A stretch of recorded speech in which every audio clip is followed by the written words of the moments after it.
this stream going here in just a second.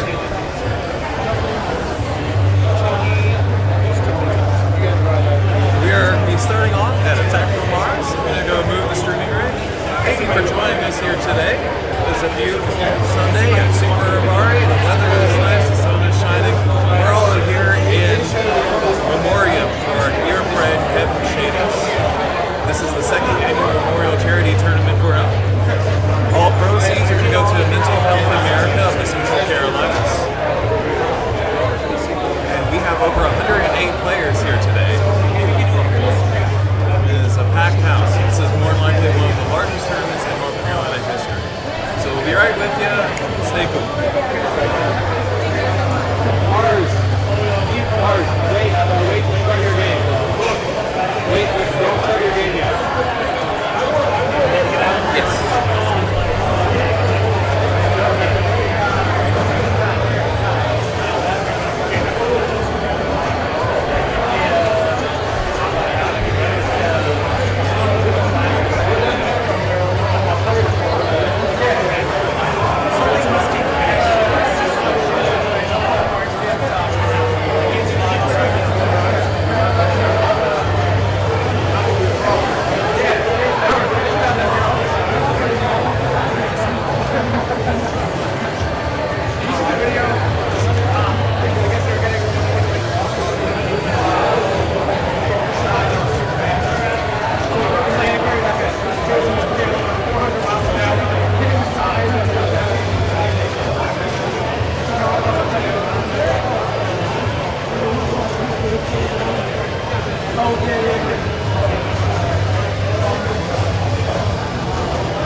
First game of the tournament is Attack from Mars. Okay, I'm popping a little.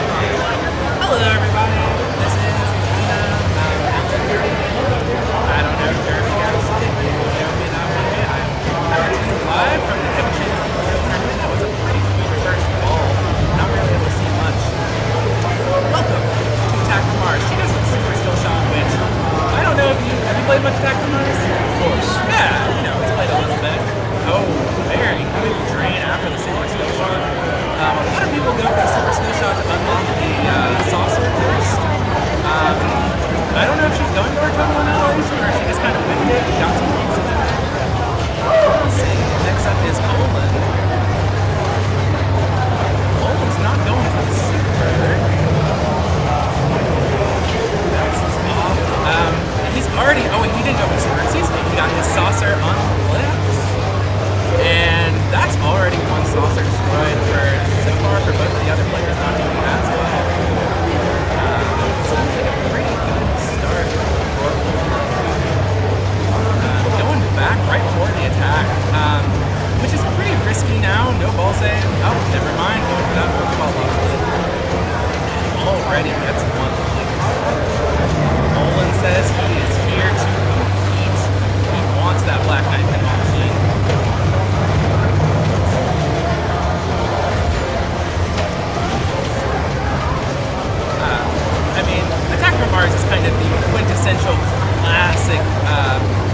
especially Bad Random side did such good work building a start there.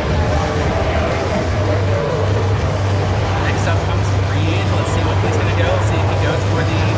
I feel like the super skill shot to get the saucer on is like the big vogue thing right now for playing. Let's see if he goes for that same thing.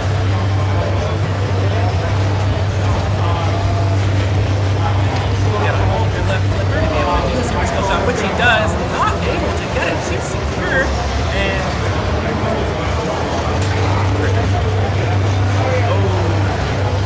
got it open, and then a very quick drain. You can see that now. That's kind of a risk reward though of playing this machine. Now we've got Randall that popped in at the end of the first ball of Randall's. You at least got the 120 million from that rattle around, but not much going on. So he is hamming it up for the fans. Letting people know that she is here, she's ready to play, she's going to have some fun. She went for the normal skill shot this time, did not trust the super skill shot. Because she's going straight for that multi-ball. Beautiful flow. Oh, and a little close too, she's feeling cocky. Oh, no. So close to the side.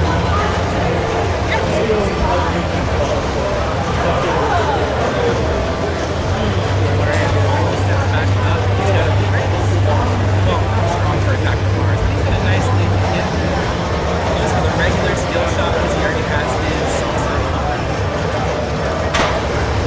That's locked in. Right. We'll see if we can get the attack from Mars multiple going on. Let's save on that one.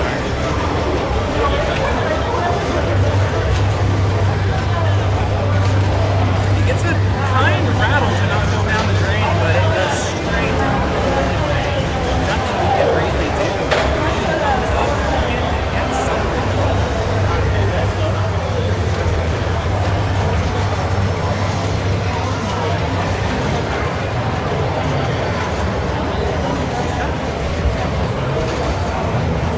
Didn't even register, but he got the return. That was so good. I love all of the skills in this game. So much fun.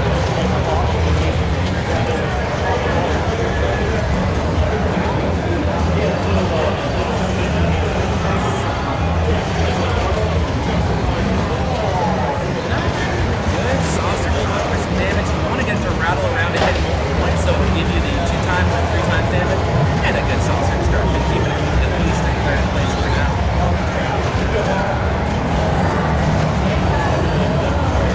Honestly, with a good rest of this ball, he can leave ahead of Randall as well.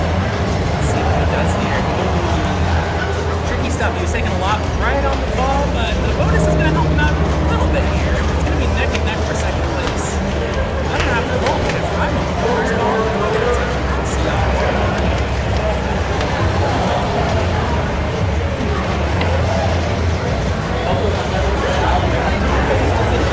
No, you.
Like the noise gate, just a little bit messed up.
playfield,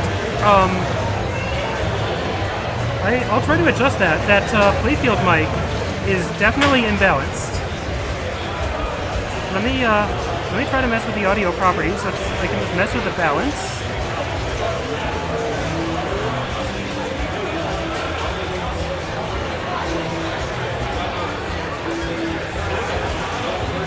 Okay, how is this for sound? Sorry I've been missing the pinball action.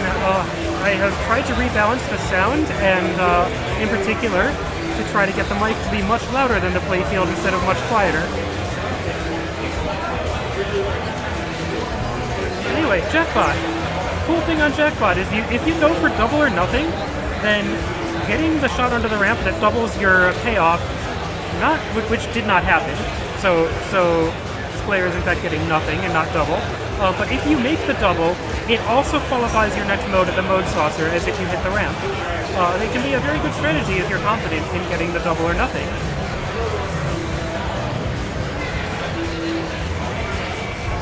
We've got Andrew Skelton up as player 3, and I am being joined by Ellen. Hello! Hello to all the folks in Twitch land! I'm back again. Is this going on with Jackpot? Have they even started yet? Yeah, they have. I think they're on ball 2, or there we ball go. 3 even. Yeah, we moved to the game still in progress. This is Andrew Skelton. Andrew Skelton. He's opened the visor. Ready for multi-ball. Okay, we can try to make commentary louder. We cannot try to Commentary louder. We can get closer to the mic, and I think that's all we've got. Absolutely can. I was just worried about blowing out the mic a little bit, but no, I guess they turned it down a little bit. I've been turning down the Mic. the Hello. playfield mic and the player cam mic because they were way out of proportion. Okay. Is this any better? Hello to Quicksilver. No. Dodecalope. Is this any better? Andrew has started multi-ball. Yeah. So you need to hit the eyes in the visor. You need to But the multi-ball restart is still available, so... Yep. Oh, No. Nevermind is not available when you tilt. Okay. Just too much of a little nudge. Jackpots can be pretty sensitive, in my opinion. They don't like it when you gamble at the casino, or at least mess with their gambling. Thank you for letting us know about the sound issues. Yeah. That's better? Perfect. Okay. All It right. looks like ball 2. It is a little hard to tell from the back box camera. We got Kaylee on next. Which, I mean, she's a busy girl today. She's running the tournament, playing the tournament, doing the raffle pulls and everything. Yeah, I am so excited for how huge this tournament ended up being. Oh my gosh, yeah. It's so nice to see. Kaylee goes for... Oh, did she register anything? Oh, she had some slings, and I'm pretty sure that ends the playfield validation. It's 3 switches. Yeah. I know there's the sneaky little trick that you can do of not registering any shots by doing a very soft plunge. Yep. All right, she's going for double or nothing on the saucer game. And yeah, if she gets it, then she qualifies the next one. Fantastic bounce to keep that in play. She's got it ready, and no, just barely not not. enough. And She's now it's in hitting- the pops, so everything's out of control. Yeah, she's hitting everything else on the stage except for that 1 double or second nothing left. shot, And- and not able to convert. And that'll be a nothing on the double for nothing. However, she does have 2 billion points. But that might not be enough.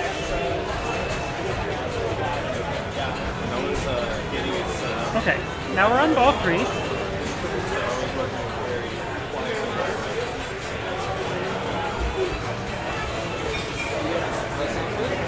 Now, is that playfield? Yep. So the ball save and the playfield validation are whether you hit 3 switches between when you plunge and when you drain, which is something that if you are plunging very carefully, you can take very good advantage of to just keep plunging until you get the ball on the flipper. But anyway, this ball is everywhere. David Murphy has 1.4 billion points so far, is going for what looks like a second card completion, but that is it. That is it.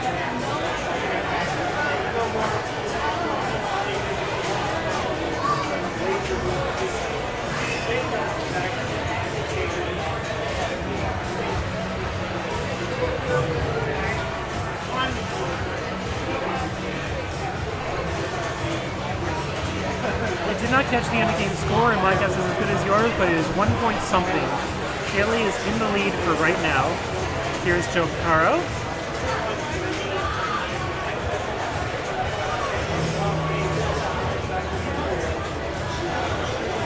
So Joe Picaro has several lights to light up if he wants to qualify multi-ball again. There's also a mode ready on the game saucer.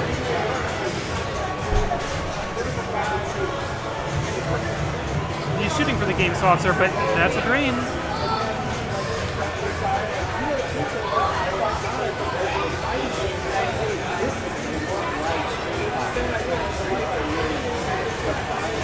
Joe Picaro ended with 800 something million.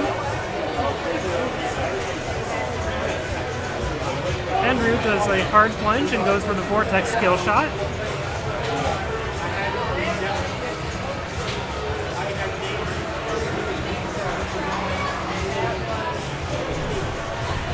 Oh, yeah, good. Would turning everything else down? All right. Also, that's the game. Kaylee takes first. Would turning everything else down except the commentary mic fix that? Because commentary mic is as loud as it can go.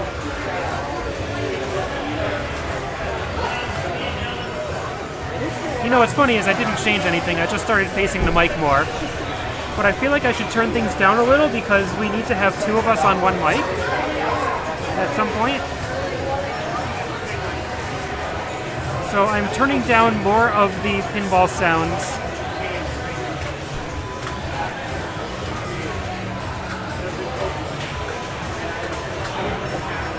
All right, and that is the game.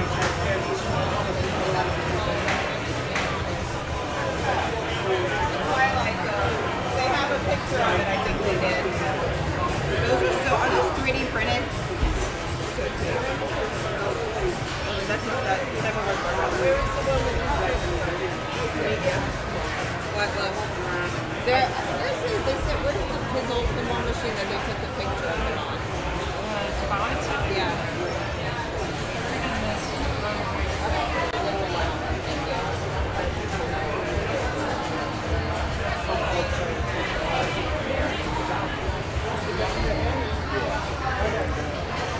Alright, so I think I'm getting sound sorted out more. How did Jackpot end up doing? Kaylee won. The ball 3 was very short. Oh. As Jackpot can be, honestly, very feast or famine game. Yep. You're either going forever or you bounce off the visor and it decides your game's done. You can't do it anymore. Yep. And I'm just confirming we do not have a commentary camera for this stream, do we? I don't think so, no. Okay. You can check and see in the sources. Yeah. There's overview, but like that's not us. Yeah, that's definitely not us. No. Well, we could switch to just the Abari cam. Yeah, I guess we should go to the overview.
Okay, and we are back.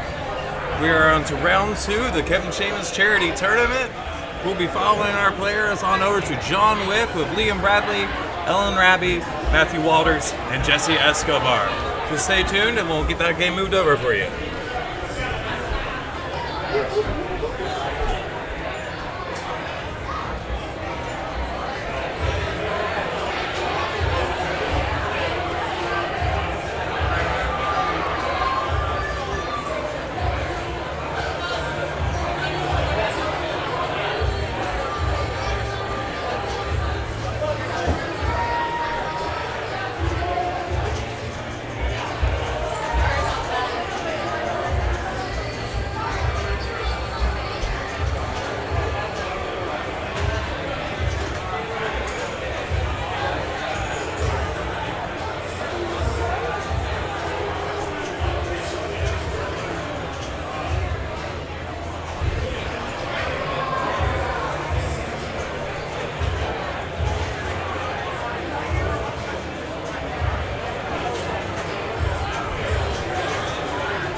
Alright.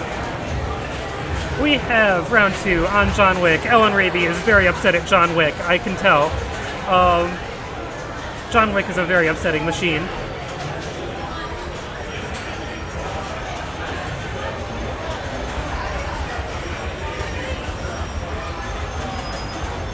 Matthew Walters is stepping up. Gets a job off of the plunge. So that starts the mode. Let's see. Yeah, making some progress towards lighting the locks for with Winston, with Belly Winston.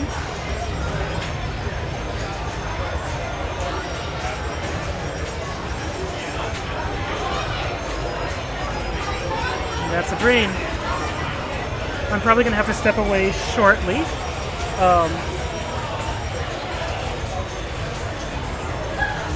Here is Jesse Escobar stepping up.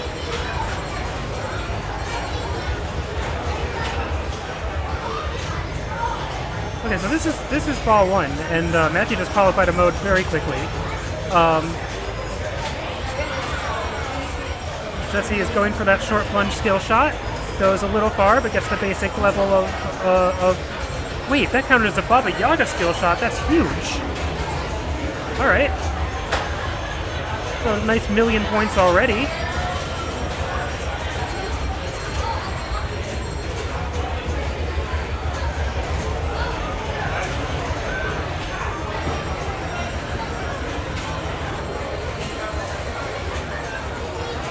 Trying to get. So this is a pro. So the case is always open over there. Makes a nice repeatable shot for qualifying your mode. But also Jesse is going for Spelling Winston to light locks for multi-ball. It is lit. Winston is spelled. That center ramp is lit for the lock. I'm going to be up soon on Big Lebowski. But best of luck to players on John Wick.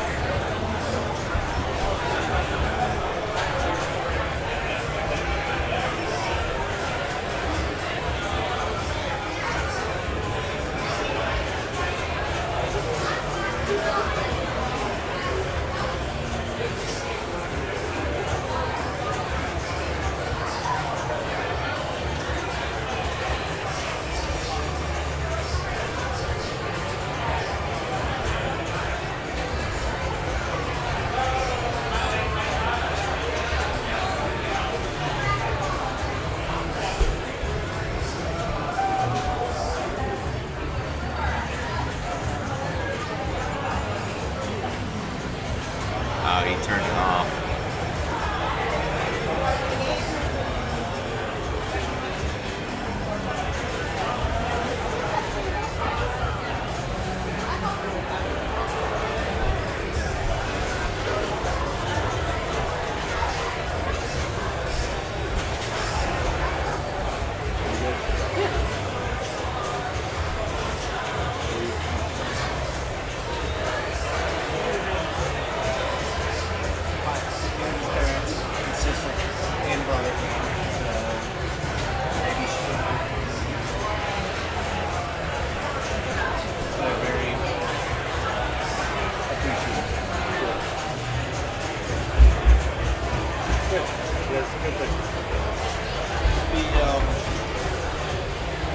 I don't know how this will pan out, but it might be done about 7 or 6.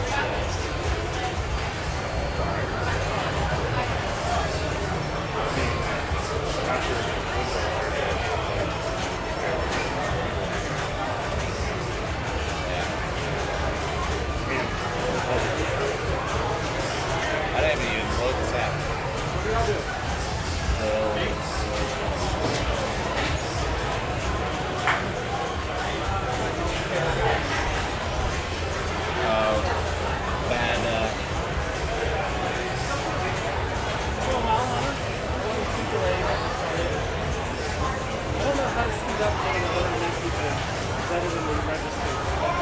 I don't know either. I don't think there is a way.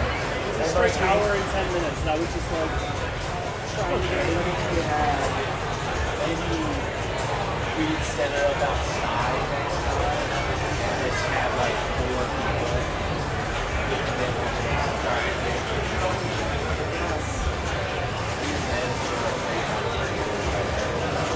The perfect system would do this once a year. So I really don't need the perfect system. I mean, it's fine. Everybody's having fun. Cool. I'm gonna go smoke a cigarette.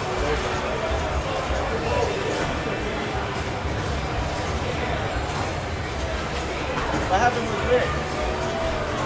What happened with Rick? He just said that before I won.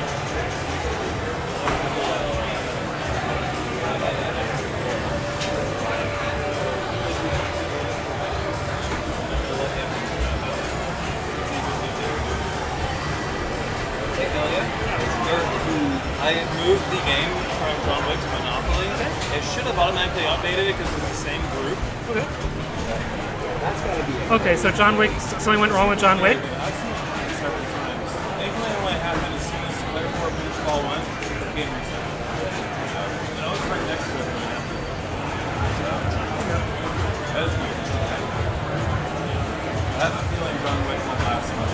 It's showing round 1 John Wick now, so it's not automatically updated, but I will try. To be fair, it is still getting played a lot, so it might last a little bit longer than you think.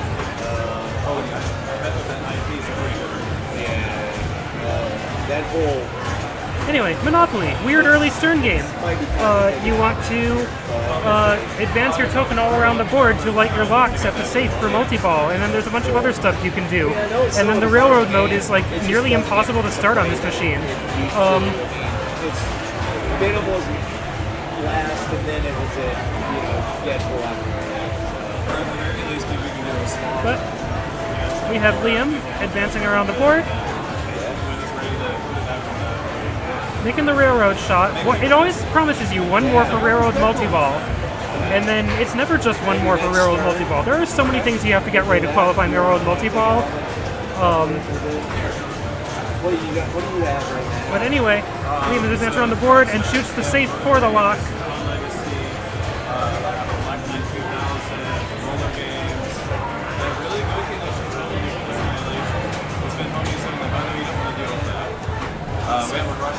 Skill shot into the Waterworks flipper. Like one of the wacky features of this machine is just that constantly rotating Waterworks flipper, which is now a little confused about where the ball is. There we go.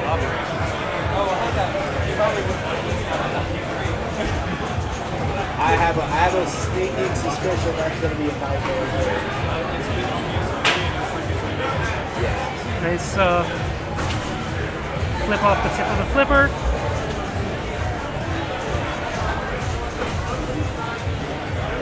And yes, the score is not malfunctioning. Monopoly starts you at 1,500 points because that's themed after the board game.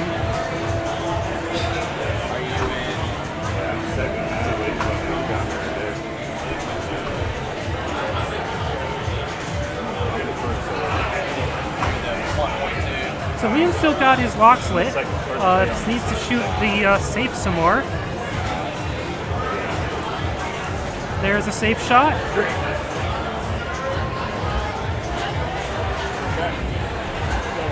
And you better just make sure that the safe door doesn't get in the way, or else it becomes an unsafe shot.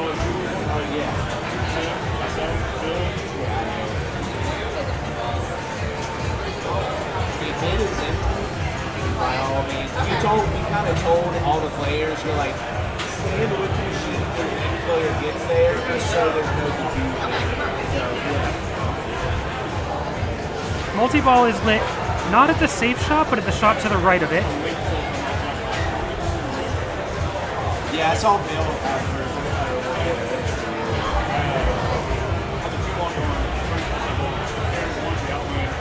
That's the multi-ball shot.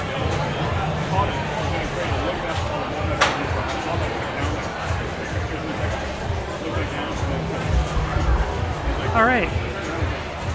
The main jackpot is you want to shoot that upper ramp. There it is. I don't know why. Well, we know Whirlwind's going to help, but I didn't know much about it. Right. There's a fast multi-ball, but he did get the jackpot right away and out the out lane. So, you know, very solid ball one there.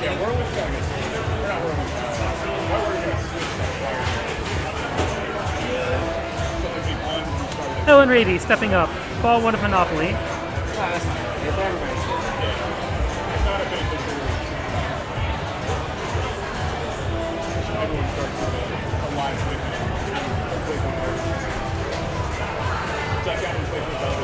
I'm joined here by Samantha. Alright, so we are watching this game of Monopoly after John Wick broke or something. And so this game has just started. I was wondering, because I was on the table next to them, and saw them start really late in the round.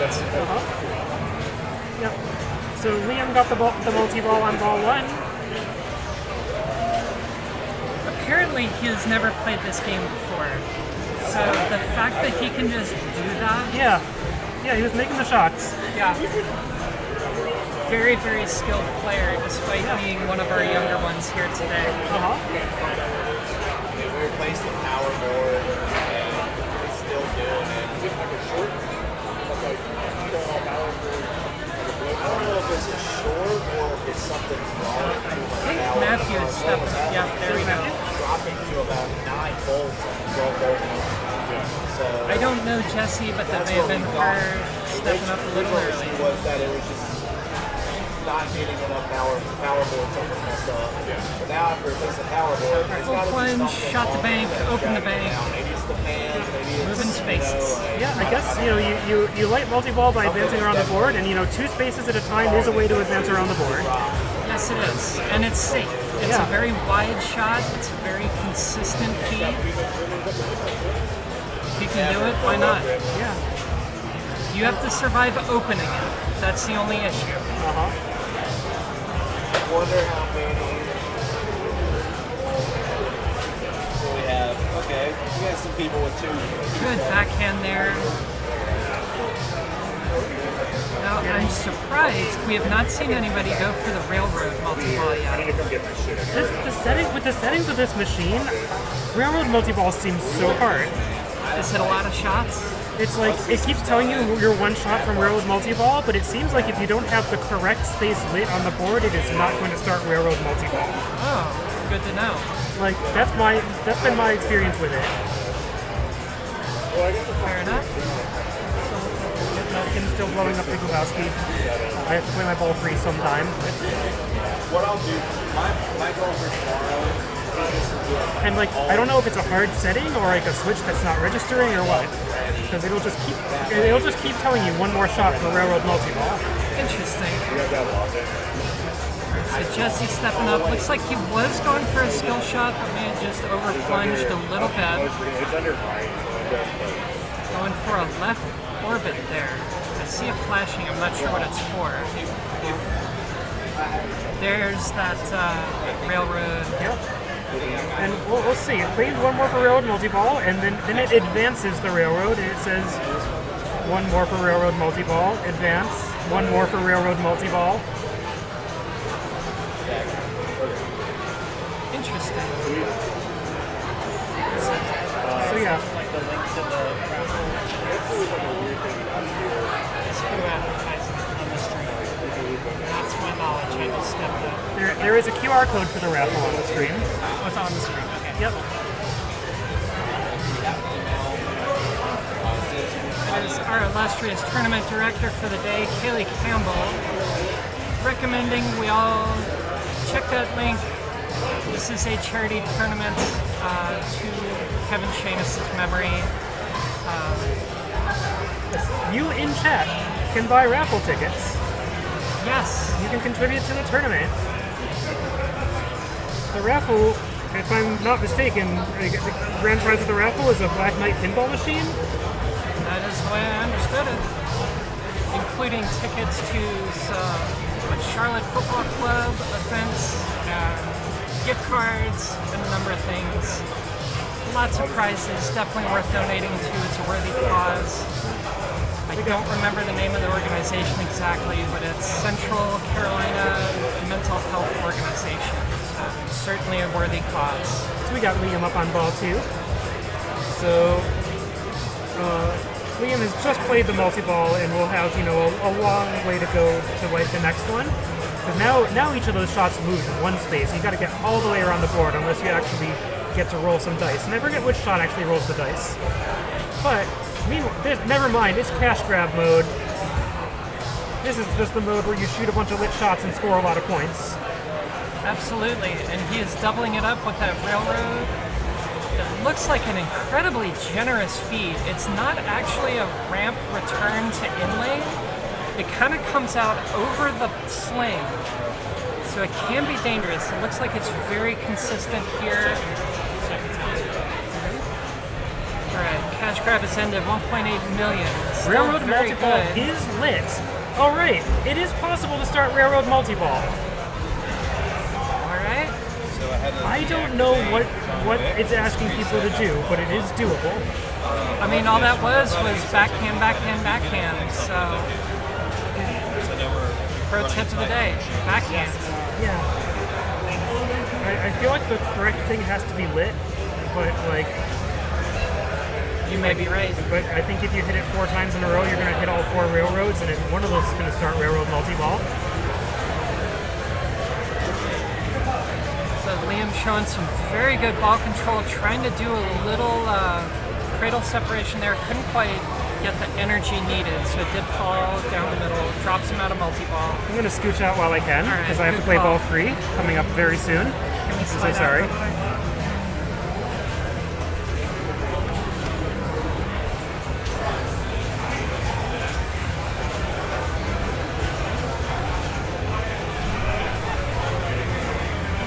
Alright, Elia back off to play her game.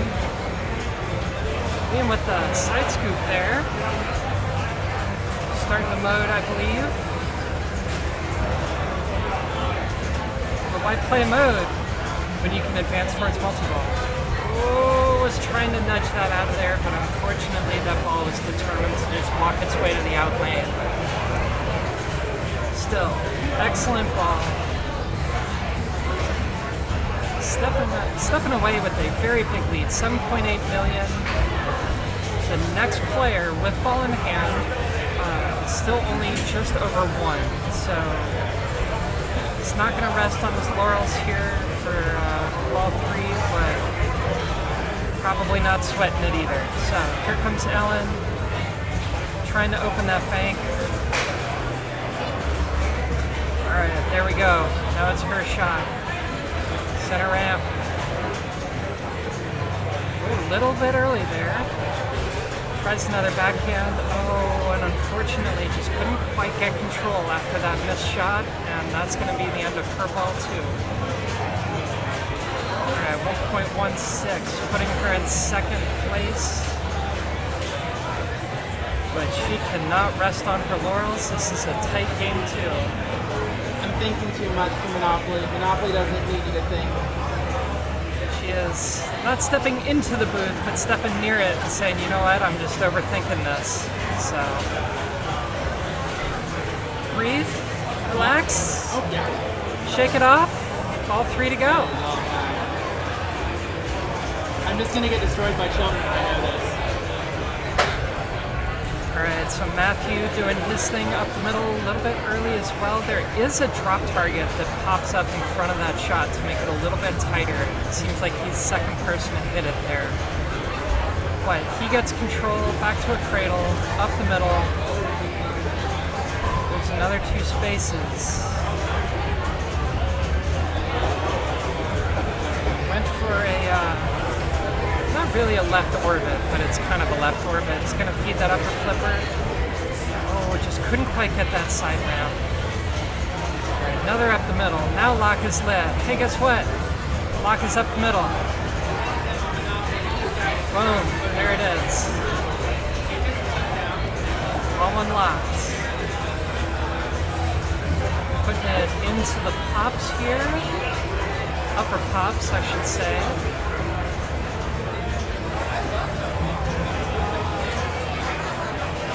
Very good little drop catch out of those pops. Awesome. Lock number 2, another 2 spaces. Oh, quick flip up the center again, but that is not the mode start. Oh no! Multi-ball start is that right ramp this time, and unfortunately could not get control down the middle, but that's okay. He's going to have his multi-ball lit on ball 3. So, here comes Jesse. Goes for a multi-ball. Worth some points. Not a make-or-break feature on this game, but you know what? Nothing wrong with going for it. Here we go. Back up to that railroad. Backhand. And we're in multi-ball.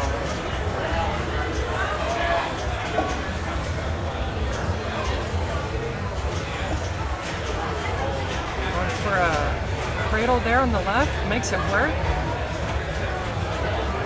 Collects a side ramp along the way and takes a left out lane there. That's going to be the end of the multi-ball, but he is still going.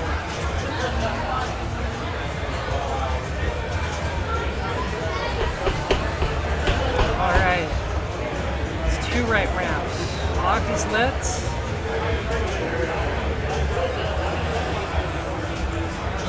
Got some in lanes here. Oh, that's dangerous, but something deflected it, brought it to a right flipper. So now he's shooting that side scoop. It's upper pop, so probably not something terribly valuable in this game, but you never know. You get a multi-ball going, it might happen. Alright, so ball one locked. It is virtual. There are several locks already there. Unfortunately, a reject from that dice lane is going to put it straight down the middle. Still, also very well set up. 3.7.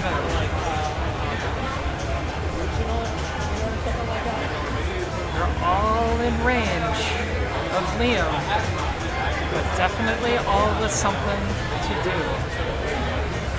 They cannot take it easy. So here comes Liam. Stepping up to ball 3. Now, he has played his 2 main multi-balls, so there are a few ways this could go from here. Goes for a skill shot. Tips it over to a right flipper tip over to a left cradle. Going for a right ramp here. Second miss. Takes a shot at the side ramp, misses. Good little tip back to a left cradle. May have given up on that right orbit. Maybe just wanted to shoot it on the fly here. Sorry, right ramp. Alright, goes for some dice. Extra ball is lit on park plates. Looking for a side ramp, side scoop, not quite sure. Couldn't really find it, but does get control. Lock is lit on the left ramp.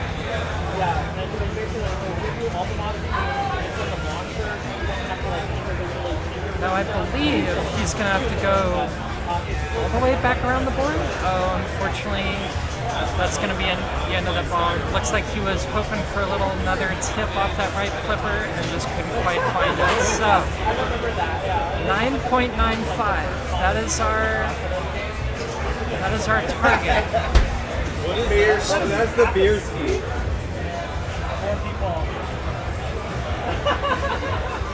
Haley in front of the booth showing off one of the raffle prizes, a Pabst Blue Ribbon beer ski, which is apparently a novelty in the States. I have seen these in Europe a lot. So, oh no! Ellen started her cash grab and just couldn't take advantage of it. So that is going to be a 4th place finish for Ellen.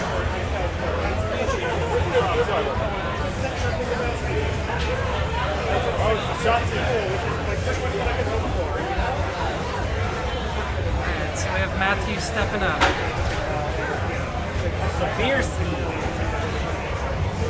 Is that not a common thing in the States? They have them in Europe often enough. I knew exactly what it was. So.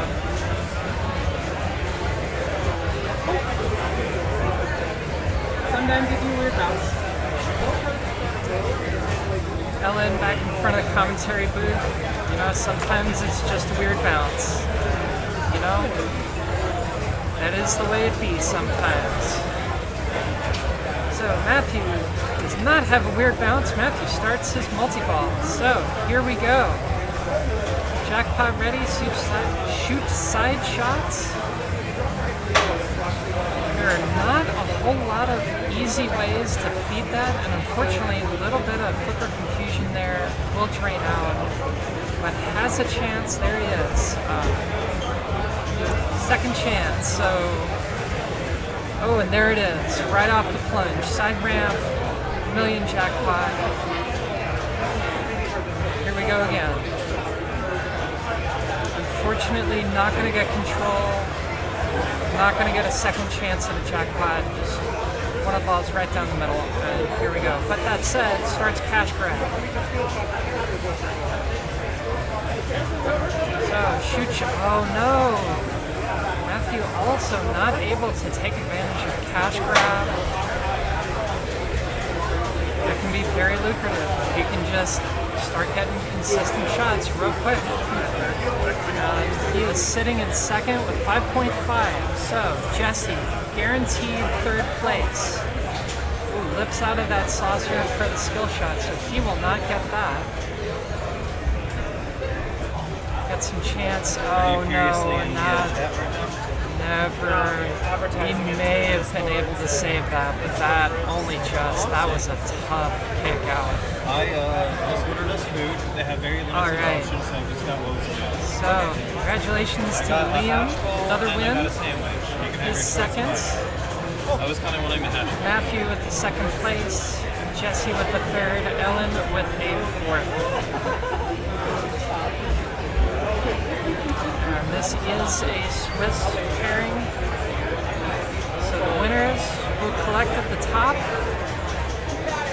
Those struggling on the day will collect a little beneath it. I can, yeah. Alright. I don't know that I have a commentator view or anything else to look at on this stream, so we may just be looking at it at track mode for a little bit.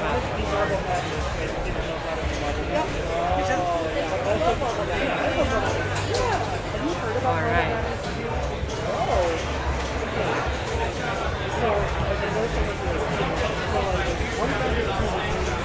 So, thank you everybody for tuning in. I do not know where the stats are on this screen, but this is the Kevin Shanus Memorial Tournament.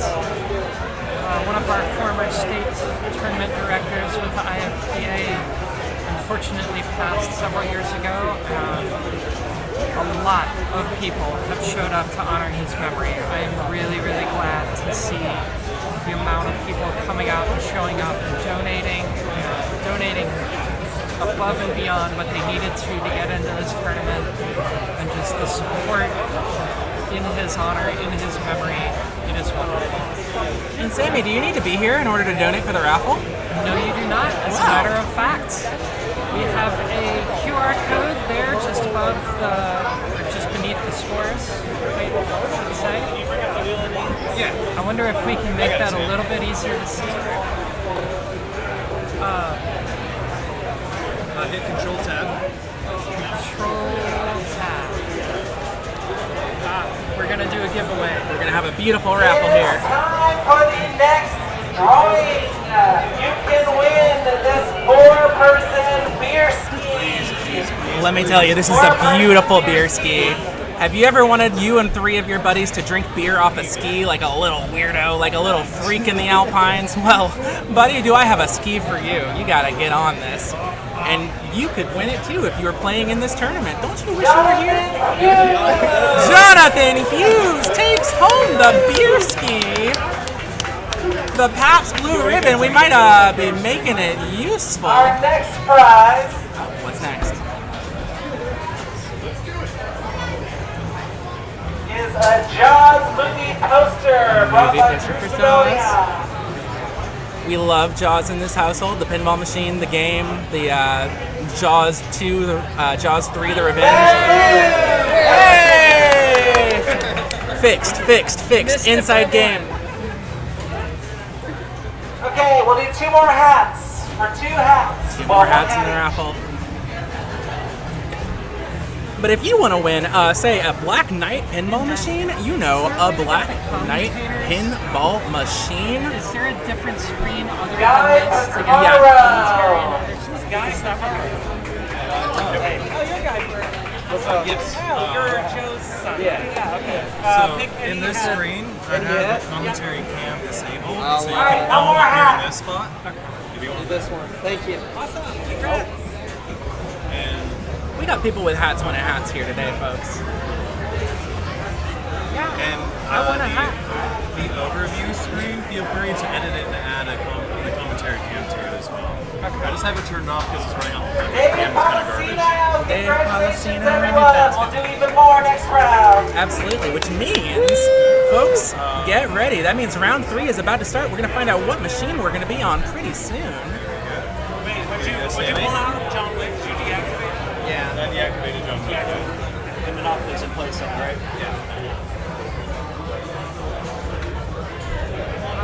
All right. Okay, everyone, round 3. I want a hat. You want a hat? Well, come on over. Any one of these, whichever one you want. We're going to see exactly where the rig is going next. I am gonna slide out of here and go check in. I'm going to put the game on Diner. Sammy, we're going to watch you. Am I on diner again? I'm on Smash Review. You already did it. I did it round 1. Congratulations. It's playing the exact same it did in States, which means I still can't hit a big shot.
Sorry everybody for the lack of an update on the score display.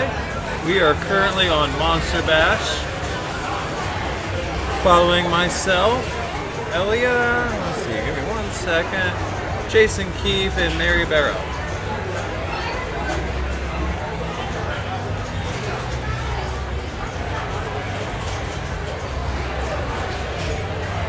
I hope everyone's having a great time, enjoying and watching the tournament right now. Here we are. I would like to give a lot of thanks to Zach at Super Bari for putting this on. Also for everyone volunteering their time to help out with the stream too. All of you are absolutely wonderful and it's been fantastic having you up here. Monster Bash is a really fun game. It's one of my favorites. I didn't have a great first showing, but I think I can pull it together a little bit more in Ball 2, hopefully Ball 3. It's a very simple game with simple rule set, but a lot of depth at the same time too. There's only a number of shots you need to make considering it is a fan layout, but the difficulty of it can be absolutely brutal. And I'll be right back.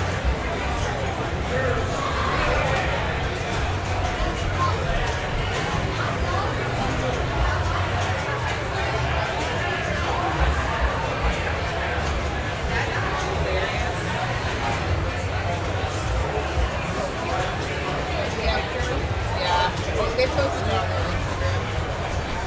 Same for Android. Kids are out. All right. the Monster Bash, and Matt is on his. Oh, he's got his Mosh Pit 3 down already. That's really good. What is this, ball 2? Not really a high-scoring Monster Bash, but everything can change on ball 3. We'll see who smacks Frankie enough. He's armed and dangerous, so he is 2 shots away from starting a Frankenstein multi-ball, and he's got the head. Ooh, tried to get it out of there, but Matt Loof is down the side. Let me know if I'm too loud, if I'm too soft, whatever is going on, let me know. All right, this is Jason Keith from Durham. Part of the Triangle Pinball Players, trying to get it steady. So one of the big things about Monster Bash is you have to hit the shots multiple times to start modes. So we've got a quarter moon, so 1 shot on the Wolfman, trying to get the Bride of Frankenstein perhaps, or just going for his Frankie shots to try to get a lock. You gotta be careful with those Frankies though. Half moon, we're trying to get a full moon to get the Wolfman running. This one was done in partnership with Universal, which is the funniest thing to me. All right, 3/4 of the moon. That means he's just 1 away from getting that Wolfman to go crazy. And shoots the scoop. I guess since this is competitive mode, it's not going to just randomly give you awards willy-nilly, just some points, but that scoop sometimes, if it's feeling a little soft, it'll drain that down the middle. He's trying to just kind of keep it rolling, and I mean, 75,000 points is nothing to sneeze at. Just, you know, you want something else in this game. That's another part of the Bride Advance. That's another part of the Bride Advance. He's just feeling the flow right now. Okay, we are in full moon, which means the Wolfman is here. Oh yeah, it's that full moon fever, baby. And, ooh, he might be trying to chain that Bride into the Wolfie. If he hits those flashing, you can see them very wild, the Wolfman shots. He's going to get 709,000. It's kind of ticking down as time goes on, I believe. Yep. Let's see if he can get any of his full moon fever, but Frankie is ready to go in a bad drain. He would have loved to take multi-ball just into 1 mode, if anything, but still, Jason should not feel bad about how that ball went.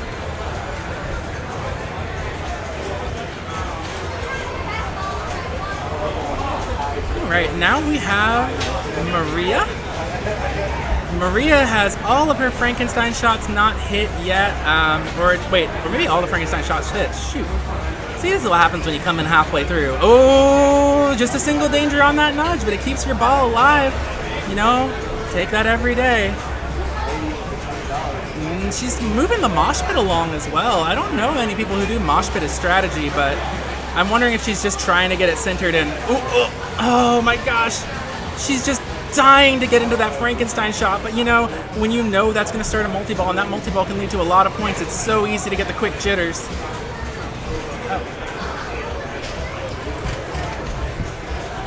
Excuse me.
Sorry, we're in your way. You're fine, y'all.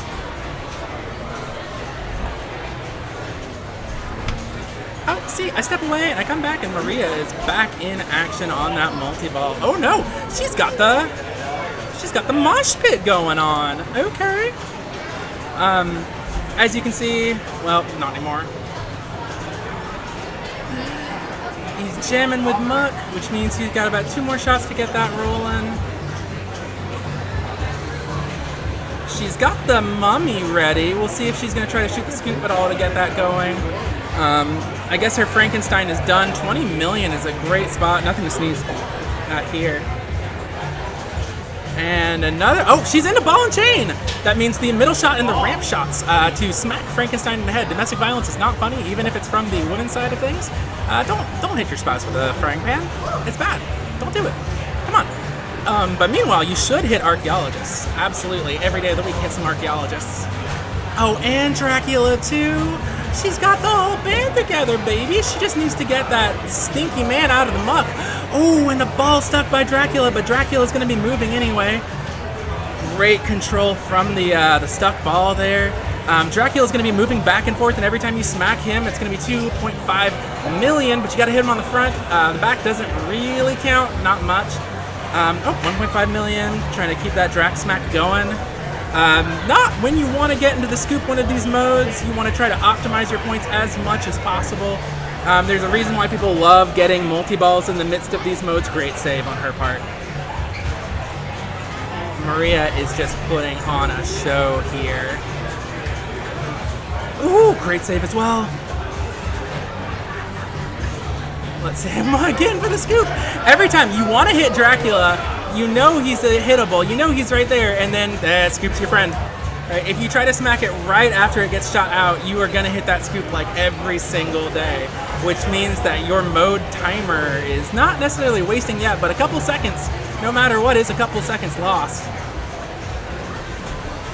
Only 500,000 for ball and chain, not great, not going to get you an instrument from that, but I don't know if she's really thinking about that. She's just thinking about building up her score as much as possible, so Elliot has to climb to even think about getting first, let alone second. Which, depending on how much Elliot was able to do, she could have a comeback going. Floof and Keith, I can't see what's going on with them yet, but I will in just a moment.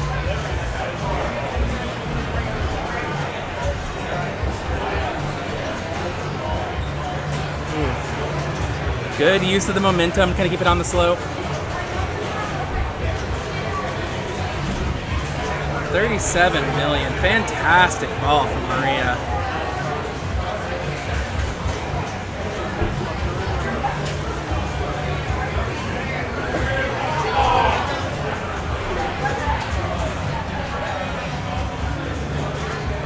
Let's see. She's trying to get her Frank again. Great save. She's doing some phenomenal little nudge saves to kind of give that ball just a little extra bit of bounce. There are some great players in this tournament today. Unfortunately, you had to see me kind of drop the ball a little bit, but hey, that's how it goes, right? Let's see. She's just still hitting that scoop. She's got that little sly smile on her face like, yeah, I'm scooping it. What's else gonna happen? What's the big idea? Maria is from the Charlotte area. She is a local.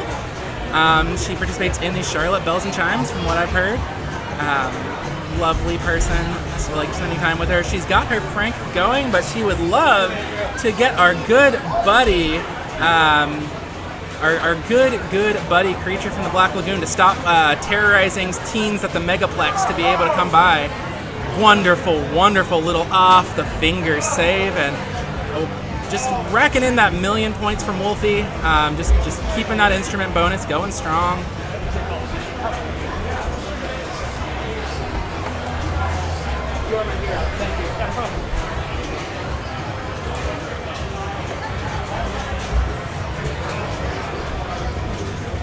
All right.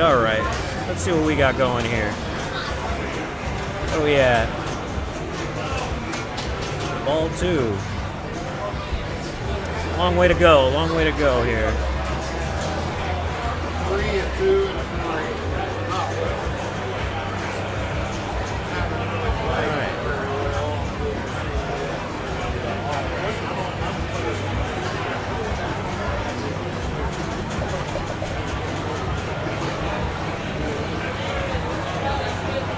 It's like a fight for second on this ball, I think.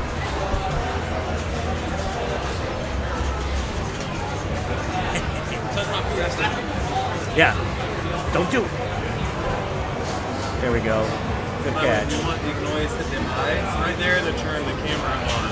If you want to be on camera. Okay, cool.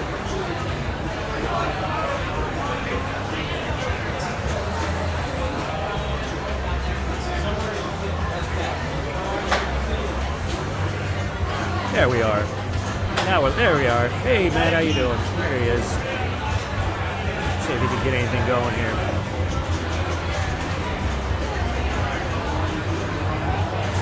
Got a ways to go, but Monster Bash is a pretty easy game to get some good scores on.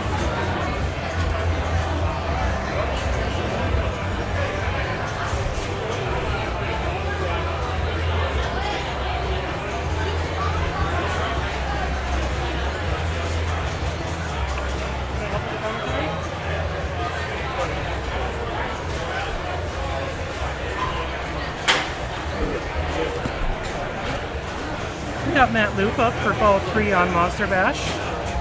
Maria has been blowing this table up. I feel like she might get the Monster Bash mode.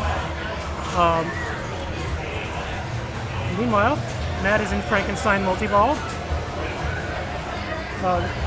I'm Elia, and I am worried about how I've made kind of no progress and have none of the shots for Frankenstein multi-ball so far. But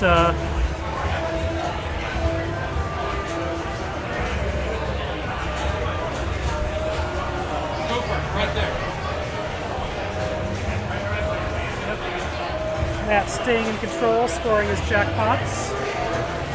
As far as I know, there's no other mode stacked with this Frankenstein multi-ball, but even on its own, in a competitive setting, Frankenstein multi-ball is so much better than not getting it.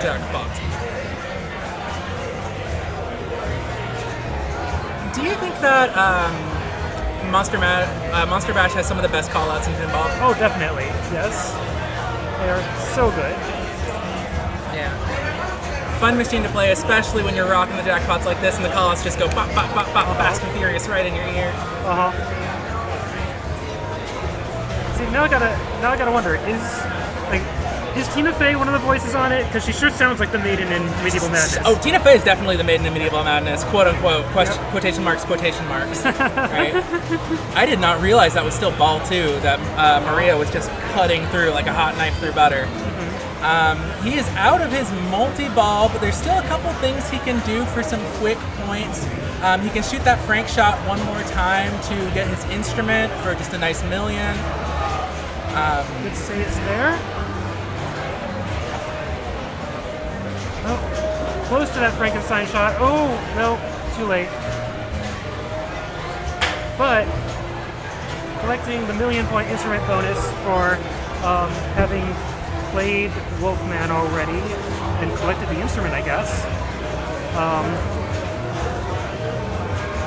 Mummy Madness appears to be lit at the scoop.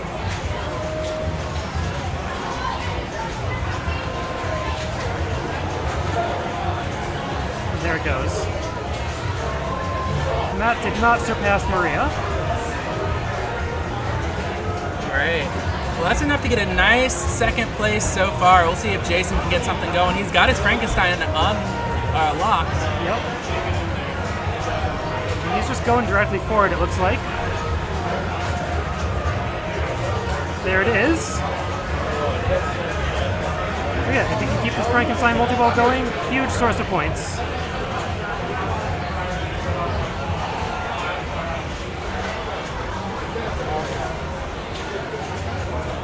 Double super jackpot.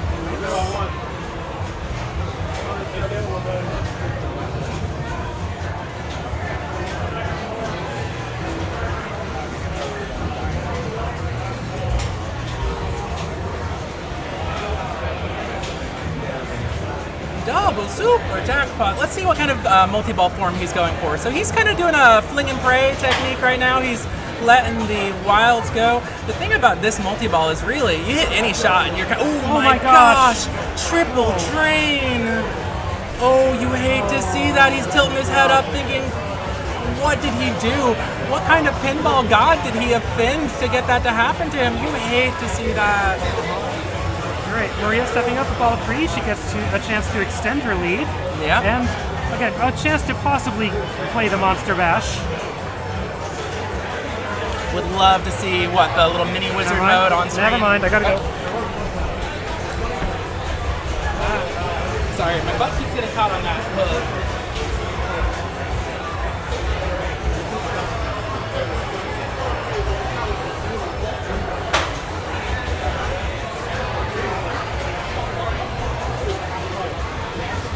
All right, she's waiting for Elia. Elia's coming in. Welcome again to the Kevin Shanus Charity Pinball Tournament 2025. This is a fantastic tournament. If you want to enter into a raffle to win a Black Knight pinball machine, you sure can. Let's see what Elia is going to get going. She does not have much for Frank, so she is going to basically do some desperate heaves up there. Couldn't get a control of it, so she goes for the ride into the moon. She's just like so many shots away from everything. So we're gonna see what she tries to put together. Good, just kind of safety into the scoop. The scoop's not gonna betray you that much. Oh, okay. She trusted the dead bounce, and the dead bounce trusted her. Oh my goodness. Hello. Oh shit. Token down, token down. Yeah. I don't know if that came through on the mic. Elia, looking for some control on Monster Bash. Absolutely. Are these trophies? They are trophies, yeah. Okay, that's cool. She's got the moon going. Wolfie, and just one. Oh no. She was basically 2 shots away from getting Frankie going. She really could have gotten something on that. But unfortunately, Monster Bash giveth, Monster Bash taketh away. We got bashed. Alright, I need to go, I think put in my scores for, oh wait. Nope. No, my score's been put in already. Okay. I was on, Big Lebowski. What were you on, Sammy? I was on Diner again. Yeah, how'd that go? Well, I beat Drew. You beat Drew, that's a, you know? Player 4 got swing right into Dine Time. Mystery award. Oh my thing. gosh. So he sailed past us and had no idea what even happened. Oh my gosh. So. Yeah. When that happens, when the mystery award just decides you get the really good mode now, sometimes you gotta just walk away and say, okay. To be fair, Yeah. he got it lit. He was playing Okay. well. Yeah. You know, it's not like he's a nothing player who did nothing. No win. besmirching. Yeah. But no, Sling put it in the mystery, and he just didn't realize that he had gotten it.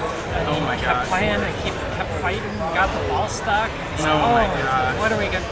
Yeah. No, you won. You're good. Yeah, right. If you're good, step away. The other games are all involved for me. Okay. Instead of moving to a new game, I'm just gonna wait. Okay. So all the other games are on ball 3 right now, so we're not going to go for another one this round. This is the 3rd round of the Kevin Shanus Charity Tournament. We'll see what's going to happen for round 4.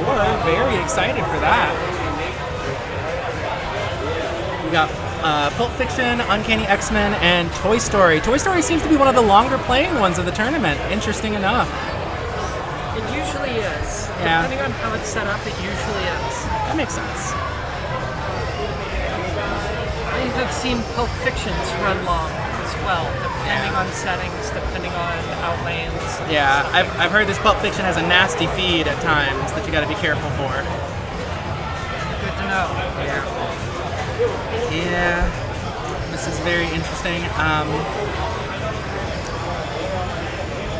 Let's see, and also Uncanny X-Men, that's going to be one of the newest machines in the tournament besides, I believe, is Dungeons & Dragons in main play? Is it here?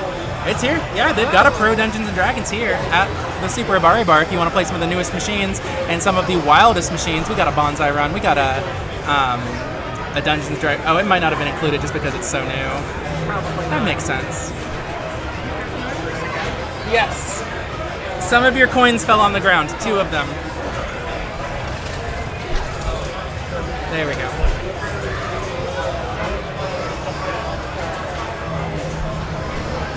Okay. Alright. Alright. Waiting, ready. Is there any machine here that you're like, I cannot wait to get put on this one? You just feels like home, feels like coming back to something comfy. No, you know, I feel like I play enough big tournaments and enough tournaments with a wide variety of machines that I know what I like, I know what I don't like. But there's really nothing that I'm sitting here dreading or really hoping I pull. It's just kind of, it is what it is. We're going to play it. Pinball's gonna do what pinball wants to do. Exactly. Yeah. So, Play it how it comes. That's very fair. I was kind of dreading John Wick, and then John Wick decided to wick out. So we don't have to worry about that one as much anymore. that's true. That did go down. John Wick kind of collapsed upon itself, unfortunately. Which is a shame. Yeah, I yeah. do well on You love- games that no one enjoys. Yeah, I know, Mandalorian fan. Oh, absolutely. Big fan of Big that. fan. Yeah. But you're also a very controlled player, kind of Yes. pausing, thinking, shooting your shot, getting things going, and Mandalorian is just completely up your skill set with that one. Those two games have flow, but you should not rely on the flow. Yes, flow will be your undoing in those cases. Absolutely. Yeah. You cannot trust flow on. Oh, trust me. So many times where I'm like, oh, I can backhand this on Mandalorian. Oh, I can just keep going in the groove with this, and then having it like punched right in my face. Countless Mandos. But don't backhand on the fly. But backhanding on the fly is fun. Yes, it is. Yeah, but So are live catches. Yeah. And drop catches. And cradling the ball. yeah, don't play like me. Play like her. Honestly. You say that. Flow players, when they make it work for them, they are incredible. It is not a bad way to play by any stretch. It's just a way that I do not understand. You have to embrace the chaos, Sammy. You have to join us. The thing is, like, yes, you're gonna die a lot of the times, but when it works and when it rolls, oh, you feel so good. It feels like you were just in the zone. Everything is working right. Like you can see the ones and zeros behind the machine. And then other times you die very quickly on Monopoly and you look around going, hey, wait a second. See, but moments like that are for multi-ball. That's how I play the game. You know what? Moments like that are for multi-ball. It's your safe, you have a ball save, sometimes you have a handful of balls in play. Yeah. You make it work. You make it work. And when it's done, you trap a ball. And then you trap. And you sit there and you think about your next feed. Boo. Yeah, I guess. I'm just not great at trapping balls. I'm gonna be honest here. This is a family-friendly stream. We will keep it Listen. family-friendly. We're talking about pinballs. Yes, we are. Yeah, I'm not good at trapping pinballs. What is your secret? There is no secret. Is it just flipper get good? skills. It's know which feeds you can just hold the flipper up on, and just have them come to a cradle naturally. There are a few machines here that will do that. Know when you can ski pass over and bring it to a cradle. Know your drop catches. Know your live catches. Know your sling sensitivities where you can live catch and not put a ball directly into the sling. Oh, we got Fogality in the chat shouting out Kyle. Let's go, Kyle. Let's see where Kyle is on the list right now. I don't see Kyle in the bottom of it. That's good. I do not know a Kyle. We're saying go Kyle. We're looking for Kyle. Haley, Corey. Where the Kyles at? I just want to know where the Kyles are at. Cody. Oh, Kyle Koch was on Matahari, took second place. Go, Kyle, go. I will say that is a game I hope to play before I leave today. Matahari? I enjoy Matahari. That is a game where if you find the shots and they're working for you, it can be so satisfying. I figured out what I was doing wrong last time with Matahari is my plunges were just way too violent. You have to do a very soft plunge to get on Matahari's good side at the start. There is absolutely a sweet spot. You don't want to just lob it up there and have it dribble into that B lane. I try to go for at least one bounce and bring it back and hit a post for the in lanes and just kind of have it bounce around. Doesn't always work, especially with a saucer as shallow as this one is. Yeah. But it's good. Yeah. There isn't really a wrong way to do it because your A and B lanes are pretty important too. Yeah, absolutely. It's one of those, like, the worst thing that can happen is it goes with either too much force or not enough force, and it just dribbles right down the middle. I am going to increase the brightness on these. On your laptop, great, on screen. But even then, you know, if it really just misses everything and loops out of the saucer and doesn't hit anything, they feel validation. You get the ball back, you get to try it again. This is true. Absolutely. We're still waiting on 2 more games. We're waiting on Pulp Fiction and Toy Story 4. Those 2 seem to be some of the longer playing ones so far this tournament. Well, Pulp Fiction has decided to hustle its way out. Now we're just stuck with Jonathan, Ryan, Dwayne, and Dave on Toy Story 4. I know one of those players. I know, yeah. I know Dwayne. We know Dwayne. He can blow up a game. Oh, absolutely. If you know Jonathan Hughes, Ryan McIntyre, and Dave Fifield, shout them out in the chat. Say, woohoo, we love you, or whatever, so we know where they're from, who's supporting them. If you have somebody who you are excited to see on the rig or hear or look at, their beautiful shining face while they play pinball, let us know. I feel like I recognize Ryan's name. I believe he is also a talented player. Yeah. Go Triangled Pinball players. That's right, that girl shell. But I'm a little bit biased. That is my group that I represent. We can be biased. It's We can be a little biased. It's easy to be biased when no one's currently actively playing. Yeah, absolutely. You know. He's always thinking. Hi, Shell. He makes cool stuff, but Hello to you back in the triangle. All right, I'm gonna move out for just a second. All right.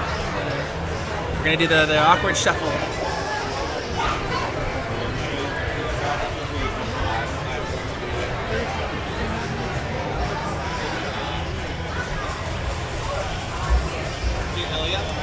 Zach wants to adjust some levels I just on the want to cameras. adjust yeah, it's kind of dark on the screen.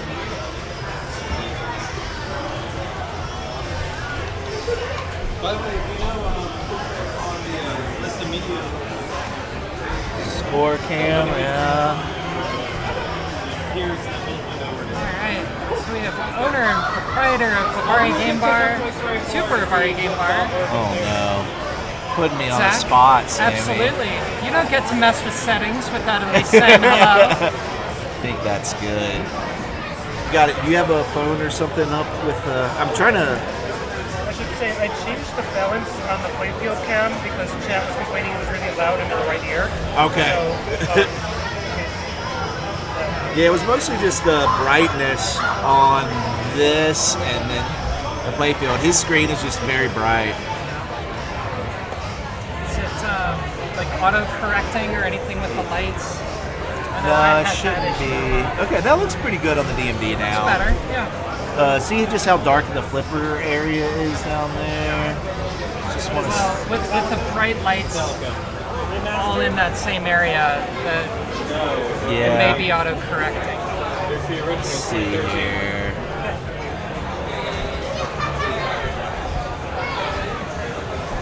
I don't know if this needs to go up too much.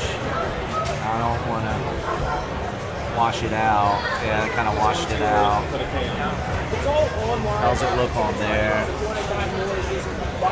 Yeah, it's fine. I'm not gonna mess with it too much. I think it'll look better when it doesn't have those really bright Bright lights on next them. to it. Yeah. Absolutely. All right. Thank you.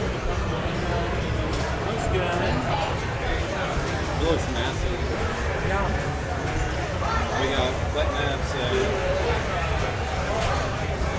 All right. Once again, that was Zach, owner and proprietor of Super Mario Game Bar, the host for us today here in Charlotte, North Carolina. Huge thanks to him and his team for everything that they have done to support this. Get games ready, get players organized, TDs to keys, so on and so forth. It is no small amount of effort to get these sorts of events going. We really appreciate everything they do to support the pinball community. So if you are traveling through Charlotte, if you are a local, come on out to Super Amari Game Bar. Definitely worth your time and effort. Alright, and I'm gonna see.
Right ramp diverter. If it's in the way, play on. I have not adjusted these settings in so long. Let's see if I still remember how to do it. But we can put it on suspense. I appreciate it. Just move around, start it so fast.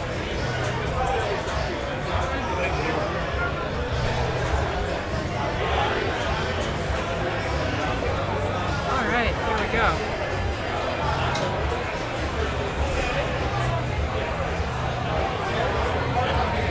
Alright, I'm gonna go find my game, and we will be back.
thank you for joining us here at Super Bari at the Kevin Shanus Memorial Pinball Tournament.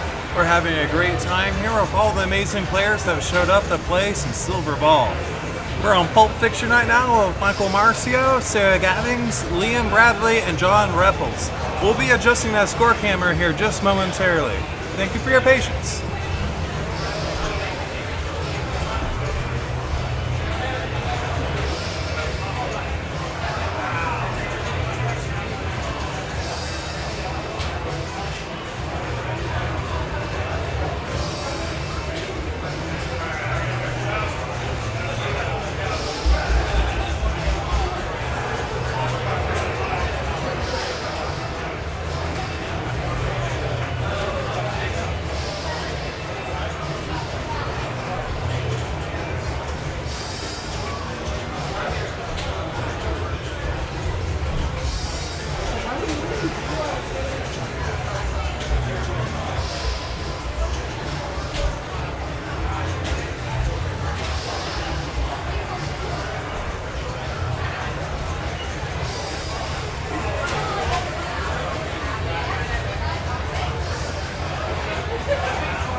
this is Elia. I'm back. There's a lot going on. We are seeing some Pulp Fiction.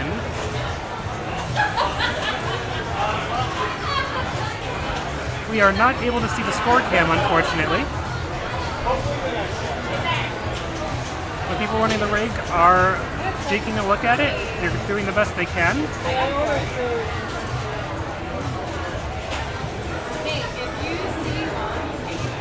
So we're going to have to try to tell what's going on by what's blinking on the playfield.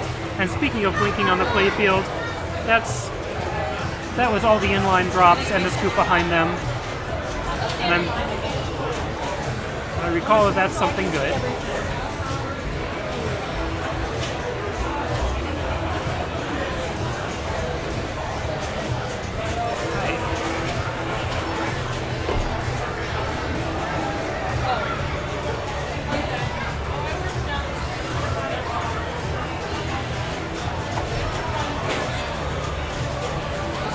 And then on the right shot behind the drop target, we've got start scene.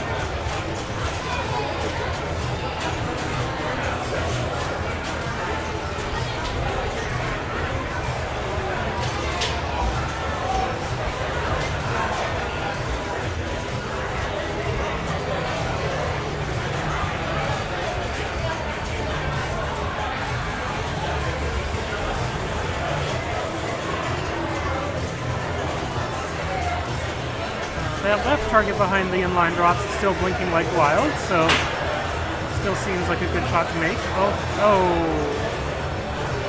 It's a bounce directly into the right out lane.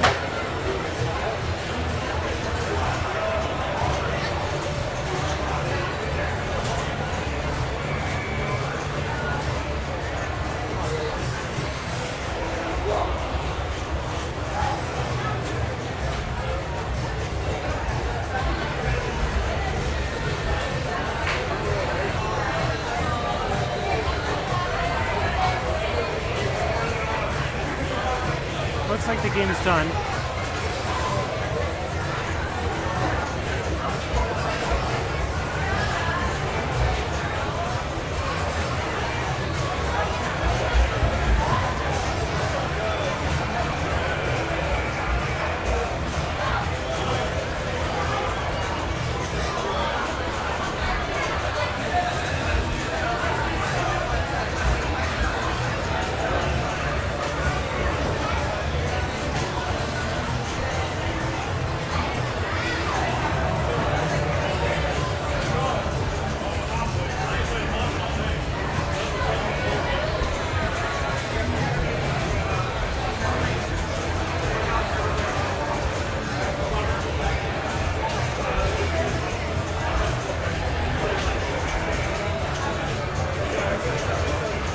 Yeah, it looks like we are not getting the score cam back yet.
About time to eat.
technical difficulties. Is that game done or what, man? It's done. I'm Okay. just waiting for another game to come free and I'll move it over there. All right.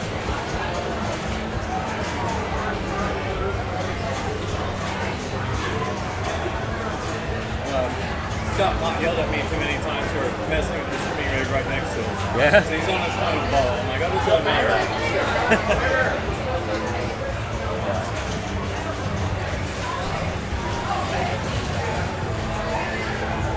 That's delicious. Did you get the biscuits for it? You got the potato hash bowl. And it's way too much food. The brisket and everything on there.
Hello everybody, Oak City Pinball, thank you for the subscription. I am jumping back into the tournament booth here after a very rough game of Toy Story. Hurt my feelings a little bit. I'm not super pleased with how I played, but that's okay. Oh, you know what? I must have must have seen something a little off there. I thought Matthew Stapleton was playing. So.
Oh, it's on pulp. Never mind. I looked at the wrong. I was gonna say. I looked at the wrong machine. That's my bad.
walk away on the overview.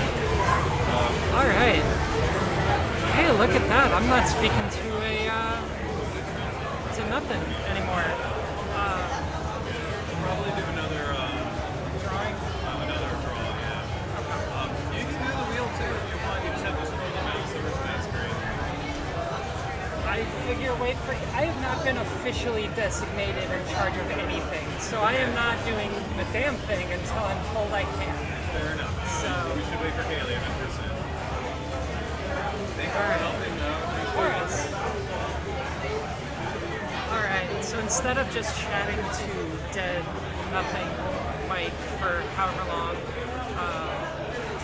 I can actually speak. So we now have all of our games in. Had some long players. Stranger Things and Jaws went long. We had some really good players on those games. Looks like at this point we're good to go. We are going to wait for Kaylee Campbell, our illustrious tournament director for the day, to get through, come back from her game, and go through some drawings. So, see where she's at on that. Kaylee's on her way. Alright, hi again, you can hear me now. Great, much appreciated. I know there's a lot of dead air and a lot of things going on. We do not have a dedicated stream team, which is good and bad. Pros and cons to it. But here we are, we're doing the thing. So, as I was trying to say with into a dead mic, this tournament brought to you by Amari Gamar. Huge shout out to Kaylee Campbell for organizing and running things today. All of this is in support of mental health, Central Carolina mental health program in memory of Kevin Shanus, longtime North Carolina state tournament director with the IFPA. He built up so much. He built up the OBX flippers, and I believe he was responsible for getting it on the pro circuit for the years that it was on the pro circuit. Just such a great man. Supported me and a number of people in our beginning pinball careers. A lot of people here owe him a lot of gratitude. So it has been great to see. We had 108 people show up, and we had more on the wait list. Absolutely phenomenal way to honor Kevin's memory. So this is pretty incredible. So again, thank you Kaylee, thank you Super Amari, thank you to Marco Pinball and Carolina Pinball for all of their generous donations. We have a lot of raffle stuff, and it is not too late. The QR code in the bottom right-hand corner of your screen, you can still buy raffle tickets. Our drawing is going to be Tuesday. And the things that we have gift cards, we have Charlotte FC tickets, we have so many things, and our grand prize on Tuesday's raffle is a Black Knight pinball machine. So, thank you to all of our sponsors. We're about to go through some door prize drawings. Pinball back class. And you get to keep the towel donated by Bill Mason. The audio levels say that we can understand Kaylee. If that is not the case, please let me know. I'm happy to reiterate.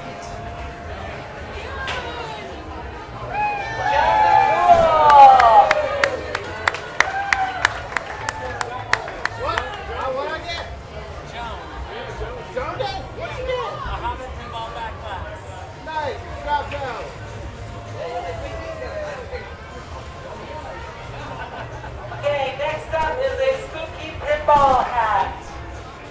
They put the boo in booty pinball.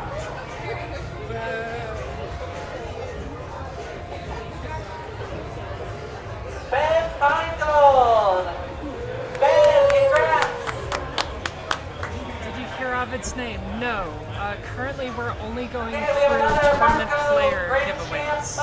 We are going to do the main raffle on Tuesday.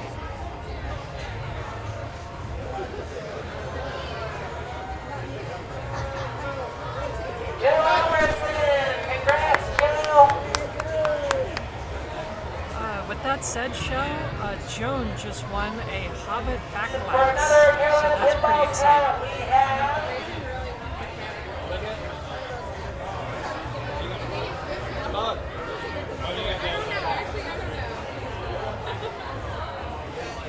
Ash Meyer. Congrats, Ash. That's mine. Yeah. All right. Oh, grand champ. So Joan doubles her Hobbit backglasses. Draw tab again. I got a hat? Yes. Ash gets a hat. Joe Albertson gets a mug. We've got more giveaways. Yeah. I just don't want to get through. Yes, so Shell owns a Hobbit. That is the almost joke that I'm making there. I'll eat my beer. Alright, and she is not sure what to do with it, because it is fragile. If Godzilla or Jaws are put into the next round, we can move it to either of those. Alright.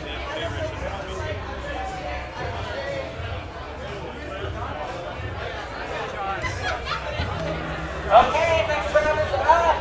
Alright, so we're gonna move to Jaws. I'm gonna find my game just as soon as I adjust the match. So, thank you all so much for tuning into this Kevin Shanus Memorial Tournament. We really appreciate the support online. Again, if you can, please donate. It goes to a wonderful cause. And with that, I will head to my next game.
lot of fun.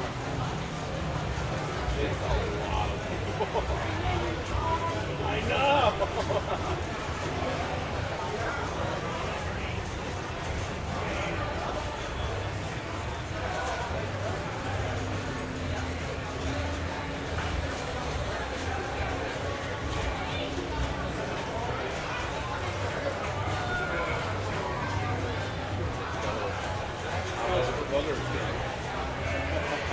I get those two. And I'm like, why will you never leave? I'll do it. What are you on?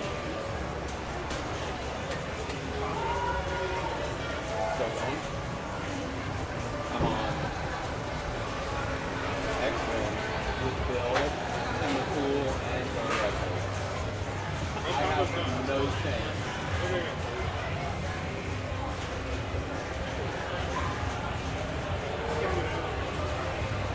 Yeah, that's another one that's like, when you get it, yeah, baby. If you can't get into it, you're going to get stuck. Third? Jesse's lit on the third. Oh, he's doing it.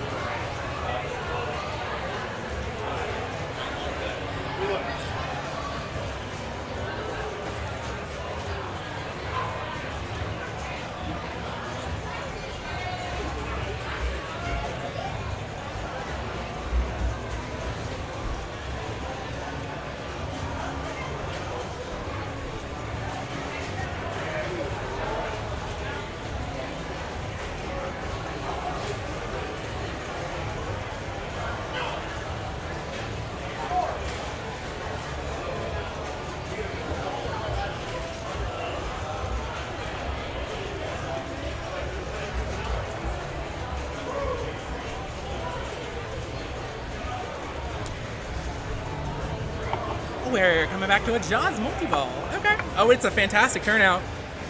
It's 108 people.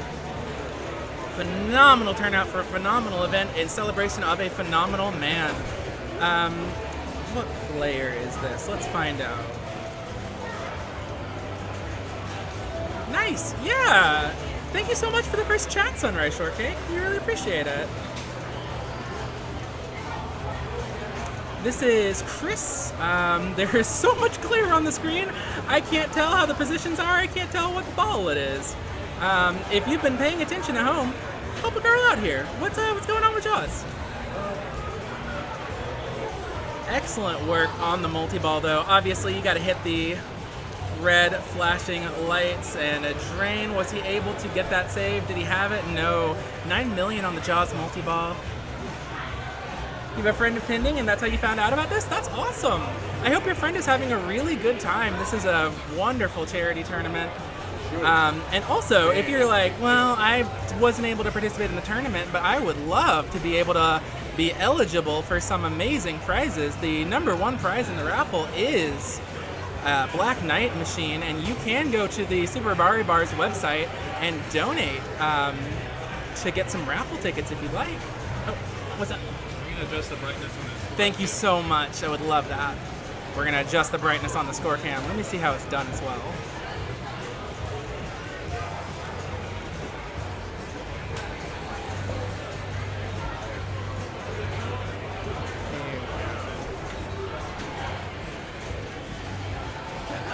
A little better. We got a danger. And remember, these are lightning flippers on the Jaws machine. That's right, lightning flippers. These things are a little bit shorter than what you're used to, but makes all the shots just a little bit different and gives you a little extra grace in the middle. That's much better. Thank you so much.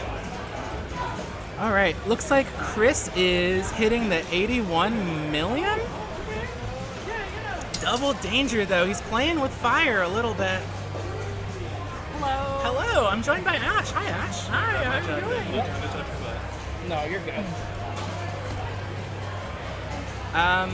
He's out of scars with only 1 million. That can be a high-scoring mode if you are able to hit everything as they want it. Yeah, if you're able to get all those Oh, never mind. together. He's still in scars. I look away for a second, I think he's out of scars. No, there's still more scars to show. They got scars going up, scars going down, scars all over the place. If there's too many scars, we might have to call a medical professional, but I think it'll be okay. Yeah. He ends up with 23 million on scars and the 15 million extra ball, so he is sitting pretty nice right now.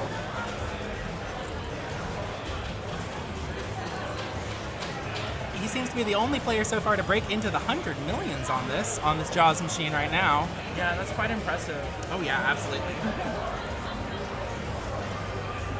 All right, this is Nick Connor from Charlotte, a local lad. He's got 11 million on the board right now. Has not hit his first skill shot, which is that flashing bumper over the upper playfield left flipper or right flipper. Let's see what he does. Oh, he's got the music to get in the zone. Are you a music kind of person when you play? Oh, music yeah. gal? When I play, sometimes if I can remember bringing my headphones, I'll have music along with me. But typically, I'm pretty good at shutting out the surrounding sounds. So that's good. Yeah. But I do like to have music on.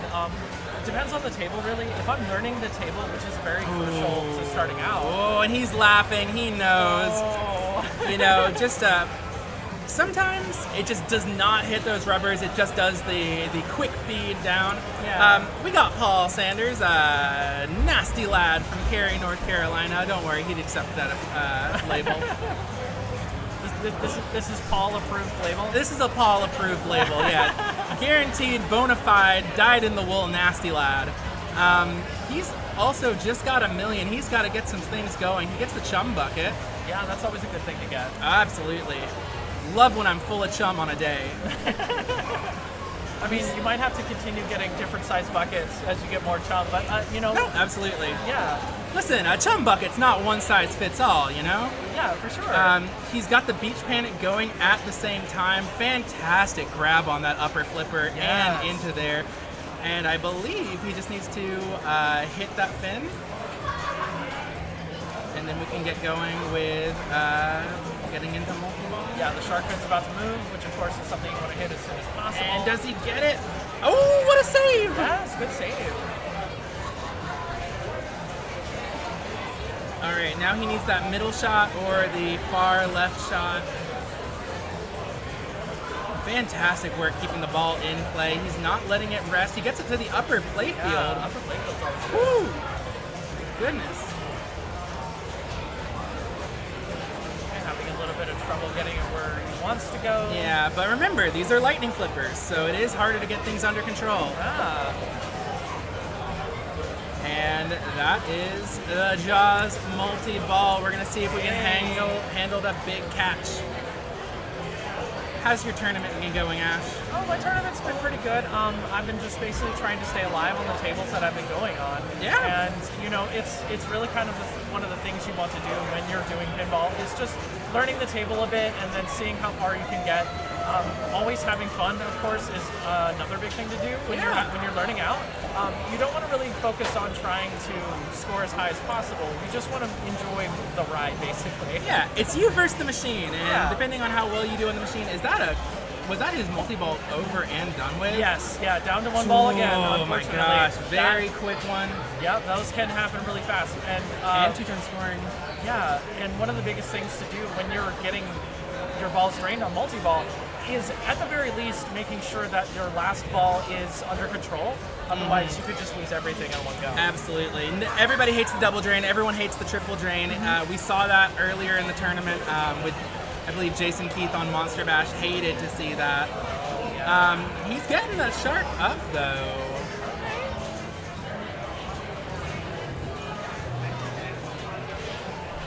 He's hitting. Oh, the raft attack. Yes. We've got the shark exposed now. Paul's sitting at 82 million at this point, which means he's getting there. Just behind the other person at 112, right? Yes. Which on Jaws, he's got the funny video game. Oh man, I love these sharks. So it's just a quick laser shot from the bottom to the top as the sharks come out, right? Yeah. You've got the left flipper, the right flipper, and the middle flipper, or middle button, excuse me. And they're harpoons, right? Yes, shooting at the harpoons of the sharks. And he got chomped 14 million though. 14 million's pretty You good. take that. It's kind of the fancier version of. It's like combining. Fishtails? Yeah, it's like combining the video mode from Fishtails and the wolf escape mode from Dracula, Bram Stoker's Dracula. Oh yeah, the Wolf Escape mode. Yeah, I do enjoy that mode, even though a lot of people think that it's a little bit too easy to start off. But I mean, definitely starts too easy, but at the same time, hey, another game with lightning flippers, although this one's not intentionally with lightning flippers. yeah, If you can get to that wolf on Dracula, I say more power to you. yeah, for sure. I think we're allowed one. Oh my gosh! Oh wow! Lazarus That was a live great on Lazarus. camera. And of dips course. it away. Easy come, easy go.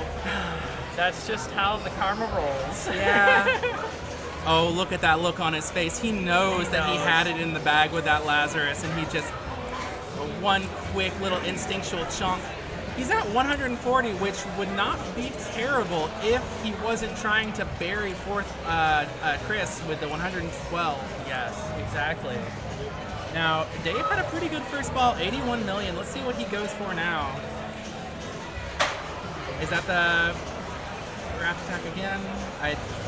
Oh no, that's just the straight up Jaws multi-ball. Jaws All right, multi-ball. Yeah. Well, if everybody's going to start getting multi-balls, Hey, we're might gonna as see well. A lot Yeah, of, pass him around, pass him comparisons. around. Yeah.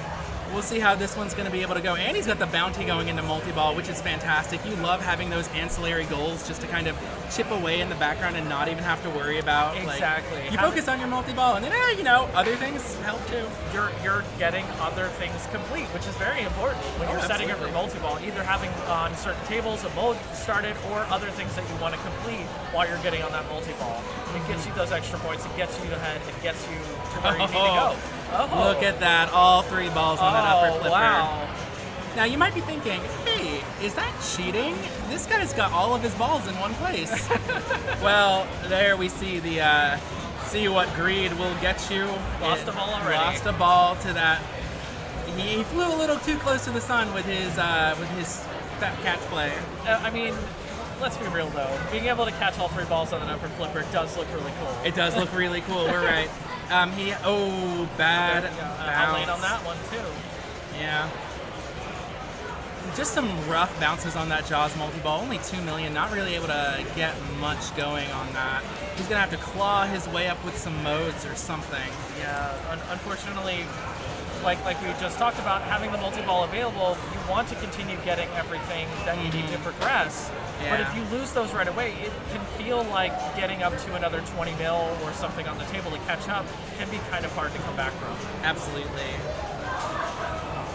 But of course, Jaws can be a pretty finicky one. It can also come down to like that last go, right? The final ball, as always with any pinball game, is really crucial. But for Jaws in particular, I feel like for Jaws on its last ball, are there anything that comes up on the table itself? No, there's nothing particular. It's just a lot of things that build, right? Because you want to, with the shark bounties, there's just, you have the 4 things. I can't see his screen right now because he's in the middle of a mode. He's doing the shark tower. Yep. So you can see in the upper left, he's got Chum Bucket. It's very hard for me to see because it's tiny on the screen. But he can work his way towards catching the shark. Yes. He can just keep going with the modes. Right. And honestly, just kind of keep smacking the shark if he wants to dare. Yeah, if you dare. But I mean, with his current score, I do believe he's right about near first, second place, so that might be too dicey to do. A victim of the lightning flippers. Just one little bit more would have helped him survive, but the lightning flippers said no. Yep. Those lightning flippers can easily say no. 159 million, though. Still pretty good. Still pretty good. So what was your last round? What were you playing? My last round, I was on a game called Whitewater.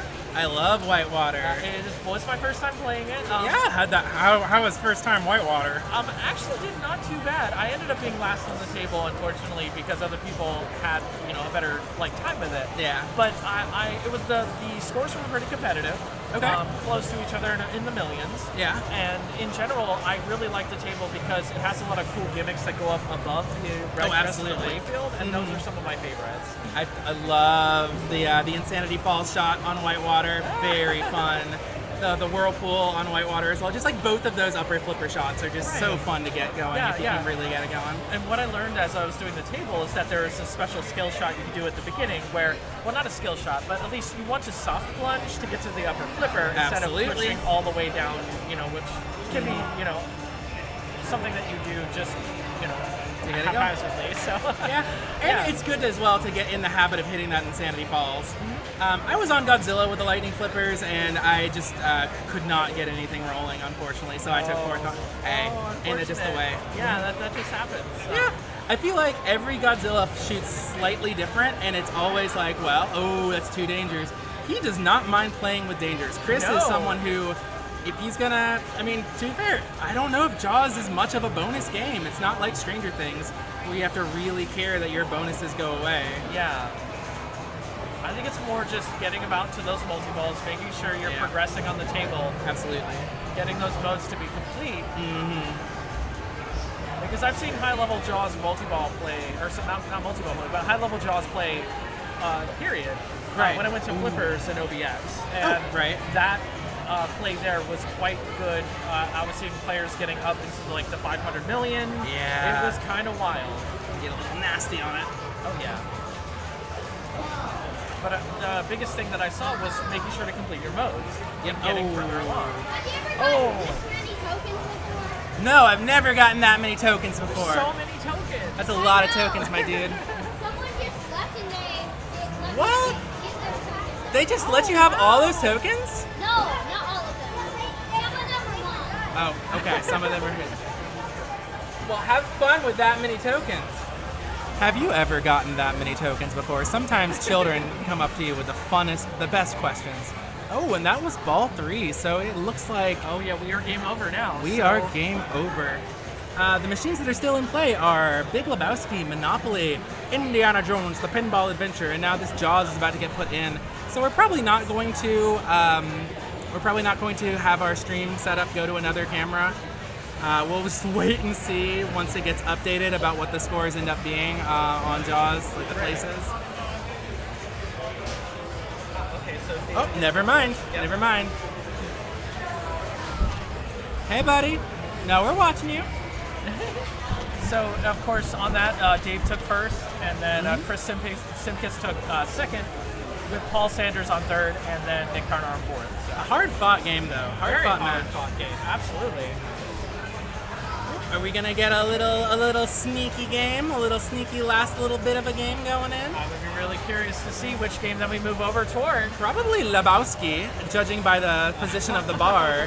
He's turning the corner, and yep, that is the money, Lebowski. Now, the Big Lebowski is a pretty rare machine. I don't know how many were actually put into production. Let's look that up real fast. I've never actually played that machine either, so I'm really kind of curious how it works. I played Pulp Fiction earlier, and that was actually really fun. Pulp Fiction is really interesting, kind of stylized after the old 70s, 80s machines. I thought it was a 70s machine at first, right? though. You would think. Yeah. It's designed to trick you, but it does its job very well. Well, that explains why it felt so good to play, because it's updated with modern sensibilities of the stuff that you want to do on the table. Absolutely. Yeah. Now, the Big Lebowski pinball came out in 2016 by Dutch Pinball. Not much of a production run of it. Yeah, if we can see how many that were created, that would be great. I don't think so. No. Yeah, I think we're only seeing just that it's still in production. It is still in production, which means that we have not gotten the final production numbers on Big Lebowski. Okay. This one can be a little finicky. It's been a long player in this tournament so far. There's some interesting shots with Big Lebowski, I will say. You've got the car at the top that you want to potentially bash, but that's not until you smack the handicap space enough. It's the Big Lebowski. Have you ever seen the Big Lebowski? I have seen the Big Lebowski. Yes, I'm a big fan of that movie. Absolutely. The dude definitely abides. The dude definitely abides. So if we're moving on to the Big Lebowski, we'll probably have to switch over on to the different names for the players. Yeah. I definitely know how to do that.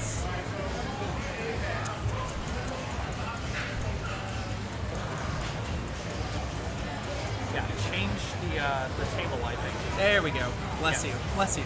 We are on Big Lebowski. Yep, I'm just looking to see. Yep, it does the T for the instead of Big Lebowski. There we go. All right, we got Sammy, Olin, Robert, and Sean on Big Lebowski. I have a personal preference on this table. Oh, I'm really? kind of biased.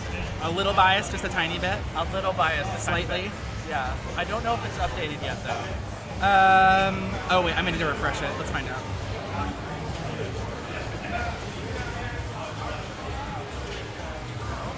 No. Go back to the page again. Or maybe, yeah, the status. You were all, I think, my Scores. Had to learn how to do this sometime, right? I'm usually just with someone who knows how. Okay, no, go back to the page itself. Figure this out. Alright, so I think we'll need to go back to where the page was before, the previous page. Okay. Change it back to. No, this is fine. Yeah, Okay. I think I just don't know where we need to go back from here. Or no, this is okay. I get it. So go back to the stream. Okay, and yeah, we need to see the properties of it. So right click on it. Yeah, properties. Okay. So it looks like it's using a different page for the scores. Okay. Or refresh the cache of the current page. That button right there. Refresh the cache. No. So we're using a different page. It's using a on different there. page. Yeah. So we need to go back over there. Yeah. So there's another similar page here. So go to the last page. The last tab. Yeah. No. Interesting. I don't have any good games to put it on right now. Everything's on Okay. Ball 3. Oh, okay. Okay.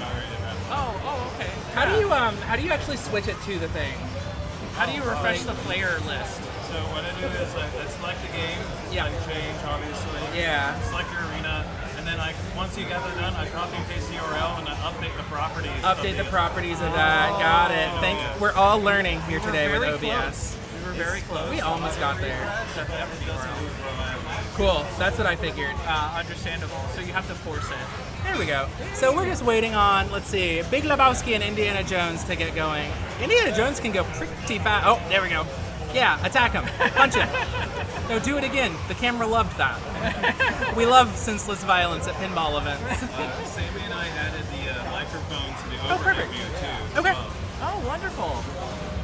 Burp. Look Understood. at Yeah, that. so now we can still have the overview of that. Yeah, thank you. Yeah, thank you. So what has been your favorite table so far today that you played on? My favorite table so far that I play, I mean, I love Monopoly. I did not fare well on Monopoly, but I still love that machine. It's a weird old machine. I love Twilight Zone as well. Twilight Zone is just a classic, obviously. So how does Monopoly play? give me.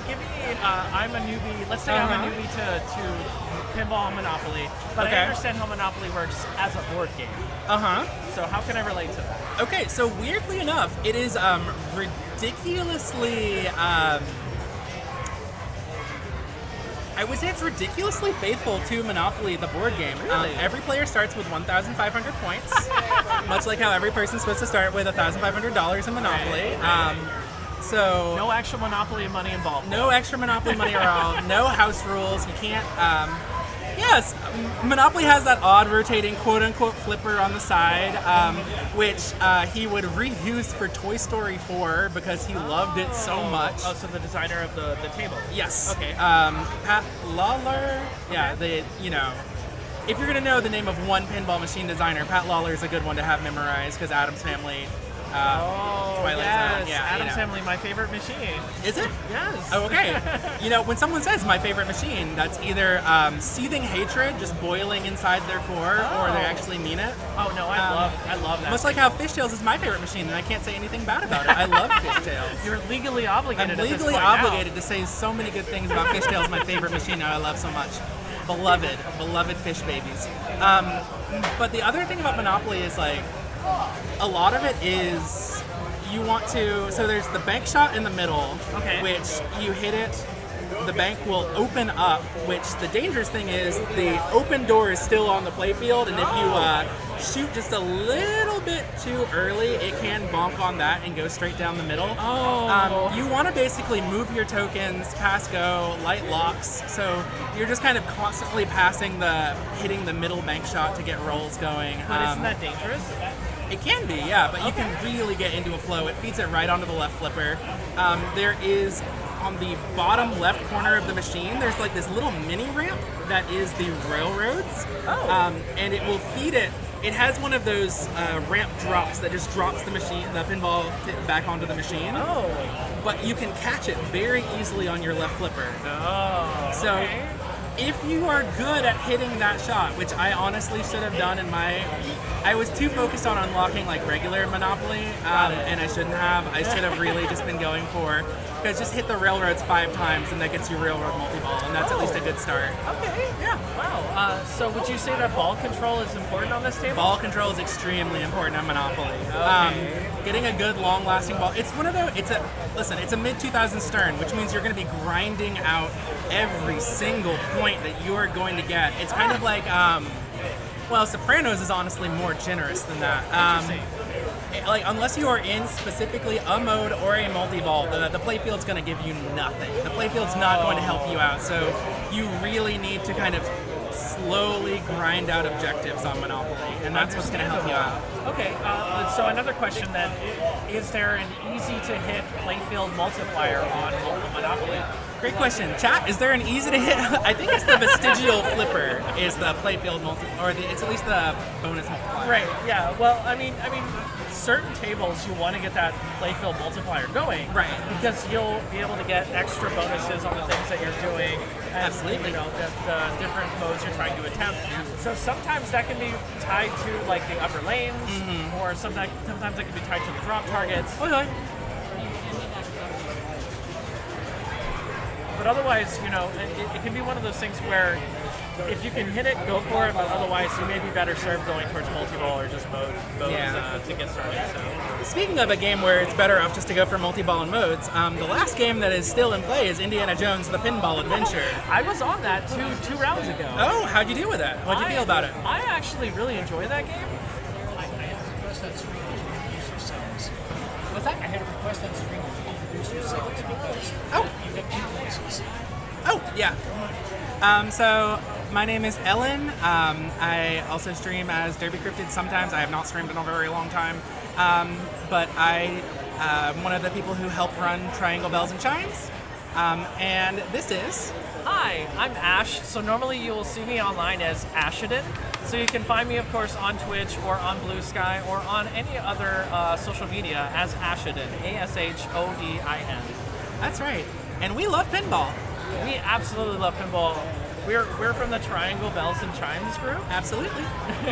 And we enjoy just going together and playing different pinball events. And this one, of course, being a large event that we wanted to come to. Oh my gosh. Support. Absolutely. Yeah. So with Indiana Jones, did you find that you were was any shots feeling supernatural for you? Did you find that there was a lot of kind of push and pull with the table where it wasn't really giving you what you wanted? Yeah, that's such a really very good question. So the table itself, of course, I was new to it. Right. Most of these tables I'm new to today. Yeah. But playing on it did feel very similar to some of the older 90s tables that I've been used to, where you want to try to make sure to get lock slit and get in together for multi-ball before you want to start off and try to do the other modes that are available. The classic strategy. Yeah, the classic strategy. Always easier said than done. I find it very hard sometimes to hit that little scoop. I feel like the scoop on Indiana Jones sometimes, and correct me if I'm wrong, chat, I don't know if you find it very easy to hit that scoop. I find backhanding that scoop is the quickest way to actually get it in, because I put a little too much mustard if I'm hitting it from the right flipper. Too much mustard and not enough ketchup? Too much mustard, not enough ketchup. It's just spraying condiments all over the place. Terrible stuff. Yeah, I often find myself hot dogging it too. So, so for the scoop though, it is just dead left of dead center, right? Yep. Yeah. So that and I'm trying to get used to hitting the the drop targets to get it into the ball lock, right? Which Right. is also in the middle. It's kind of dangerous. Yeah. Yeah. Just one little errant, like you're off by just a tiny bit, and it's either going to bop you right down the middle, or it's going to send you careening off to the sides. Right. And that's even if you can pretty cleanly get those middle drops down. Yeah. Uh-oh, we got Kaylee here with the new prizes. Oh, she's yeah, got we're gonna something. have some more prizes. Well, with Indiana Jones, did you know if it has special flippers or anything that's going on with the table? Not on that one. Okay. Not on that particularly. The funny little gun. The gun, yes. I love the gun plunge. There we go. That's Gun the thing that I was plunge, trying to think about. like on Dirty Harry.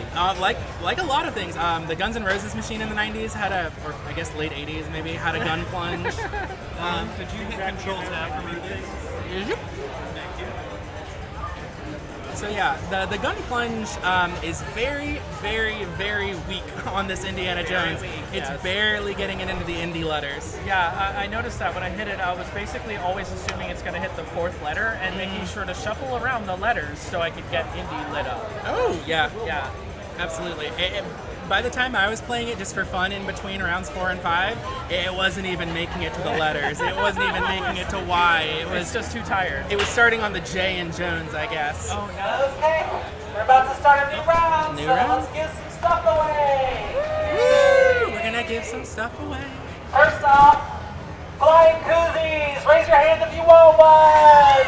Flying koozies. Woo! We'll check and see if they show up on camera. The flying koozies are going everywhere. It's a massacre. By the It's way, mayhem. Bill's the winner of whatever you're gonna give away. If Eddie shows up on camera, that would be amazing. Yeah. It's a massacre. It's mayhem, I Winner tell ya. of this Marco play pinball set with a cup holder and some pinballs and some other stuff is Bill Mason. Bill Mason. Bill Mason, a tent pole of the North Carolina pinball scene, a perennial, constant fixture in the North Carolina State Finals. Oh, he's great. Wonderful guy. Everything in this box. Okay. Some pinballs. Oh, sorry. Here, let me.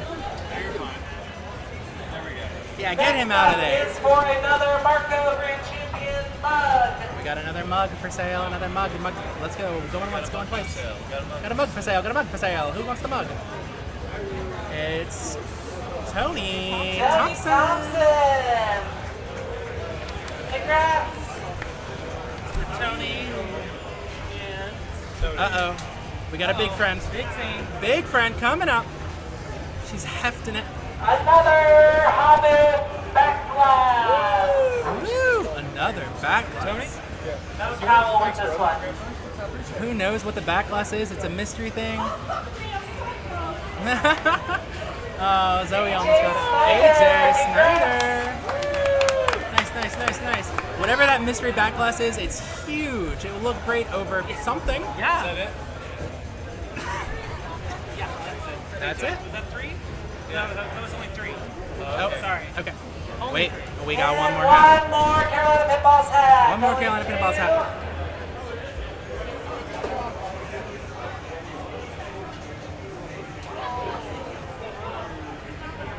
Andrew Cofield. Andrew Cofield. Congrats. There's so much juice on that bad boy.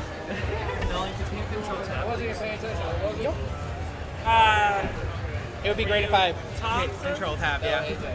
AJ. Oh. The last one that was left. All right, we're gonna see what game we get going for today. Do we have an idea about it? No, but I'll let you pick. Wait, who was the last one? Okay. As long as it's not Mata Hari. Who was the last one? AJ. Do you remember the last winner? No, it was the one before that. There's Andrew. Oh, Andrew Cofield was the last winner. Okay, that was this. Hobbit back glass. All right. Well, I get to choose the arena. Here's your one and a half. Or this one, whichever one you want. Oh, you get to choose the arena. I get to choose what we're gonna follow. I get to decide who lives or dies today. No. Huh? You can decide who gets to be watched. Okay. Lives or dies is a different stream. Next round is up. Next round. Scroll down. Good question. how about... Let's put you on screen with Adam's Family. We're going to go to Adam's Family. For Keith, Corey, Abby, and Matt. Yeah, choose that one.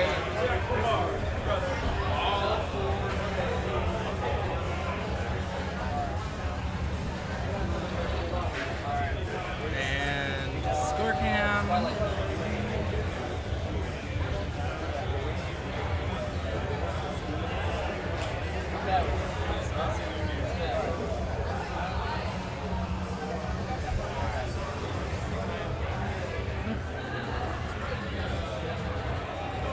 I'm on Godzilla and I'm first.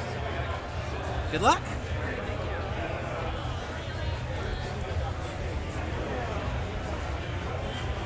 Thanks for all the help with the stream. Oh, of course. My pleasure. All right, folks. I'm going to be bouncing for just a second. I need to find out what game I'm playing. And then we'll see how things go. I'm going to try to come back pretty soon. Who knows how long? Oh, I'm on X-Men, so that might take a little while. That might not. We'll see. I'm last on X-Men, so I'm going to drop my coins, and then I'll talk us through Adam's Family just a little bit. Welcome back.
Welcome back. Keith had a very quick first ball on Adam's Family, and here comes Corey, ready to roll.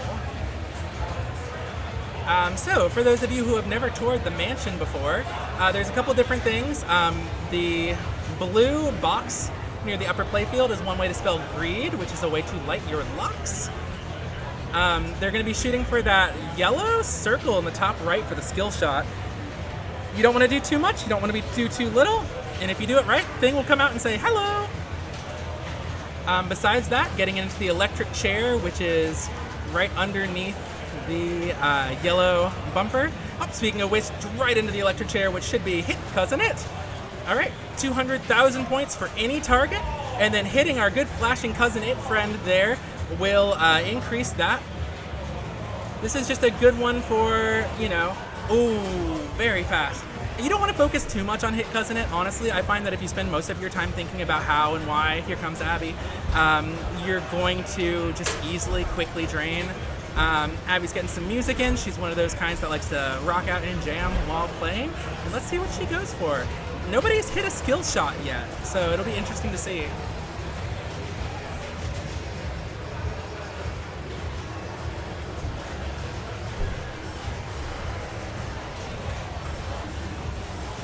All right, another into the mansion. We got hit cousin it again.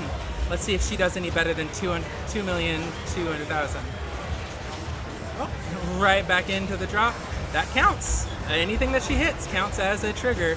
She's getting some early bears in. Ooh, trying to get that star. If you are able to get it through the cemetery and then off of the upper flipper onto the bear ramp on the left side, you're able to get a star, and that adds some points to things. Now we have the Mamushka. Good save on her part. She's got both of the hit things and score points modes going on, which means she just wants to keep that ball alive as much as possible and crank up some points. 4,200,000 on cousin it. Nice. We'll see if the Mamushka bears her anything from there. 4 million. You know, that's going to be a good 8 million. Let's go, Ryan. We're all cheering for Ryan here. I'm cheering for Ryan. I don't know who Ryan is, but I'm cheering for him with you.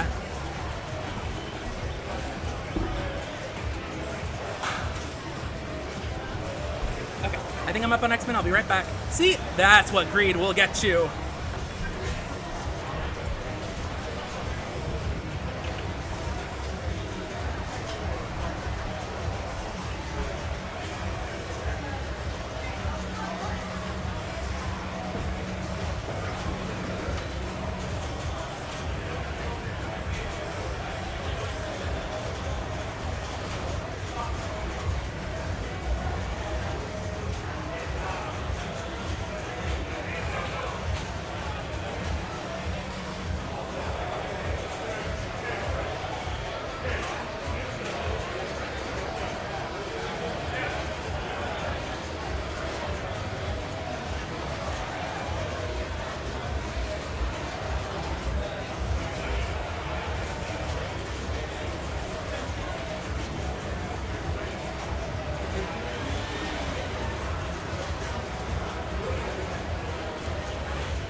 Well, I'm back early, and you know what that means. Oh, we got another first-time cat saying, "Let's go, Ryan." See, we're all about the Ryan in this household. And a third chat going, "Let's go, Ryan." We want Ryan in this house. The people crave Ryan. Are we talking Ryan Walsh? Is that who we're going for? If so, maybe we can see if the stream can follow next round. I'm obviously back, so you can tell how well my first ball of X-Men went.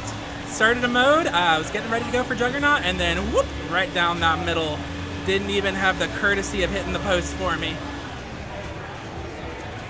Now, oh, that's another mansion mode. Let's see what Corey's able to get going. Ooh, quick multi-ball. He needs to get it to the thing right there in the middle, right between the two ramps. Kind of a tricky one if you don't have your head right on this, but hitting it on the bear ramp will feed it back to you pretty easily. Ooh, right rattling around. He takes a moment. He's recentering himself. No, just cannot get that going. No, and he loses his opportunity of the quick multi-ball. A lot of flailing, a lot of heaves. I mean, he's keeping the ball controlled. It's just not really getting much of what he wants. And that is enough of a tiny little bounce. He trusted the machine, and the machine spat him in the face. All right, this is Ellen back, by the way. This is Ellen. Abby is coming up next. Abby has the fantastic flipper earrings. Love that. Love her style, honestly, all of it.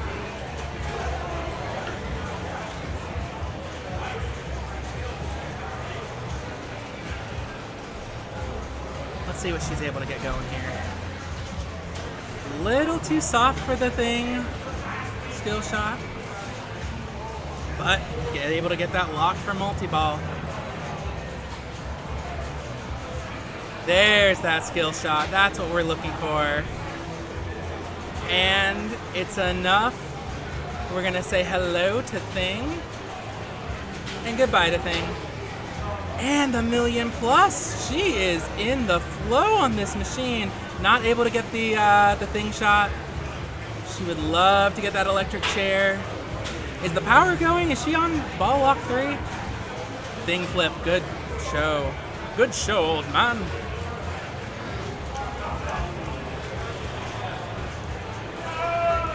You got this, Ryan. That's another ball lock for multi-ball for Abby.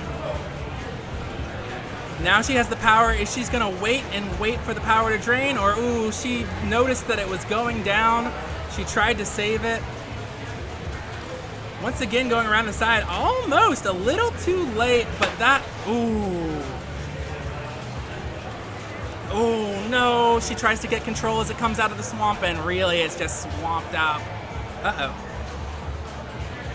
I think that camera might just have died. We might need to see if we need more batteries or something in it. I will let him know about that. Player cam is down for just a second, so I will let Matt know he's currently playing his ball right now.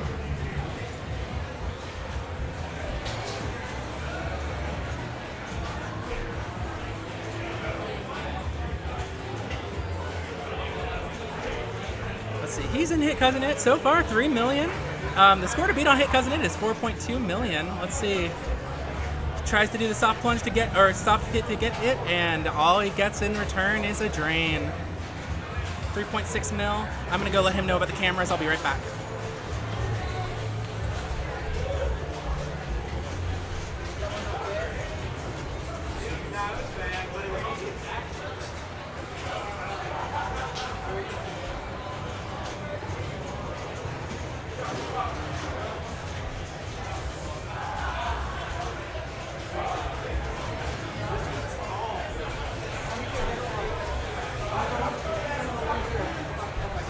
Alright, we got Adam's family here, here in round 6.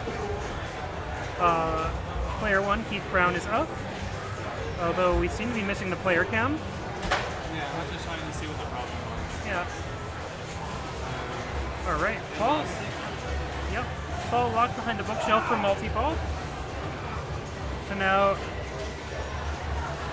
one more ball lock there, but also... Yeah, so we got the thing ramp, spelling thing for a bonus of 5 million, and he's trying to make the cross shot. Okay, but most importantly, okay, we got the bear ramp. Most importantly, he's trying to get back behind that. There it is, right there, behind the bookshelf once again. The 2 balls are locked for multi-ball. Multi-ball starts at the scoop. He went directly for the scoop. Now, you might want to wait. Oh, it's balanced on the tip of the flipper there. And sometimes you wait for the power to time out. But, never mind. That flip went to the scoop behind the bookshelf again, and that is a place you can start multi-ball. It's showtime.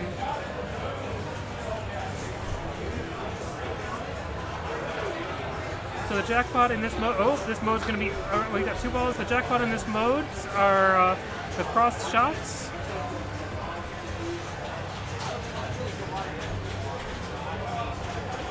One ball almost making it up there on a weird bounce, but multi-ball is over.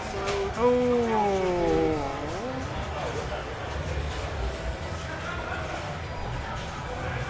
42 million is a solid score, but player 3, Abby Terhune, is coming up right behind.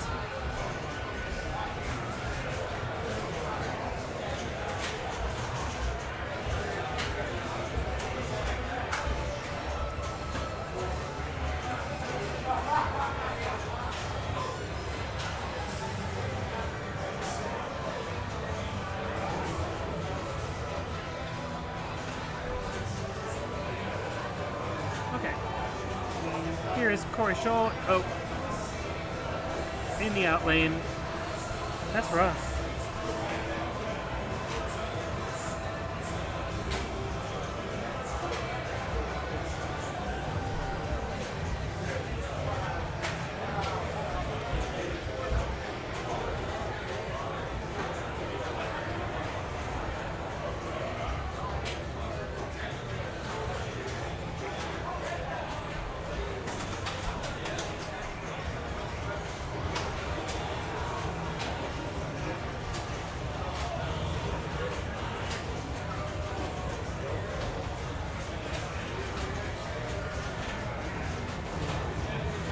Alright, Abby Terhune, player 3.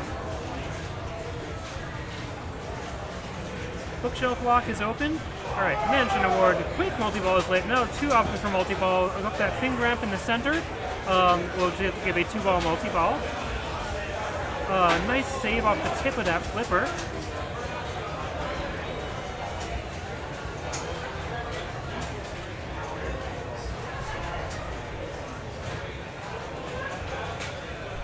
I don't actually know what qualifies the ability to lock a ball in the swamp, but she has done that.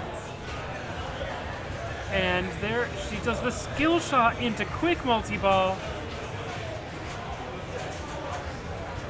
And there is a cross shot for 2 million. The jackpot hadn't been lit yet.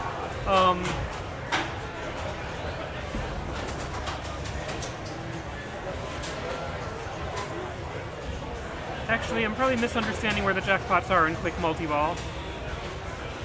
Vault for 5 million. Okay. Oh. I'm not sure what happened there.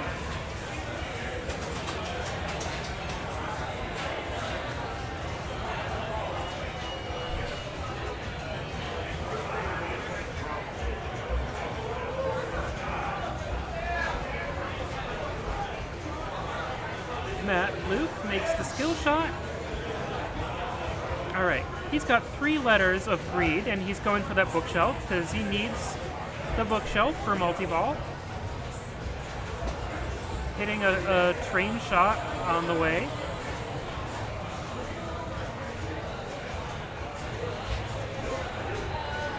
Just kind of going for every shot, but the thing that he really needs is to bash that bookshelf and get and get the main multi-ball ready.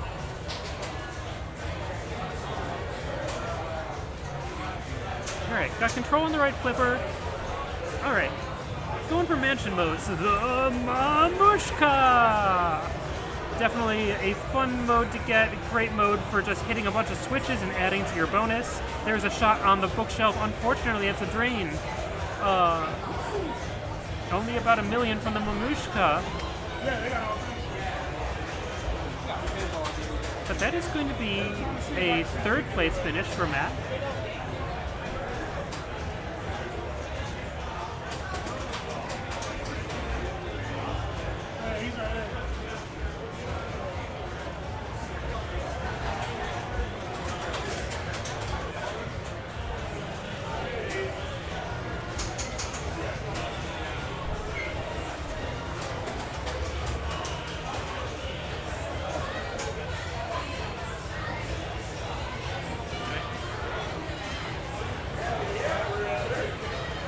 I really love the Addams Family. Like, I know a lot of people love this game, but, you know, it's kind of mean and kind of simplistic, but every shot on it just feels so good.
Given we probably aren't going to get the rig on another game this round.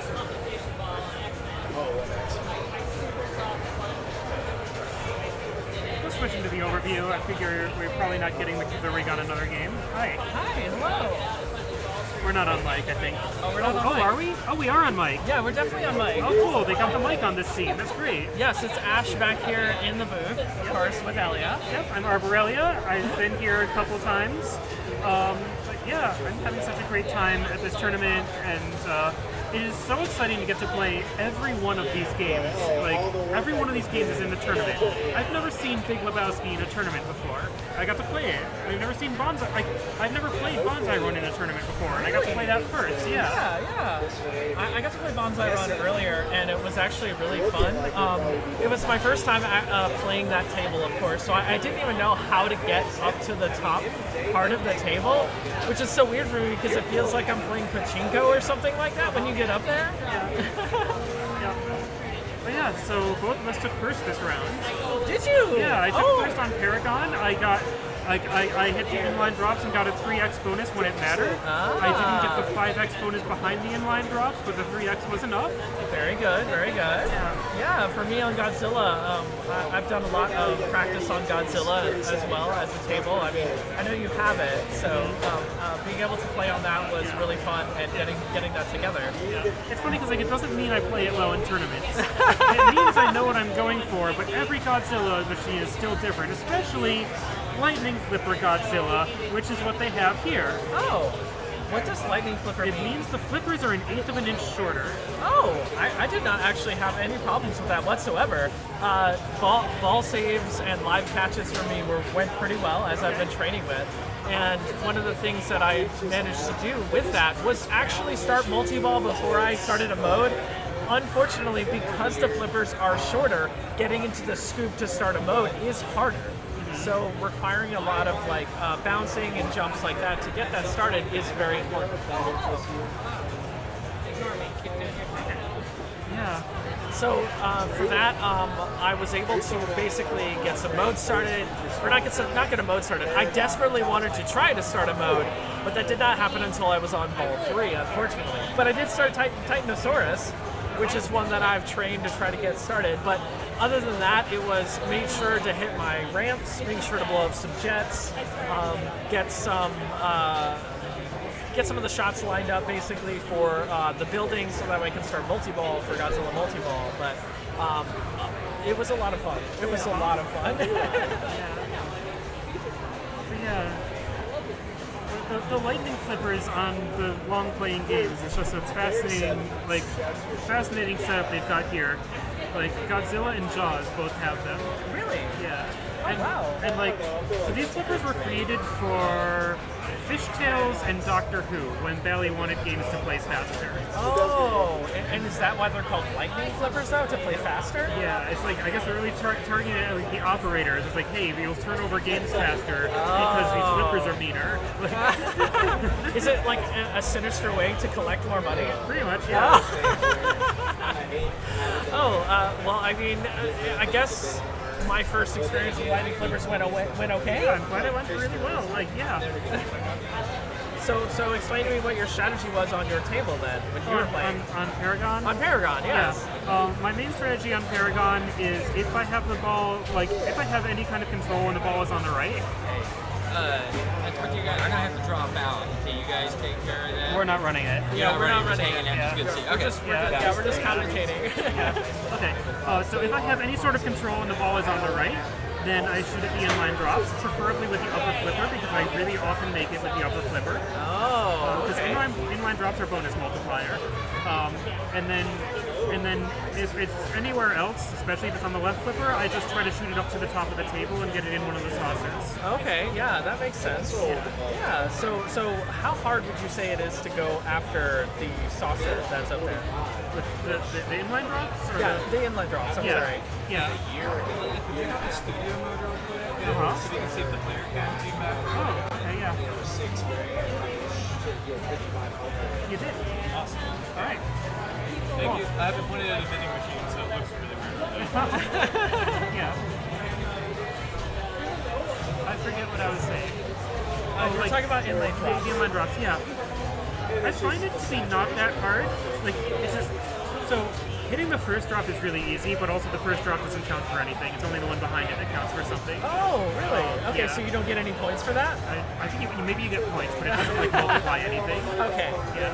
So it's not really that important. It's important to start it. But if you've got that drop down, if that drop is down, I'm just going to be going for those inline drops because bonus is the thing on that machine. Oh, really? Yeah. Okay. So what I was talking to Ellen about earlier is that bonus on certain machines may not be as important, but on this machine it's really important? Yeah. Okay. Yeah. Just for the record, how old is this machine? Paragon is 1981. 1981. Okay, so they built the bonus to be more of an integral part of the game. Yeah. Got it. Interesting. Yeah. So right now, currently with the tables that we have available, what we have left going, we've got Pulp Fiction, we've got Twilight Zone, Uncanny X-Men, Deadpool Pro, Star Wars Premium, Stranger Things Pro, Jackpot, Funhouse, and Bonsai Run, which is very interesting to me.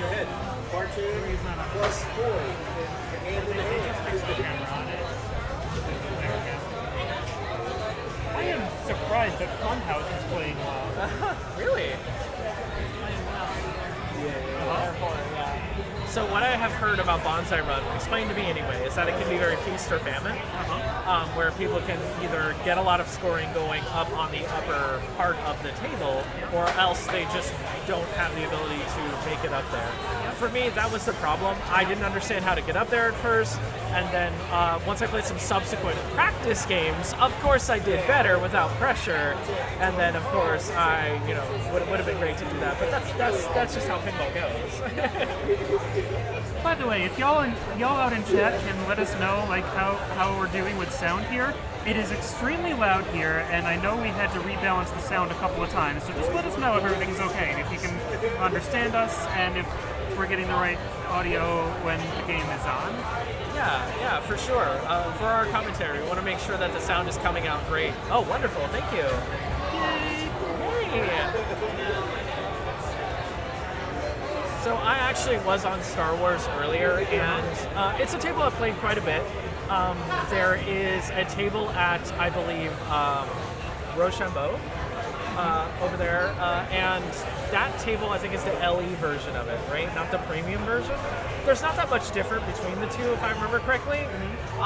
But for me, it's a table that I love to play, but I still need to know more nuances of it.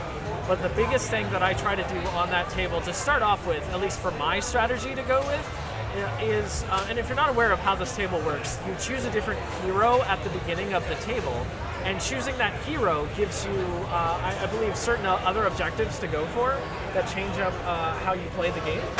Yeah, or like different advantages towards different objectives. Got it. Like Han starts multi-ball easier, Leia stacks progress towards multiple modes easier, like it gets more points from stacking progress towards multiple modes. Yeah.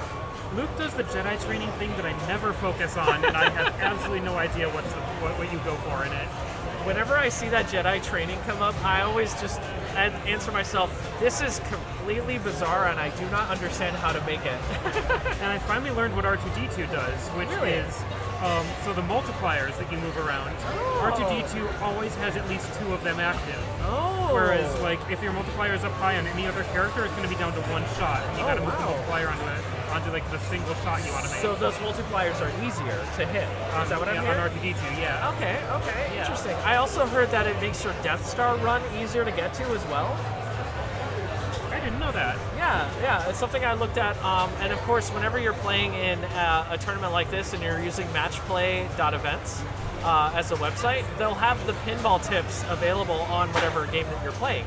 And that's actually where I saw that tip from, is that R2-D2 helps you get to Death Star faster. Yeah. I would have guessed that was Han, but okay. Yeah, I'm not sure how that tracks or how that connects, but that is where I saw the tip, and if the tip is an error, of course we can fix it and we'll flag it, but yeah. For me, I go as a strategy Leia, because I figure I'm not going to do that well on the table because I don't know it as well, but if I can go for as much points as possible and hope that my other players don't know how to play the table as well, then maybe I can do quite well on it. And it has worked out for me several times before, so it's not a terrible strategy. Yeah. And like Leia gets a lot of points if you stack things right. Oh, interesting. Yeah. And like I cannot comprehend the strategy of how to stack things like to optimize points on Leia, but I know it's a thing. Okay. So let me switch gears here a little bit. Do you know much about the Twilight Zone table? Yeah. Oh, tell me more about it. Oh my gosh. Okay, that table, like, where do I even start describing that table? That table is just so full of objects. Objects? Right, yeah. There's so many things to hit? Yes. Oh. And like, it's a table that's like, you might not notice it's a wide body, but because it's basically, you've got like a normal sized pinball table, and then you've got all this extra stuff on the left also. Okay. Oh, so there's extra things that you might not notice are there if you're used to a slimmer table? Yeah, it's like you might not like. It doesn't have like the really wide angle shots like Paragon does. But instead it uses that extra space for all kinds of extra toys, like that upper playfield where you fight the power and like the pop bumper area you don't want to be in and all that kind of stuff. Interesting. So let's see. One thing I know about Twilight Zone is you. Like, I think you want a full plunge, which is not the skill shot. The problem is if you get the skill shot, it's going to put the ball into a kicker that throws it into the pop bumpers. Okay. And you don't want the ball in the pop bumpers, so you get control. So so you want a full plunge and not get the skill shot. Okay. You want to shoot your ramps that say light lock or stuff like that. There's 2 shots that say gumball. If you spell gum and ball, it's just 2 shots. Then you make the right shot to put your ball in the gumball machine. And that is worth, for one thing, a lot of points. And also, one of the balls in the gumball machine is the power ball. Oh. So can you get it out of the gumball machine? Yeah. Oh wow. Yeah. Also, if you drain with the power ball, then somebody else might just plunge the power ball and have the power ball. So what does a power ball do exactly? So the thing with the power ball is a ceramic ball. Okay. It reacts to things differently. Yeah. It's not magnetic, so you can't do the magnetic upper playfield with it. Oh. But if you shoot it back into the gumball machine with that right orbit, it goes back into the gumball machine. That gives you the Powerball payoff multi-ball. Powerball payoff multi-ball. Interesting. So it's only if you get it out of the machine, and that's random. If you get it, like the balls in the gumball machine are always in like some order, so it's like kind of random, but it's like how many balls have come out of the gumball machine. Oh, okay. So can you feasibly go after it as a strategy when you're playing the table? I think so. Yeah. Okay. Very cool. Twilight Zone is done. I don't know if people put their scores in.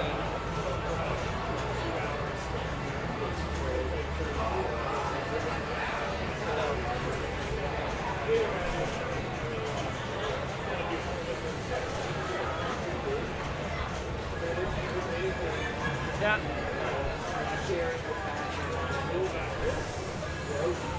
So nobody put their scores in on that table? Nobody put their scores in on that table? Someone already played it too, so I can't report that. Oh no. Hopefully someone's got a picture. Yeah. Well, as a rarity, and as one thing that I recommend you do if you're playing in a match play tournament is make sure one of the 4 of you on the table is willing to submit the scores if they have the ability to do so. Or at the very least, have somebody take a photo of what you finished with on that table, so that way when you're going to your tournament organizer or your tournament director, you can be able to supply that information when you need to, so that way the tournament can continue without any issue.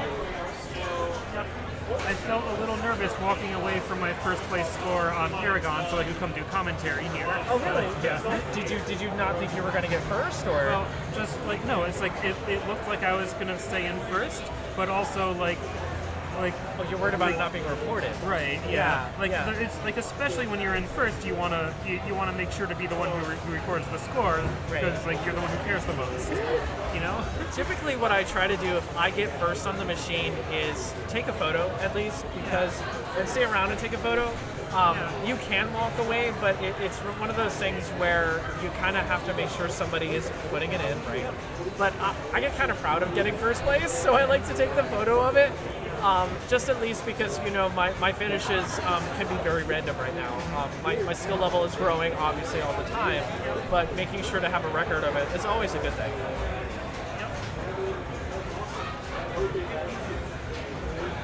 So we're waiting on Twilight Zone to see if we can get the score for that, and then we will be doing some more giveaways, I'm assuming, and then we will have, of course, another round. I am amused at how the rig is just pointed at a vending machine. Yes, that is very funny. Twilight Zone just needs to put their scores in, but they get We need the results of Twilight Zone. Who is on Twilight Zone? Put it in or come up here. Everybody's outside. I thought I heard. really didn't know. how does the DMD work on the stream now? Because I lowered the exposure to make it hopefully easier to read some of the scores. Okay. I have no idea. The room's currently pointed at the vending machine, so like Yeah. Yeah.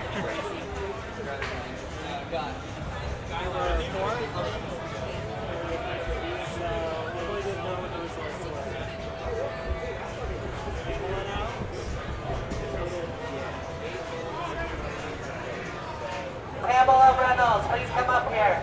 There's no easy switch for the microphone. Like turn off on. What were you gonna say? Yeah, because like Twilight Zone is just like a really fun machine, and like there's like just like constantly new things that happen on it. Like I try to play modes that start at the piano, which is the upper flipper shot, or Yeah. the slot machine. Yeah. And just like Wait, it has a slot machine on it too? Uh-huh. This table just sounds better and better. Yeah, it just has so many objects on it. They're almost like mini games inside the pinball machine, is what it sounds like to me. I like that. Mini games are my favorite. It's not like you need to match things up on the slot machine. It's just like an object you shoot the ball into, and it starts a mode. But like, and like the slot machine starts a mode at random, and the piano starts the next mode that's blinking on the thing. So Oh, okay. Oh, wow. Yeah, I would love to try out that table. It's a part of the tournament right now, so getting a game in and now and then is going to be a little bit difficult. Especially because it's playing long. Yeah, because it's playing long, apparently. I'm actually really surprised Bonsai Run went long, because I feel like that game is fast. Yeah. I got third because I texted my boyfriend. It's a hell of a game, though. And Emily said she played, did he know who got? Okay, we're good. It didn't play through on my phone. I think Diner I did get the VPX to play around with, because I saw it and I saw it. No, it's the taxi one. Sorry, there's a taxi one that is similar to Diner, I believe. Yeah, where you're picking up different people in your taxi. Yeah. Did you hit Control Tab for me, please? Okay. Thank you. It's raffle time for a Game of Thrones playfield. You haven't won anything yet, have you? I've gotten a beer koozie thrown at me. Oh, but that's not on here. Right, yeah. Dory King! I mean, I got a hat, and that takes my name off there. Oh, unfortunately. no. Yeah.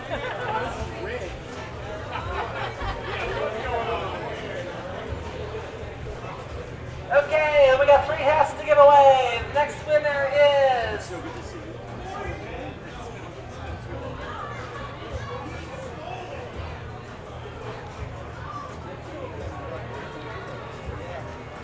Bryce Better. Congrats. Next winner of a hat is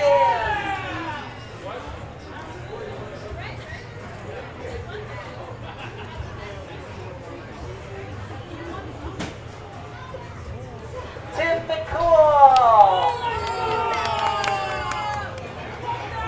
All McCools have won prizes. The last hat goes to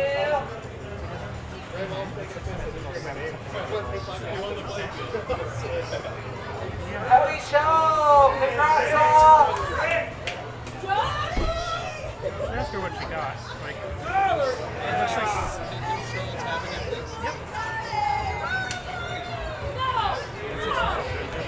Next round is up. Please make sure to submit results when you finish your game. Thank you. Hell yeah. Or Ash.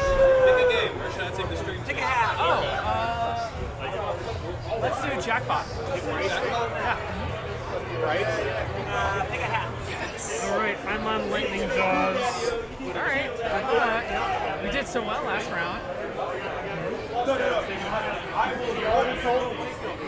want you to know that every time I play Creature, I'm thinking about you. That's a good thing to be done for. You say the same thing, but it'd be good.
throughout, like the developers throughout, but these are all generally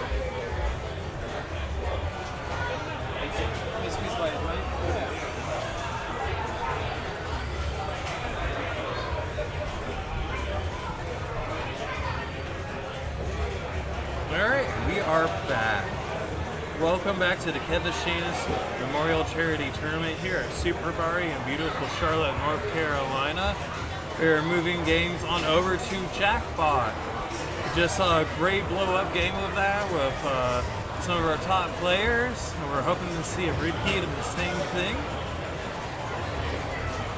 Appreciate everyone's patience in getting the stream moved over, and also the brevity of some of the commentary. We're all actively playing and having a great time. We wish you that you're here.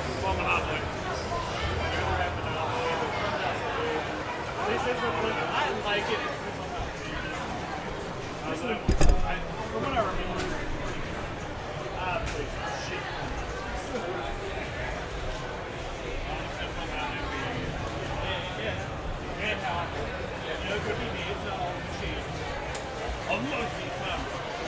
Usually.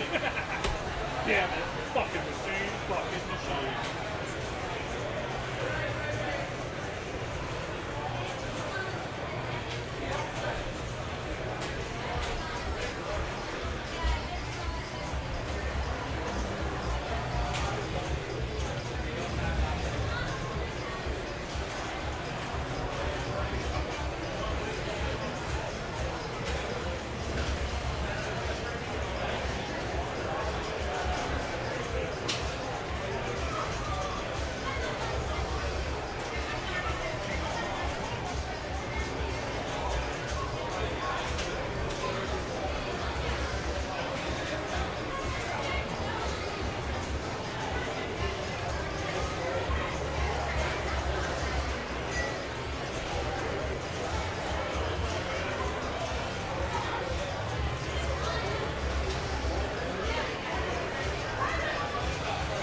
Alright, we have Sammy already in multi-ball on Jackpot. He's going for that late jackpot.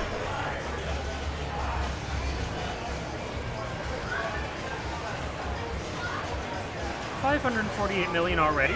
Oh! So she went for the visor, the quick visor open, and she got it, but at the cost of losing her ball. But that is a solid ball one.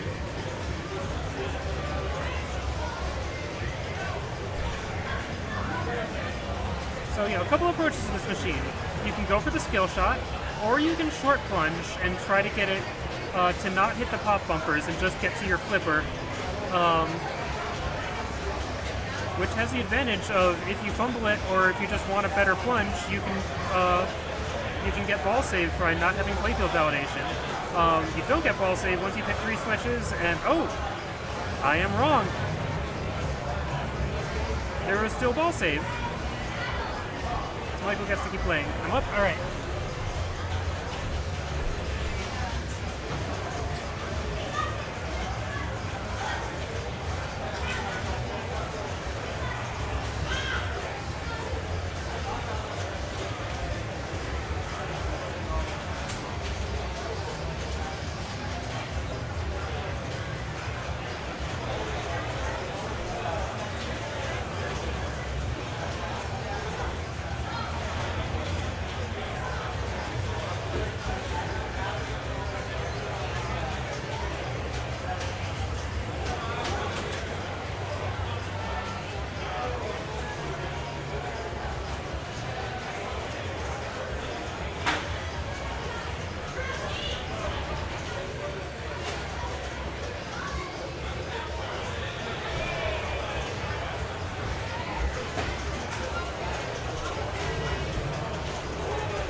play my ball on Jaws. It did not last long.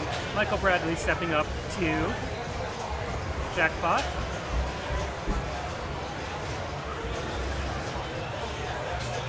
There is that short plunge. Only problem is it didn't clear the gate. Okay, so he gets the ball back.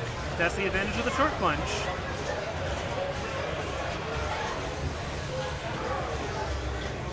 And he got the correct visor shot to open the visor immediately.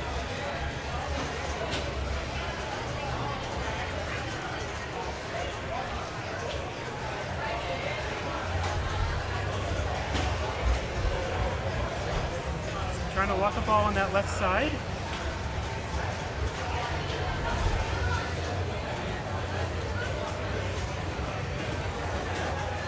There it is.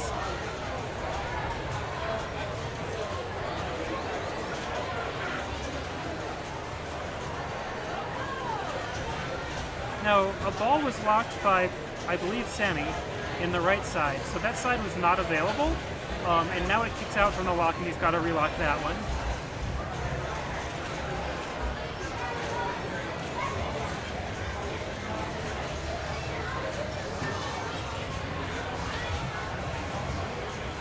Oh, nice nudge to save from that out lane, and it is in the right eye. That is going to be multi-ball on Jackpot.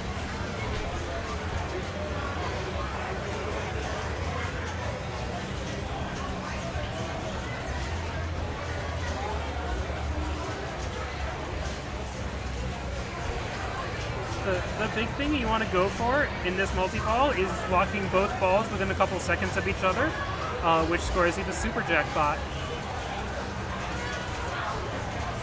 However, multi-balls can be very brief.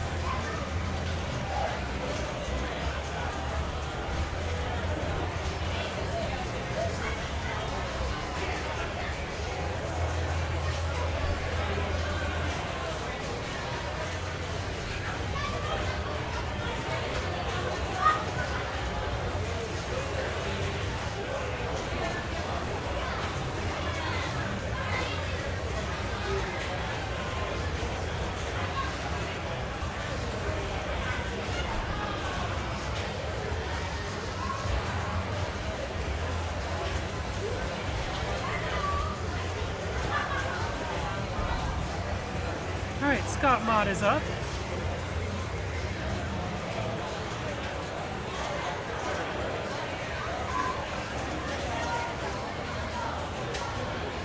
And just that bounce into the left out lane. He was just trying to relock the ball on the right.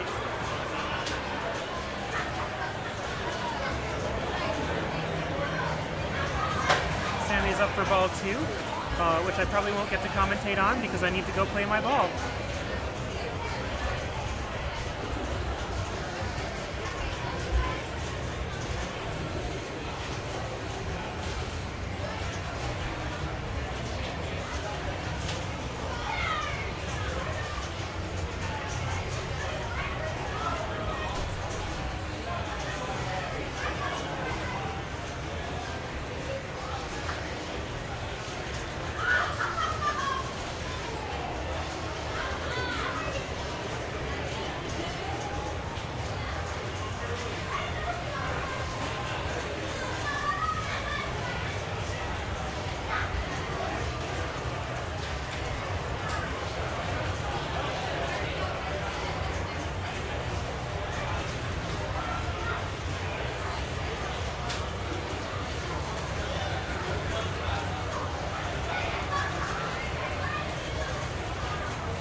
Alright, so Samantha's ball is still going, so it must be a good one. She's in multi-ball. Did she just get? She just got the super jackpot. 825 million points all at once. It's incredible. Like, her jackpot values are so big right now.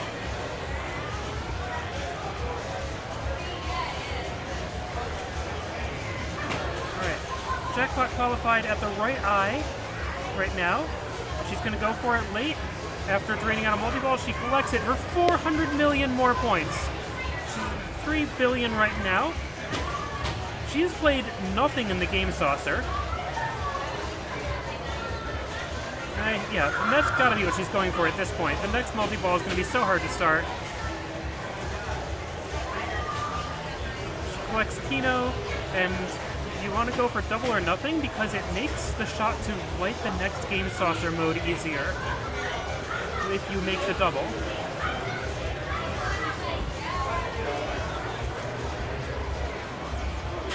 Because it says shoot ramp to light game saucer, but if you shoot under the ramp, like she's trying to do, then there you go. It gives you double your winnings, and it lights the next game saucer mode.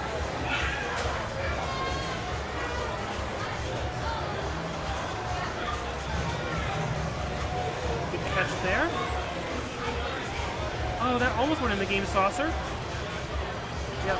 So she's shooting the game saucer repeatedly, and the reason for this is that she wants to go for Casino Run, which is the sort of wizard mode that you get after playing all the game saucer games, which is very fun and very gambly.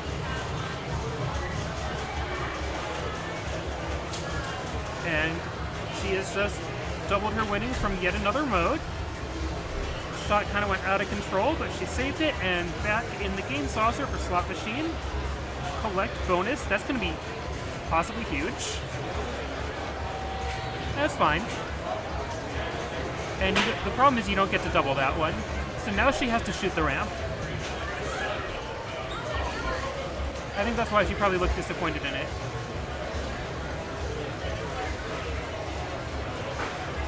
But she's going for the multi-ball setup again. She needs to hit a few more targets.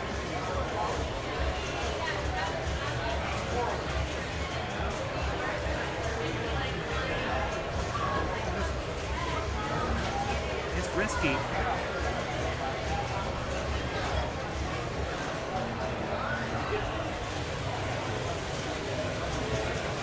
One more target to drop the visor again. She's done it. And she's back in the game saucer. This seems huge, and it seems once again like I'm gonna miss out because I need to go check if I am up on Jaws. She chooses not to double or nothing because she knows Casino Run is lit.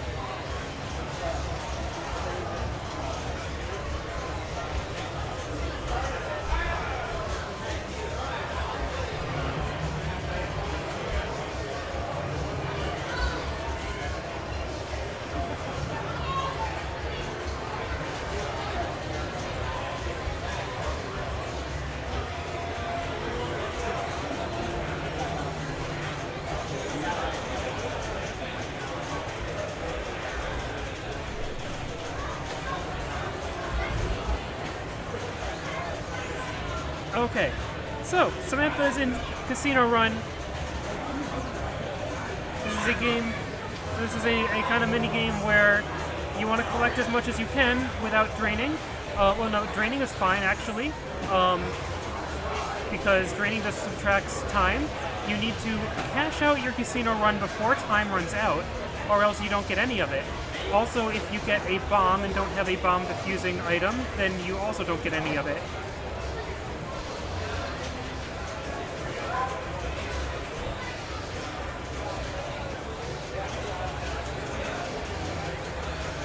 Alright, every time you shoot a hole, okay, she's got a bomb diffuser, she's got the no bomb.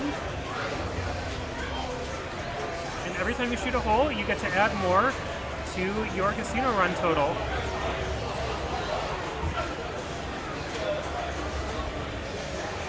"11 seconds remain. Does she get to cash this out?"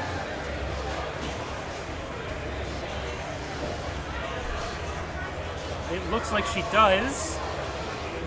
more time. She's still going. She won more time.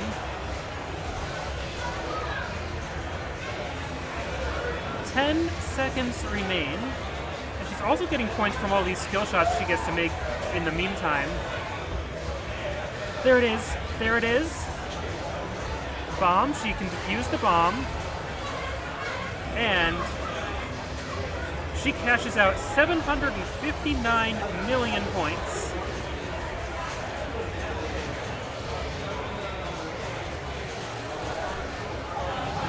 With that, I almost certainly need to go again. But this has been a very exciting ball of jackpot.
No, I just talk on the thingy.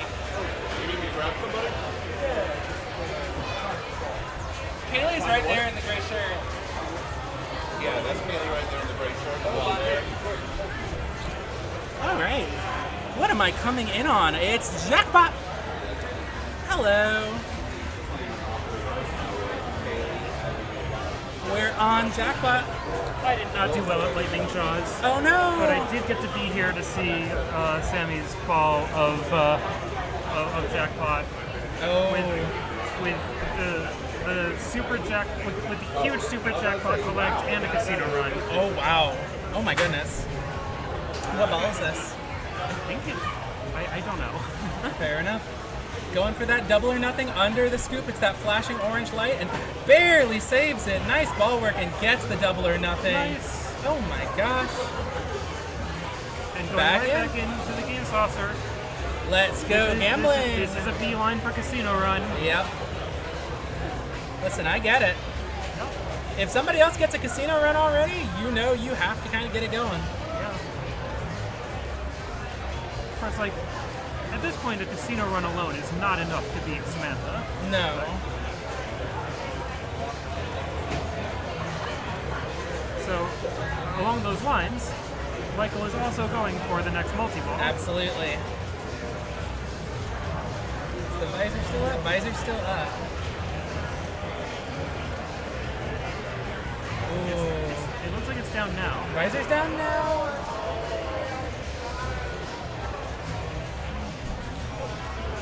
I need to scooch out. It's almost my turn on Mars. Sorry.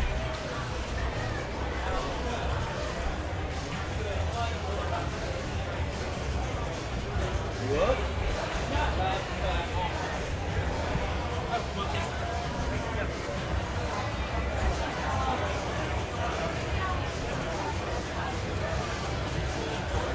I could tell from the display that that was a short plunge that hadn't playfield validated yet, allowing him to get control of the ball before it would count against him if he drained. But speaking of draining, it drains right out of multi-ball, but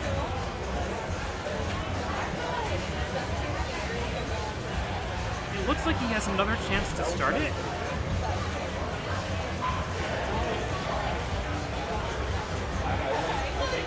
Oh, it's not multi-ball. It was not. It was still in multi-ball. It was not draining out of multi-ball. There we go.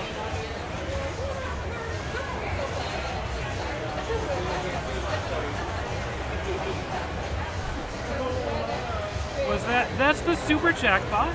450 million. A great start. And of course, the more you keep this mode going, the more the more rewards it gives you. Jackpot is currently lit only at the right eye. That almost made it. There it is.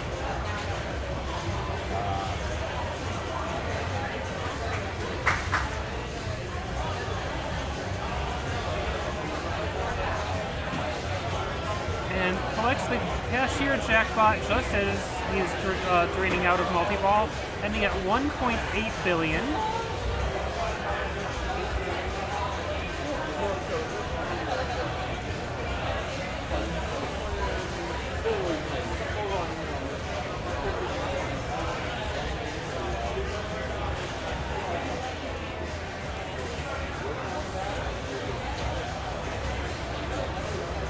He hit the correct Kino arrow, but that alone is not enough to complete the card.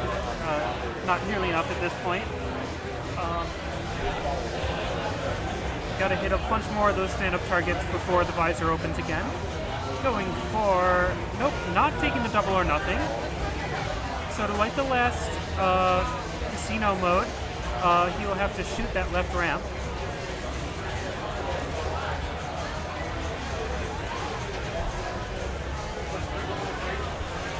Still on the same ball? Oh my gosh. Yep. My attack from Mars is like, went through 3 players in the time that he's still playing. Uh-huh. Wow. Oh. Like, solid score of 2 point something billion. Wow. But that's going to be, at most, a second place.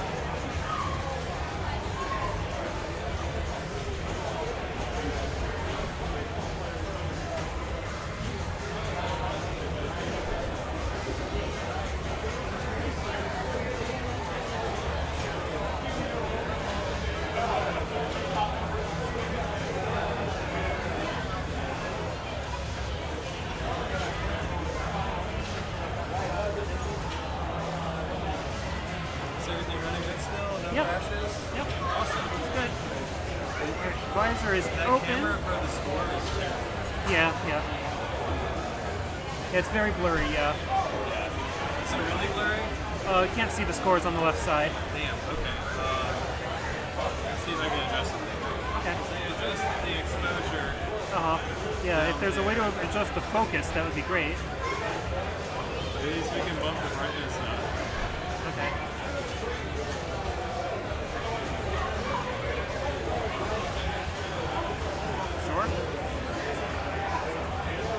Michael Bradley has started multi-ball. Okay. Yep. Thanks.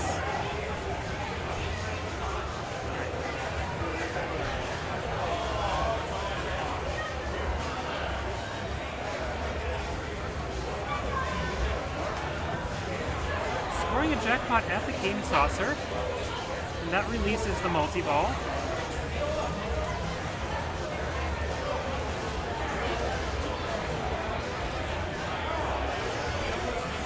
Relighting all the jackpots, but also draining out of multi-ball, scoring one more for the road. Oh, never mind, it's not draining out of multi-ball. I lost track of that other pinball. There's a super jackpot. Both balls went in the holes simultaneously. It is so satisfying when that happens. So, yeah. Michael Bradley has this chance to ramp up through the jackpot values. Oh, just trusting that center peg and being rewarded for it.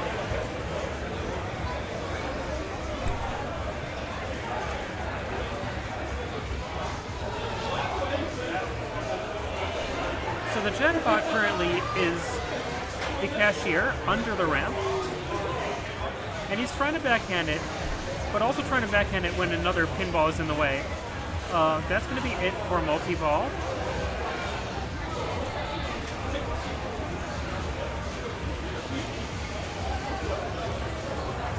And a shot at the game saucer goes wild and comes back between the flippers.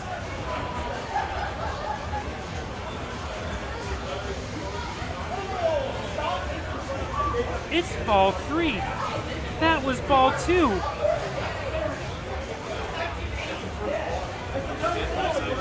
Oh yeah, that looks so much better now. It looks so much better now. When it's over, jackpot, I'm Yeah. just gonna wait till the next round. Yeah, It's okay. probably gonna be one of the last guys.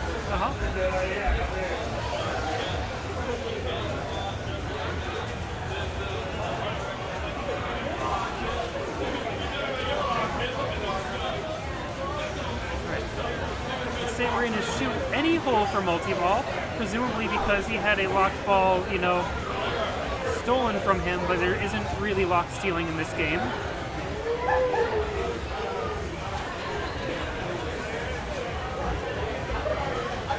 I see Scott Mott mashing on the cheat button, which is just a feature of the game. If you mash that extra ball button enough, you can sometimes influence the outcome of one of these casino games.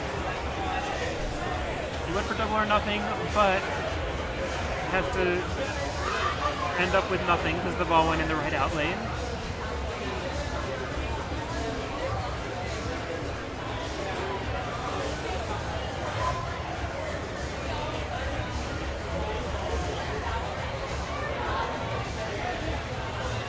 So here's Samantha with 5.4 billion. She's locked the ball for her next multi-ball. Oh my gosh, solid bounce off of that center peg. It's beautiful.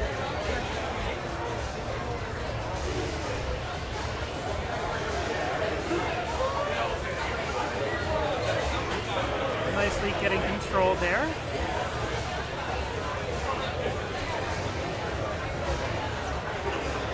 Game saucer is not lit.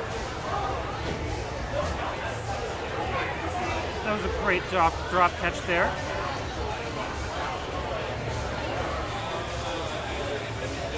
Ball coming across the playfield, and she lowered the flipper just as the ball hit it to deaden its momentum.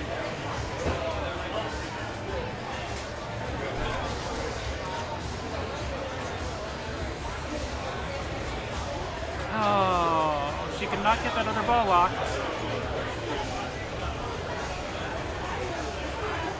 $207 million bonus, though. All right, here's Michael Mauricio's last ball.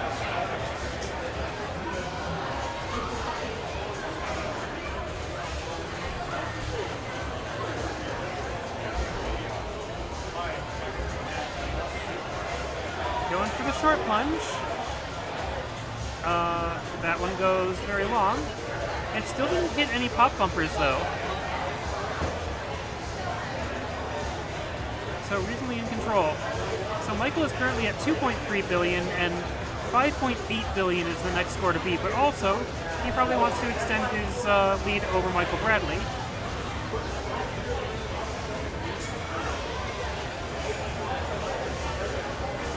There's the last target for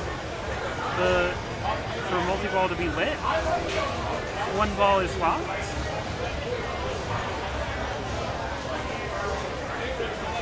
And now he's got to relock in the other eye because there was a ball already there. That came close. There it is. No, there it isn't. It's just sitting on the wall, isn't it?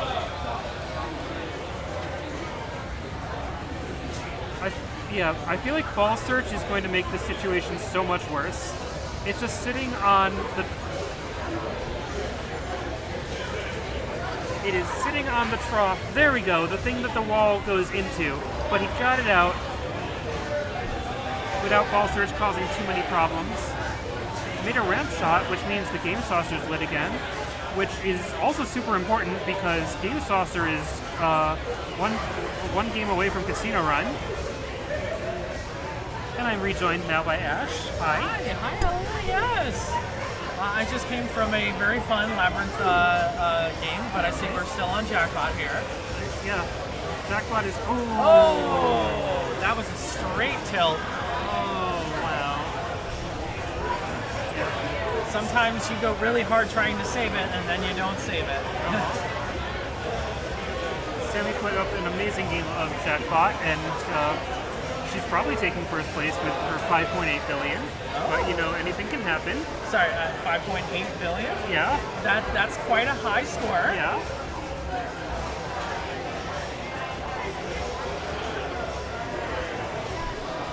She collected some huge multi-ball jackpots and like 900 million from a casino run.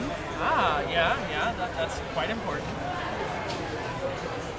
If we get to pick a game again, I want to pick Twilight Zone because we've been talking about it. Yeah, that would be wonderful.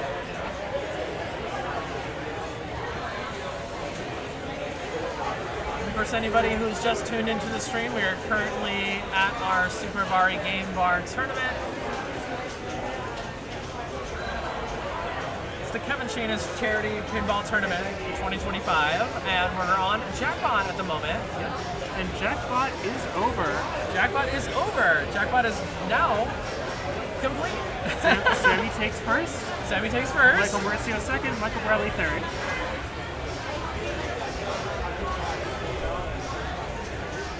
Some great scoring on Jackpot. Absolutely monster. 5.8 million is pretty good. Yeah.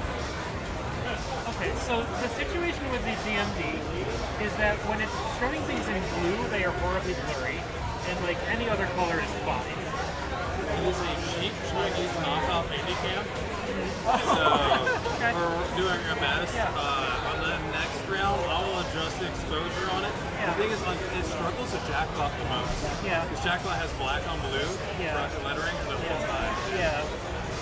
But we'll get it down a little bit more for next round. Yeah, I don't know if we've hit it on Twilight Zone yet, but we're suggesting that for the next one to cover. I would love to put it on Twilight Zone. Alright. That'd be awesome. Sammy, good job. Did you win?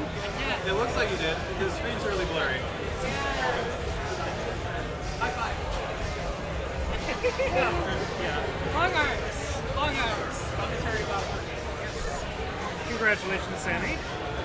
Thank you. I got That to was comment. fun. Yeah, I got to commentate for half of your multi-ball that blew up, and for your casino run. Awesome. Yeah, that's a lot of things. Yeah. Tell me about like how you get to like an 850 million super jackpot. That's just like. So part of it is every jackpot you score increases the value. Okay, that's what I was The guessing. other part, if you shoot one of the eyes, it's a jackpot, and then the other eye within 2 seconds, 3 seconds, somewhere like that, it's a super jack, and so that's jackpot value times number. Yeah. So. And I've seen the super jackpot, but I've never seen it worth like nearly that much. But you just had built up a lot of jackpots I before did. that. I was very close to my supervisor. So probably two, 3 jackpots away. So couldn't quite find it on my ball 3. Because at that point it's complete your grid, lock ball, complete your grid again. And that was just a lot of dangerous shots.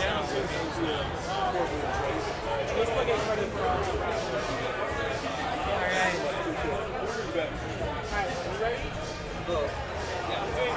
Playing Goofy's first. Looks like we're done. Okay, we're going to do one more Monopoly, giveaway. so more but giveaways. first, Flying Koozies! Flying Koozies! Flying Koozies! Our tournament director is now assaulting the masses with koozies, slinging them across the bar.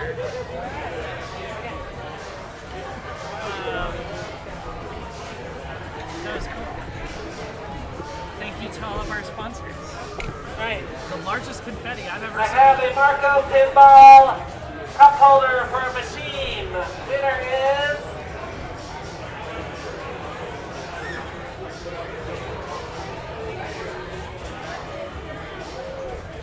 Yeshua Sanchez. Woo!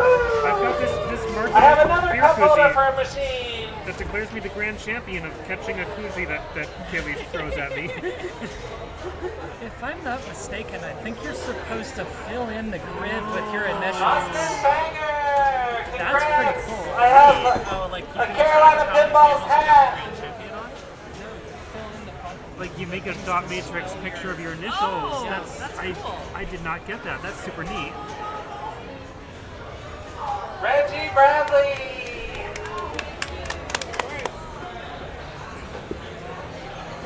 We got 2 more Carolina pinball hats. So many hats. Shout out to Carolina Pinball. You will be well represented after this event. Next.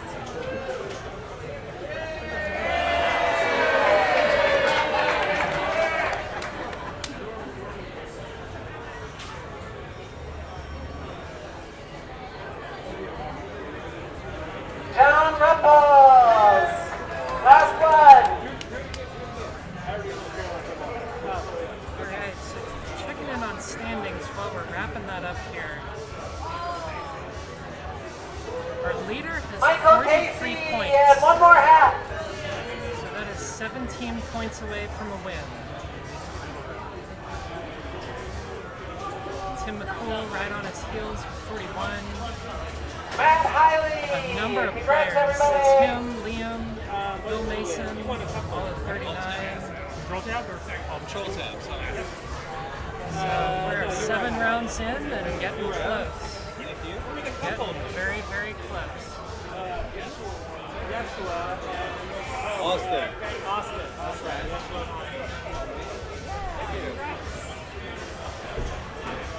I'll go find Austin and force him to take his kid. Okay. You take this. Hey, Matt. Okay, next round. Let's go. Do you know where we're going for the stream? I have no idea. Hey, Matt. Where are we going? Twilight Zone never gets picked. All right. Do you want to play this round or do you want to? Okay. All right. All right. Do you know how to change the scores? I got you. Sort of. If you have to leave the tournament, it's not a problem. Just please let a tournament director know.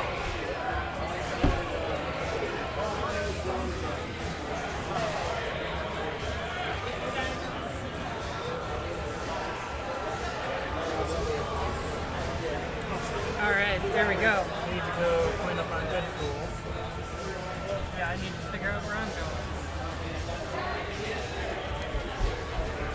Alright, we were just talking about Twilight Zone. We're bringing you Twilight Zone now, but we've all got to go play our games.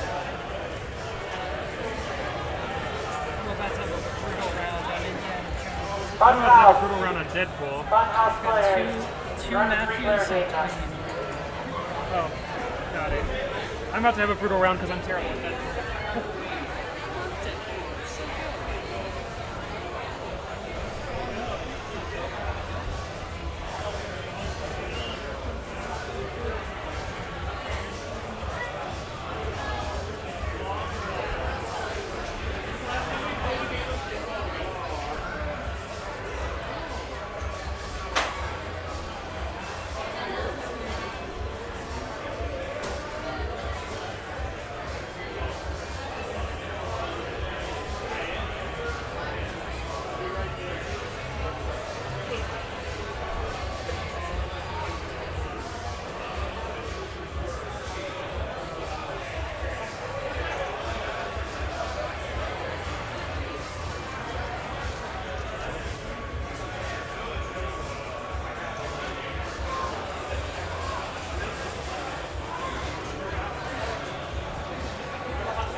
Know someone with a pinball machine? He'd say, typically somebody with a pinball machine. What's the problem with pinball? We can do it.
Twilight Zone player 3, Jay Sutton, is stepping up. Going for the short plunge skill shot.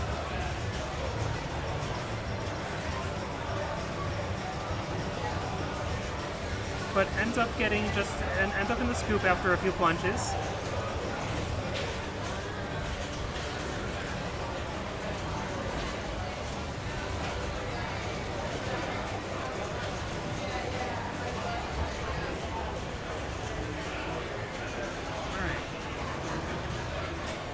So, Jay is in the slot machine.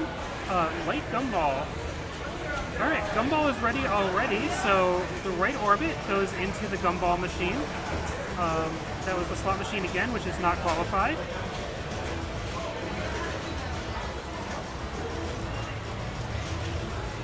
Making some ramps.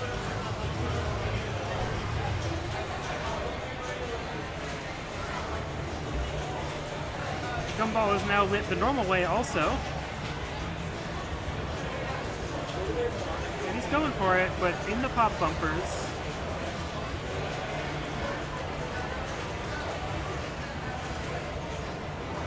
Wow, wild bounce into the piano.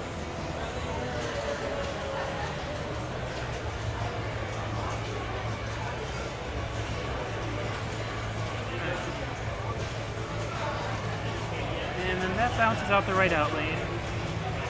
Had a bunch of stuff started there. 20 million points.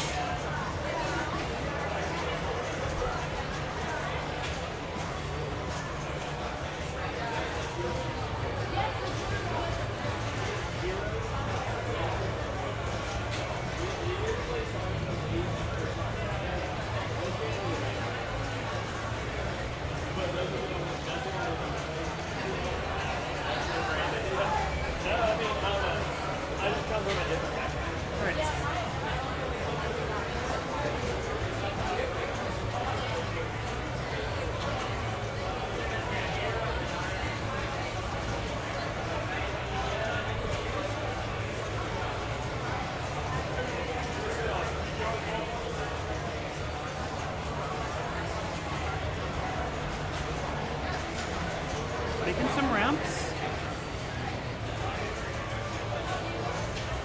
Alright, most, collecting the piano is just, it's not a mode, it's just 10 million points right away. Slot machine gives almost 10 million points in odd change. I need to go check on my game.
Alright, we are on Ball 2 of Twilight Zone. 40 million for Nick Connor.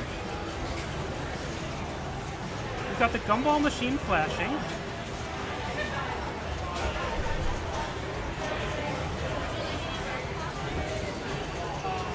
working towards getting some ramps and working towards fighting the power.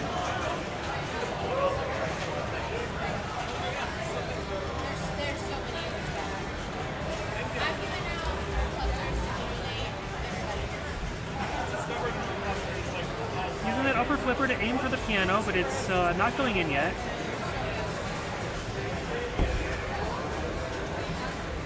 Now going for the slot machine, and also doesn't go in there, and that leads to a drain.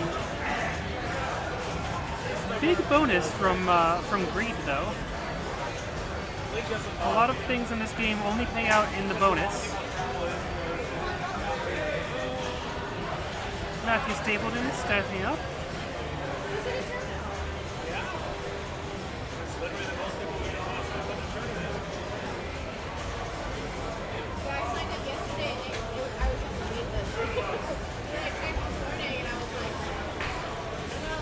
Guess control. Trying to shoot a ramp. Goes into the rocket kicker, so which puts it into the pop bumpers, which is, you know, not really a kicker you want to be in because it goes to the pop bumpers. Alright, he shot the ramps, Gumball is lit. The lock is also lit for multi-ball. Gumball is doubly lit.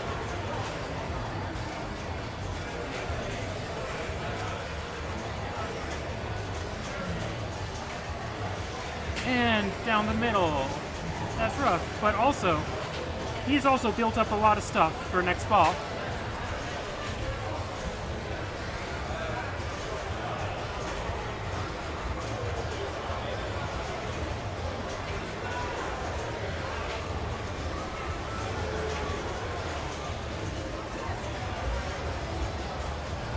Sorry, can you not stand there because I need to get through. Okay. Jay Sutton scores a fast lock.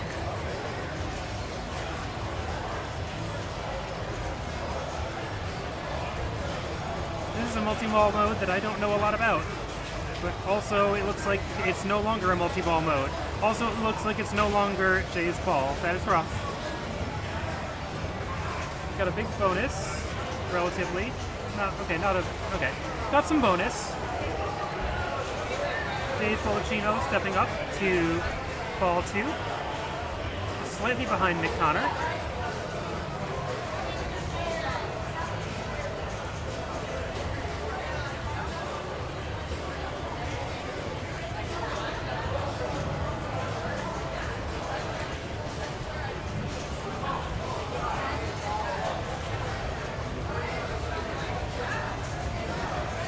Alright, we're fighting the power, using these magnet flippers to try to get the ball up. He has fought the power! That was so quick. Collect 16 million, lights the deck mode, clock chaos. Center target is 5 million every time you hit it.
Alright, ball 3 for Nick Connor.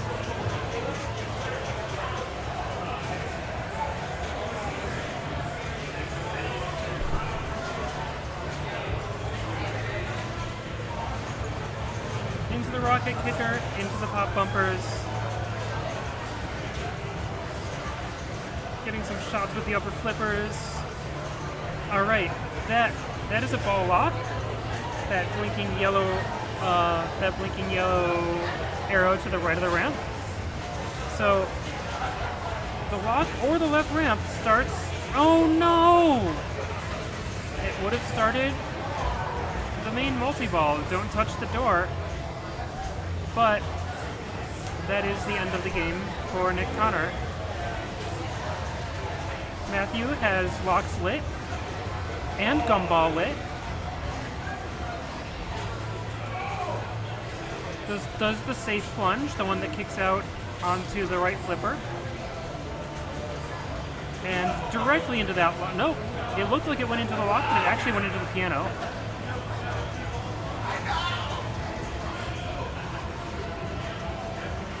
There it is. Ball one locked.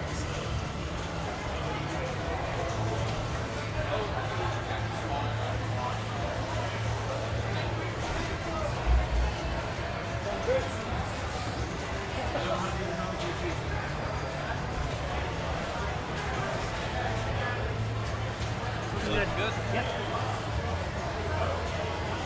All right, ramp goes into the lock.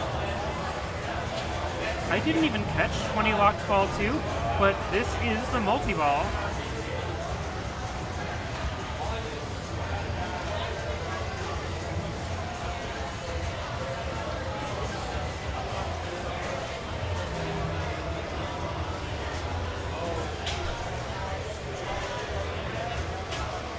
Unfortunately, drained 2 of the balls already. You can restart the multi-ball by shooting the lock shot again, which he has just done. So back in the multi-ball. The jackpot is in the piano. And there it is. First time, or the second time the ball rolled past it, he just made that on-the-fly shot into the piano to score the jackpot. Now you need to make the camera shot, which is the one from the lower of the upper flippers, to relight the jackpot.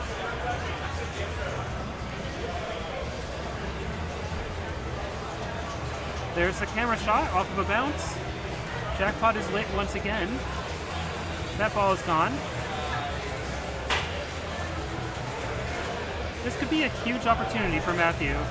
He's got some points to catch up, but is in multi-ball, making another jackpot. Sorry, jackpot. We are not playing jackpot anymore. 40 million is going to rocket him into first place, I believe. And it looks like that ball is rocketing into the out lane.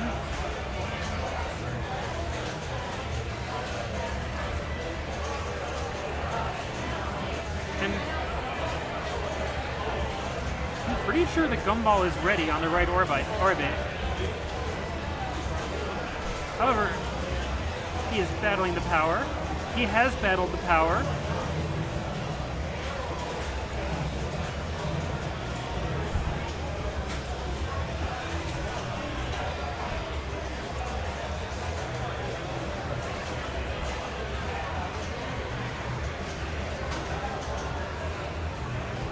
There's a relock getting towards multi-ball again.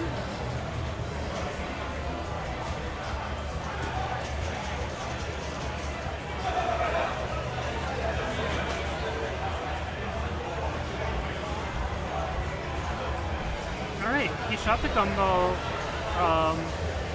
Alright, he's got the power ball. So, the power ball is a ceramic, non-magnetic ball that, interacts differently with the physics of the machine.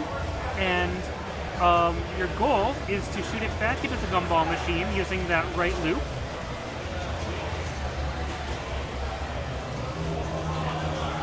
And that gives you the payoff multi-ball. The machine is currently yelling at him, "Give it back, it's not yours."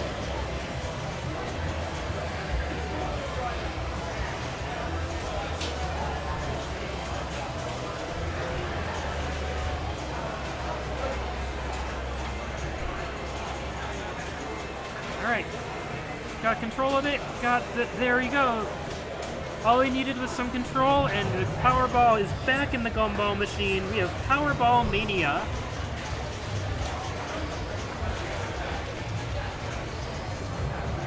All right. You're here just in time for Powerball Mania. Oh, okay. Matthew put the Powerball back into the gumball machine. And so this is a multi-ball. You're trying to shoot with the lit ramp, which is actually a much easier jackpot than the main multi-ball. However, it's gone. Oh, wow. Right. Okay, so we got Matthew up at 157 is what I'm seeing? Yeah. Okay. All right, gumball is lit once again, and the lock is lit from shooting ramps. So lock a ball at the shot to the right of the right ramp, or another gumball at the right orbit. He has locked ball 2. He might be getting back into the main multi-ball. So for the second time you start multi-ball, it doesn't allow you to get it off of a ramp. You have to shoot the lock again. You have to shoot the lock again. Okay. This is my first time actually seeing Twilight Zone, so I'm mostly studying the layout at the moment while you're doing your commentary. Yep. The mode that started the piano is the camera, so now every time he makes that shot with the lower upper flipper, it's going to add more features that can score points. Oh, very nice. In addition to, the rocket doesn't score the camera. The rocket just goes into the pop bumpers. Yes. For some reason, for a moment, I thought it would count as a camera shot. So straight up the middle, is that a good shot to make once you've had like modes lit, or how's that work out? So the ramp in the middle, like, I know that you want to shoot both ramps to light gumball and also to make progress towards lighting locks. Yes.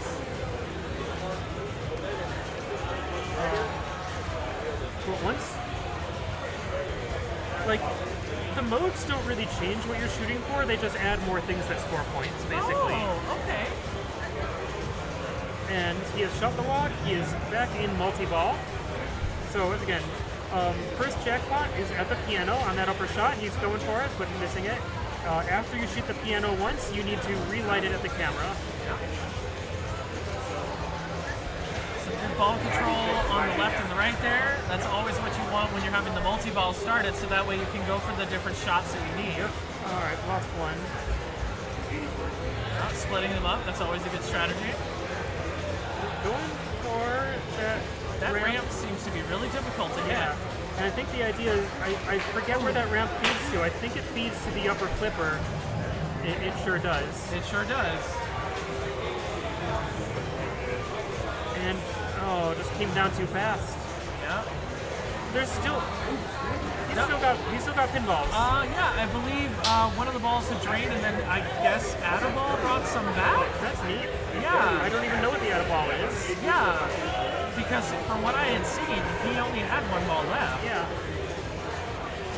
So it's possible that the multi-ball either added extra balls or somehow continued. Or, maybe without me noticing it, he got the multi-ball restart. A multi-ball restart is probably what happened there, yeah. There's a jackpot. Hey! Cross-shotting the piano. Yeah, so multi-ball restart is just shoot the lock again, like, shortly after multi-ball drains. So that must have been what happened. This is an impressive run right here. Yeah.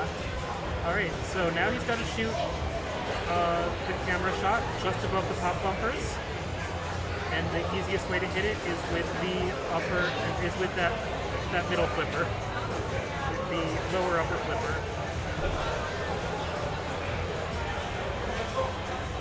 That bounced into the camera. Are there a lot of strange places where the ball can get locked into on this table? I mean, not exactly locked into, but there are a lot of weird bounces on this table. Okay. And like, I feel like my best hope when I'm in multi-ball is a weird bounce, because like, I don't feel like I'm going to stay in control enough to get the ball into that right orbit coming down and shoot across, and then shoot another ball across up top. And like, I know I've seen players who can just set that up repeatedly, but these are players who can like really confidently stage flip, for example. Understandable. And like stage flipping with both flippers, like, you know, okay. like, yeah, because you got two upper flippers. Yeah, so after that drain of the last ball there, Matthew did a really good, impressive run on that specific ball. And the bonus on that, if I remember correctly, was about 50,000, or sorry, 50 million, which is some of the other players' scores on this table. So Matthew is definitely having a commanding lead. Yeah, and like almost all of that was ball 3. So, all right, Jay has shot the gumball machine. So I'm so curious to play this table. Yeah. So if a normal pinball comes out, you get 15 million. But if the Powerball comes out, then you get the chance to shoot for Powerball Mania. Understandable. He's going for that lock. And another gumball shot. 20 million now. All right, fighting the power using the magnetic play field. So what does the center square, or sorry, rectangle give you as indicators? Oh yeah, those are like the modes that you've played. Oh, okay. And if you, like the blinking one is the one that will start next at the piano, I believe. Ah. And if you light all of them, then you get to play the wizard mode, Lost in the Zone. Okay, interesting. So with that performance, Jay is now currently in second, but we will see if Dave can do something. This is ball 3, correct? Yep. Yeah, so we'll see if Dave can do something to catch up, maybe overtake. The scores being so close between the 3 of them is definitely very exciting. All right, so Dave has his lock lit. Shooting for it, but not getting there. And as someone new to the table, where is the lock to shoot into? Yeah, so that's the blinking yellow arrow. The top right. Yeah, so to the right of the right ramp. Okay. All right, mode starting at the slot machine. Or sometimes it's a mode, sometimes it's just an award like light gumball. So it's like a combination mystery award? Yeah. Okay. So he's got the gumball loaded. This could be the Powerball. It is the Powerball. All right. Oh wow. Yeah, I think it's a cycle of 3 of them. But you have to get the Powerball out, right? Yeah, so he's got the Powerball right now, and he's trying to get it back into that right orbit. Got it.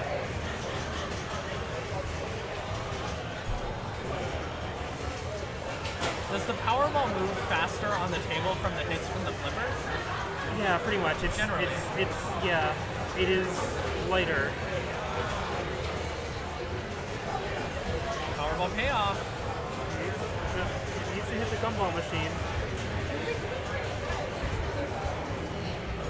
Oh, he's not going for the right lane. He is threatening to put the Powerball in the lock, which is just a funny state to be in. Very much so. Also, sending the Powerball to the playfield with the magnet, where it's not going to do anything to it. The magnet will not affect it. Yeah. There's the Powerball. Hey. Powerball payoff. Payoff of 30 million. Yep. And so this is a Powerball Mania multi-ball. Oh, this could be very good for his run, especially for catching up to Matthew potentially. Again, it's like I feel like this is a more valuable multi-ball than the main one because of the fact, like I don't know about the scoring. To get out the Powerball is difficult. But I don't know about how much it scores in comparison, but the shots are easier than the main multi-ball. Right.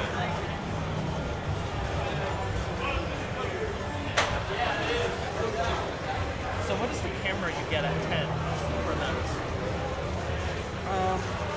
So I think that, okay. Yeah, I think that just lights the camera, which is the thing when you make the shot with the lower upper flipper into a scoop there, it will start giving you random awards. Oh, very fascinating. And it's like a different set of random rewards than like the piano and slot machine. One of the things that I like to do, and especially on this table, is when the multi-ball gets started, get into the zone. But of course, it is the Twilight Zone, so maybe you're getting into the Twilight Zone when you're in the multi-ball. Alright, Dave is drained out of Powerball Mania and has locked he has locked the ball for the main multi-ball, and unfortunately the sling just said no. Yeah, the sling said no. But this should be a big bonus. Like, so much of this game pays out only in bonus, and that takes second for Dave. Wow, fantastic. Fantastic, yeah. So immediately just going right past Jay and then taking second right behind Matthew. Wonderful game of Twilight Zone. Yeah. Oh, that game is so fun. I can't wait to play it myself.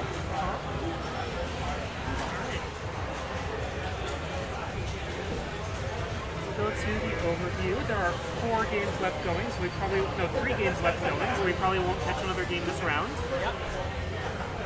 All right. I need to use the bathroom, and then we can talk about food. Yeah.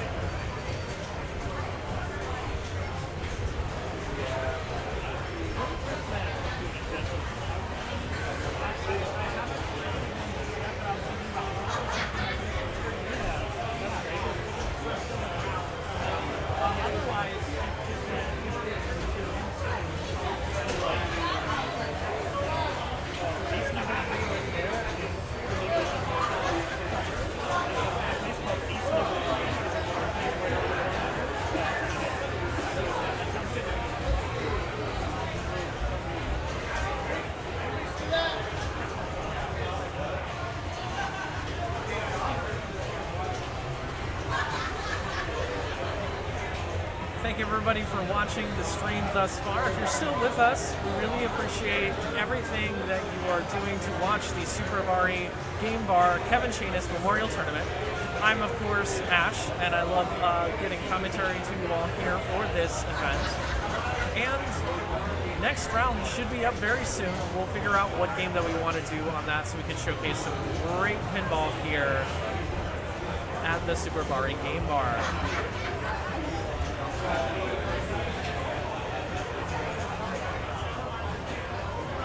Personally, for me, I would love to see some Congo just because Amy Good Gorilla, and that table is always a lot of fun to see how people are trying to get through the caves on that table, get the volcano multi-ball on that table, and there's a lot of cool skill shots you can do on that table as well. If you have a super skill shot, you can get through going through the kickback lane, which if somebody does that on the stream, that would be amazing to see. But we're going to go ahead and leave you with the overview of the tournament itself, just showing off the different people playing the tables, and somebody else will also be here, and maybe me, maybe somebody else, but they'll be here to do some more commentary for the next round.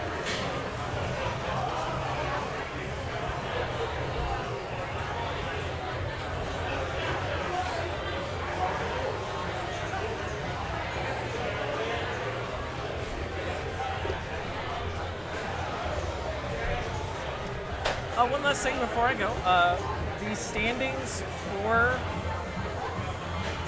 the current round that we're on, because we're on round 8 of the tournament. Tim McCool is at 48 points, and of course is first to 60. That means that at least 2 more first place finishes will have to happen before the end of the tournament. And then it's Chris Simkis, who is in second place with 46 points. And then tied with Bill Mason also for second place. And then Liam B for 44. And then Dave Field also tied for 4th. And then Kaylee Campbell is also in 6th as well. So that's quite impressive for the NC State Women's Champion.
I'm not running it. Oh, he didn't make it? Kelly's running it. He sent me a message yesterday.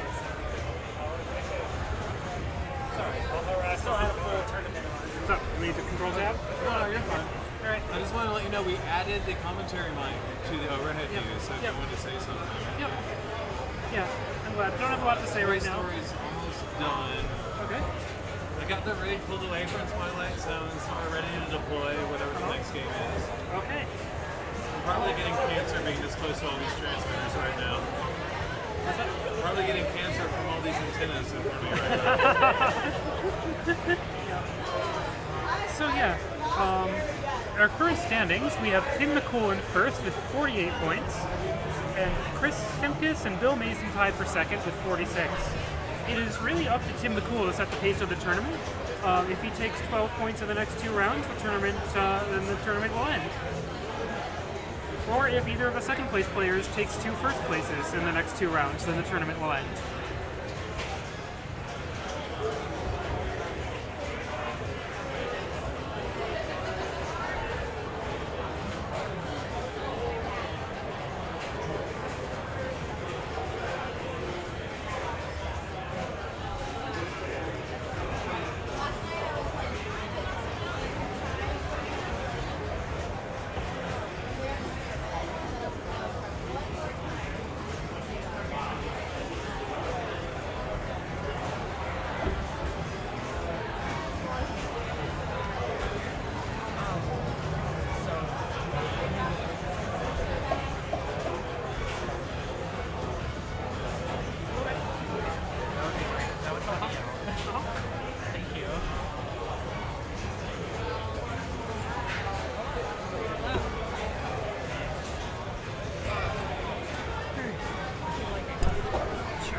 Him doing 2 things is him coming in.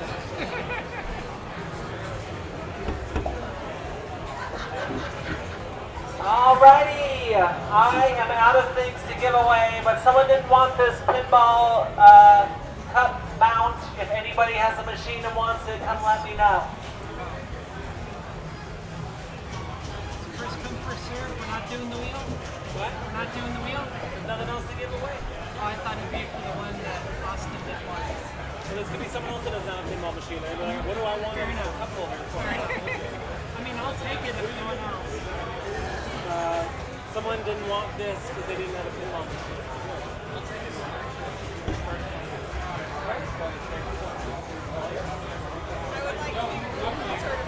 You done? Yes.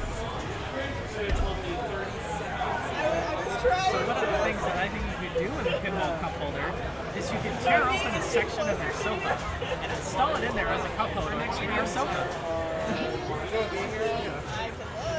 I don't think I would love to have a pinball cup holder. I got you. I don't want to take it away from someone else, though. Oh, the next round's up. Yep. I'm on my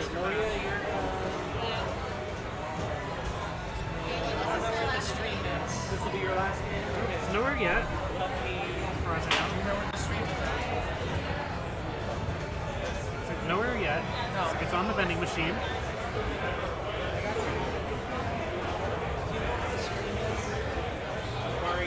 Bari game? I think it's called a Bari game. No, like which game do we have?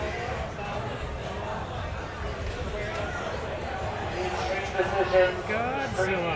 Alright, let's see how I do at Lightning Godzilla. Yeah. I hope you do as well as I did.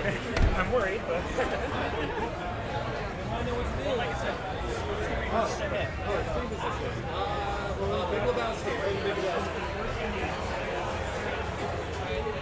Pause on Big Lebowski. The stream is coming. The stream is coming. Alright, I think y'all can hear me. We're gonna go to Big Lebowski here. You see what I did there? The storm is coming on the streets. I misheard that.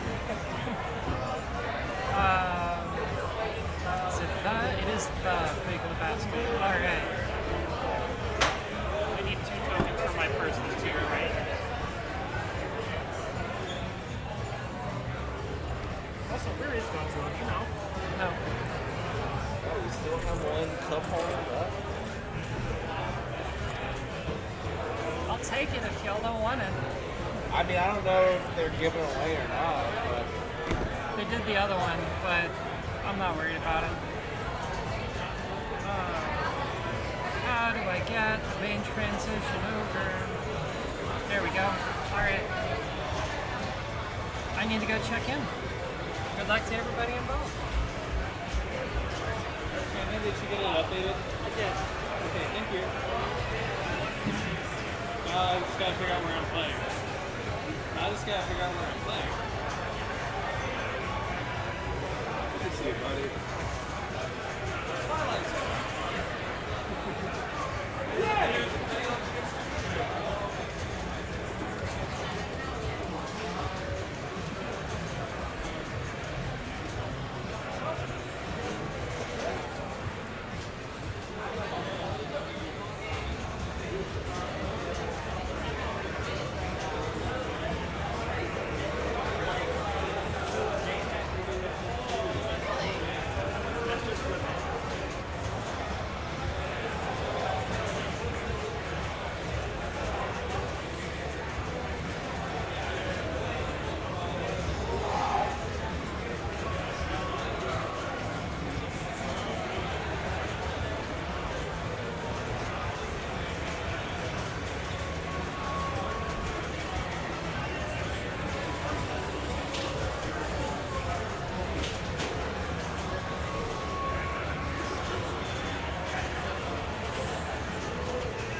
Where is the money, Lebowski? Where is the money? We are on the Big Lebowski with the Nihilists, and we already have a multi-ball going. That was a terrible accent. I know they were doing terrible accents as well, but, you know, they're nihilists. They don't believe in anything, and they don't believe in keeping those balls alive on this multi-ball, unfortunately, and not able to make it up that ramp. Any ball save? No. The balls say, just Go to the trash can.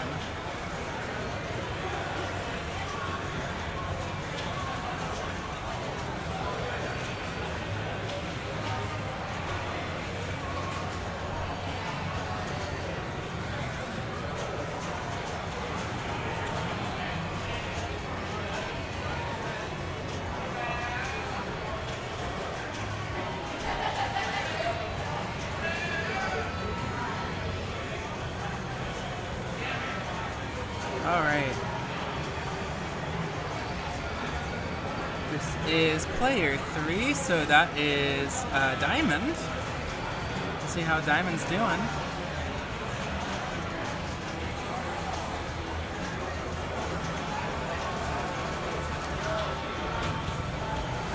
Hits the rug. So you want to hit that rug in the middle to get modes going. Those are the rug modes. Those will be some interesting things with that. I will admit, I don't know too much about this. You hit the, kind of like Attack from Mars, you hit, or Stranger Things. No, not like Attack from Mars at all. Oh, he also got hit with that instantaneous tilt. That tilt will get you. What's up, man?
I might have to go here in a second, though. Yeah, you might. I won't. Okay. Do you put headphones on? How's I'm it work? dropping out. Do I need to tell you or somebody else? Definitely, Definitely no, not I don't us. think You so. want to talk to Kaylee or Matt, I think. What's it sound like? You can hear us? I guess. Yeah. Can you see us? I think they can. But I mean, we gotta focus on Mr. Yeah, who's Crown Royal here?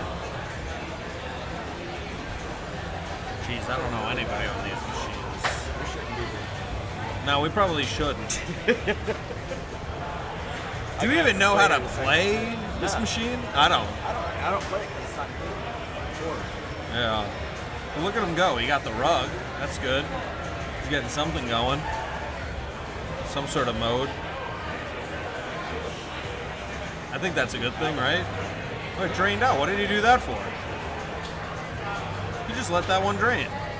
No, it's out. I think I might have to go. I think we have to go, yeah. I don't know if we know what we're talking about. All right, good luck, everybody.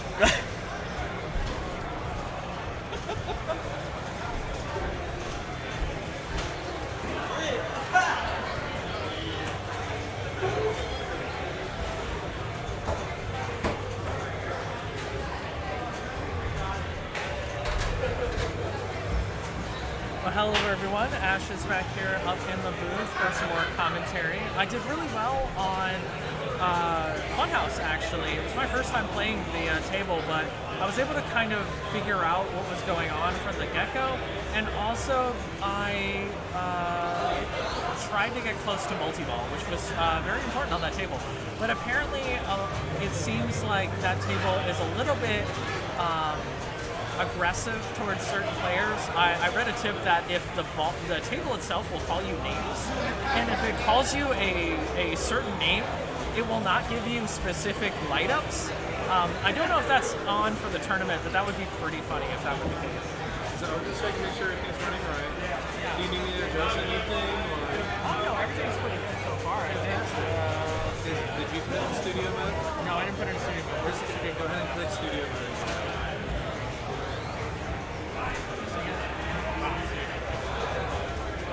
Alright. Now you can see it better. Yay! Thank you. Thank you. Yeah. Oh, thank you. So of course we are on. Yes, the Big Lebowski for this round. I'm currently assessing what's going on. So it looks like player number 2 is ahead currently. That's Brandon. And then in second place we have Wade right now, and then Taylor McDowell in in third place, and then Diamond in fourth place. Big Lebowski is one of my favorite movies of all time, particularly because the movie itself is just kind of a fever dream from start to end. I do believe, if I remember correctly, it is a Coen Brothers movie, and those movies typically have a lot of humor involved into it. The main character is one of my favorite actors, so I really enjoy the dude on that table. Now, if we're talking about the actual pinball that's happening currently, there seems to be some progression going up on the ramps on the left,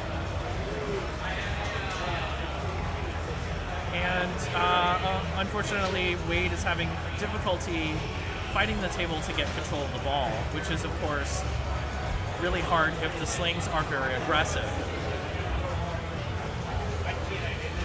Oh, fantastic shot onto the right.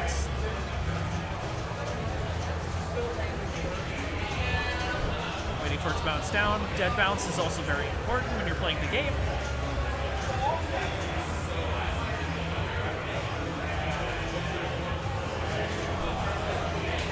Oh, actually, we are on...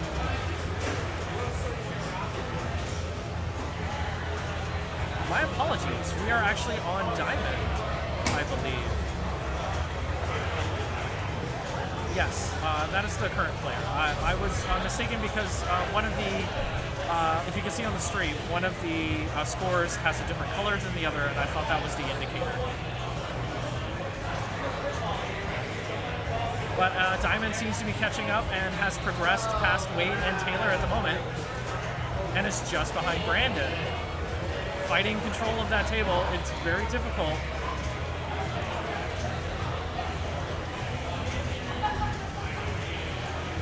Oh wow, yeah, the ball just continuing to be very difficult to get control of, going up that ramp. Looks very difficult as well. He's going to try to keep it alive though, because getting into these other modes will of course give you a chance to get more score going on this table.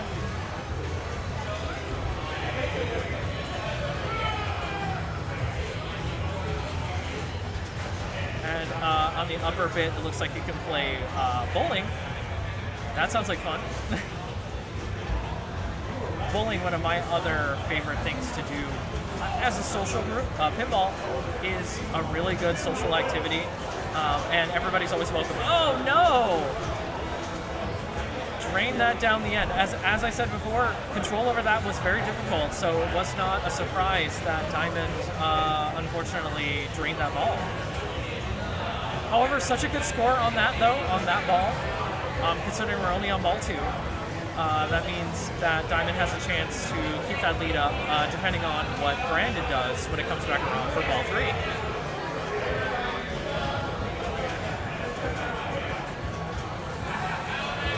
I can see earlier in the chat, Obama Twerkin was saying, let's go Wade, so definitely got some Wade fans in the chat. If you have a specific favorite on this table, please let me know. And oh, a very difficult tilt happening for Taylor out of that. That is rough, especially with Taylor and their score currently.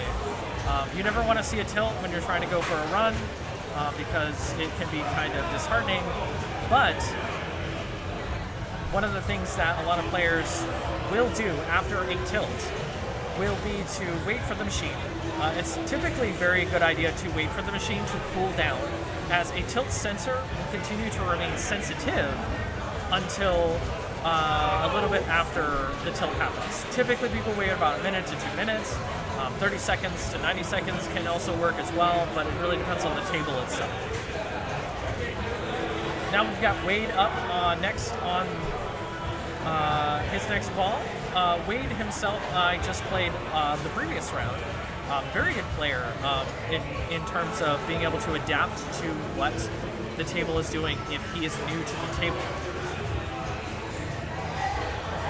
So it'll be interesting to see here if he does that adaptation method to figure out what's going on and continue going through that table. Ball 2 is locked, which is very good. Getting closer to multi-ball on any table is always a good thing. And now we have a mode ready, so if Wade can start a mode and then get into multi-ball, we can definitely get some sort of jackpots going, modes being filled out.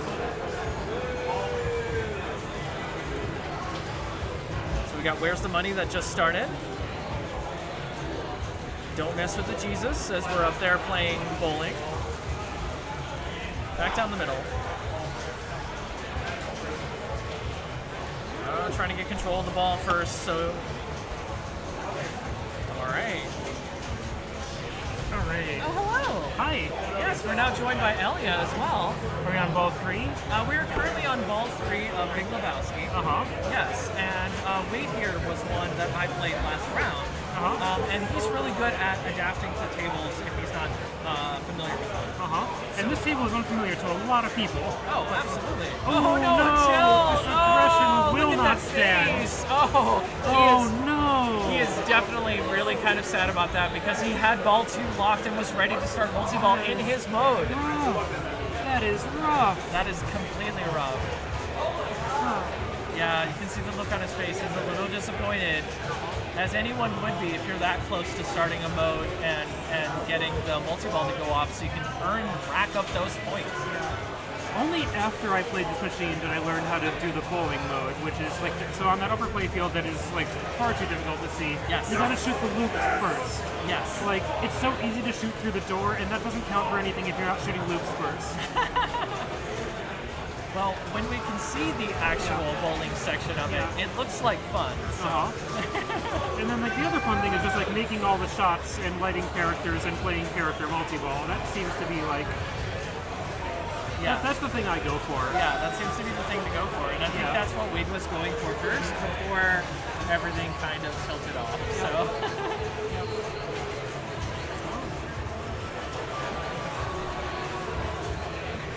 So, how did you do on yours? Oh, I won on Godzilla. Oh, really? Yeah. Tell me all about it. I had a great ball 1. I fought Daigen. I made a ton of ramp shots. Those flippers are so good at hitting the ramp. Yes, they are. I had Godzilla multi-ball lit, and I did not.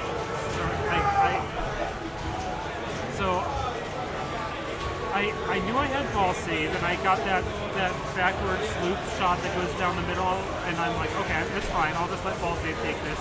And then I short plunge it, and I just short plunge it down the right out lane. So, so I had tons of stuff lit, but still, ball 1 carried me. There's always a chance that can happen, to get down that out lane when you do the short plunge. Yeah. But we're currently in multi-ball now. Yeah. I don't actually know what this multi-ball is. Yeah, I was not. It's a very. So it looks like it's the dream sequence that's in the movie. So I'm not sure how to unlock that multi-ball myself. The machine's new to me too. Could be the one that you lock balls on the ramp. Could be, yeah. The dude ramp. The dude ramp, yeah. Well, of course, Brandon here doing what Brandon is doing, which is keeping a commanding lead over the rest of the contenders here.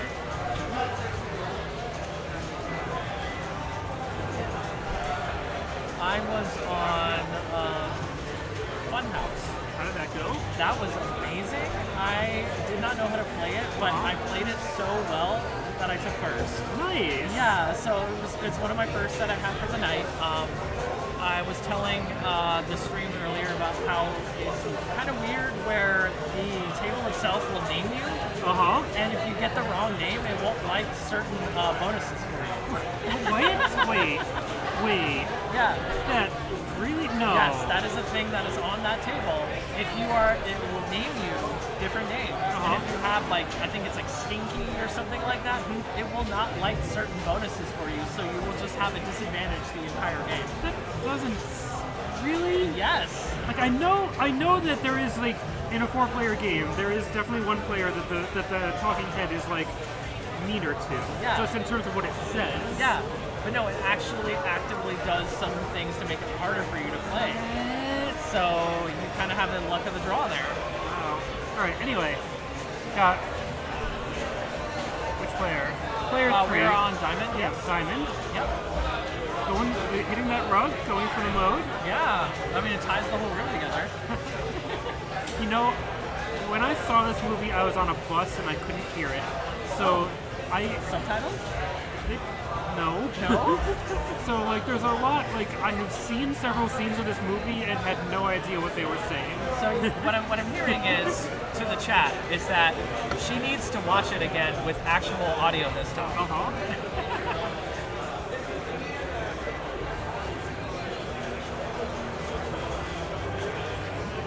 Nihilist, that's what it is, the Nihilist. Okay. Because now we're in that multi-ball. I don't know how to start it.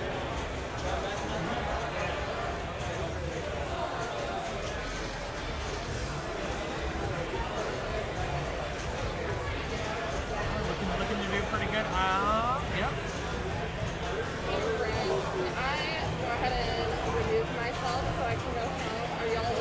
You should ask Haley. You should ask Haley. Because we are not running the tournament.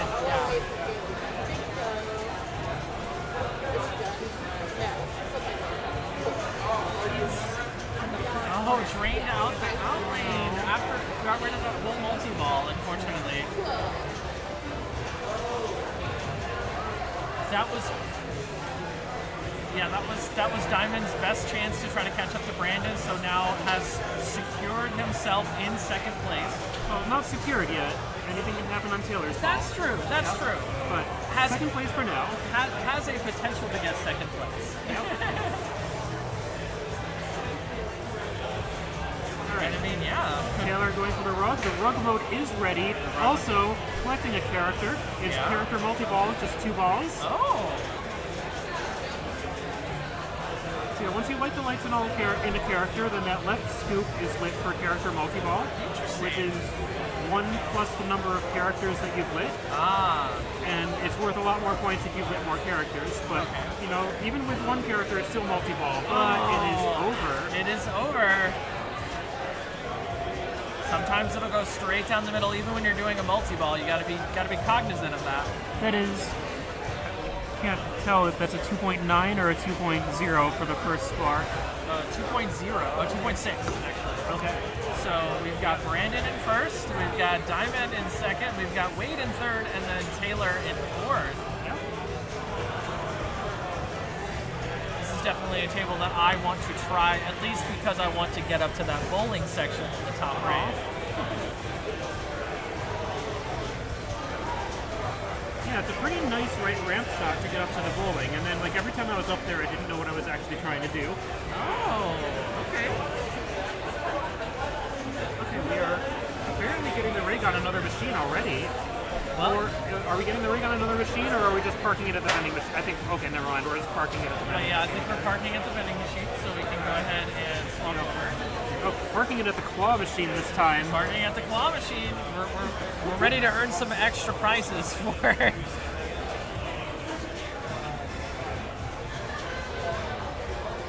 if we want to go ahead and go over where we're currently at on the tournament, if you're not checking the standings yourself, we have Drew Sidolia, who's currently have it on the overhead. Yeah. Fantastic. Thank you for doing such a great job. Yeah. It takes me a minute. It's like I know how to do OBX but like I've forgotten where all the buttons stuff were. Sure, and also everyone has their own setup too, for like scenes and everything. Yep, exactly. Yeah. So, main thing going on is Tim, Chris, and Bill are still playing. They are the top 3. Oh, yep. So we'll have to see how Tim does currently, but it's possible that at the very least will tie Drew, but could potentially pass. Yeah.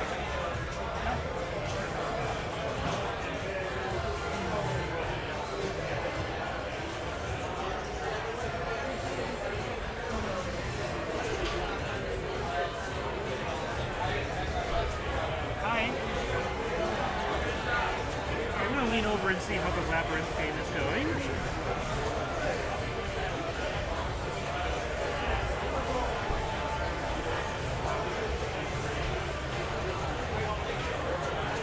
Looks like ball 3, player 1 on Labyrinth. Okay. And Labyrinth, of course, is the last one we're waiting for this round to complete.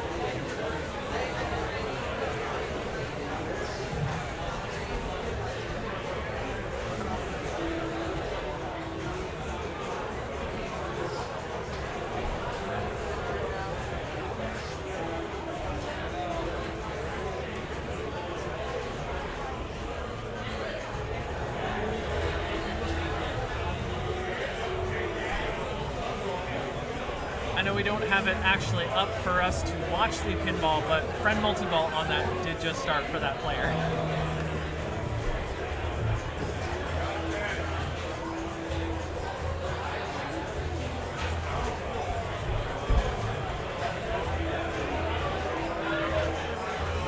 And of course, this is a very important table because most of our top players are on this table. So a lot of point values and standings could change at the end of this table.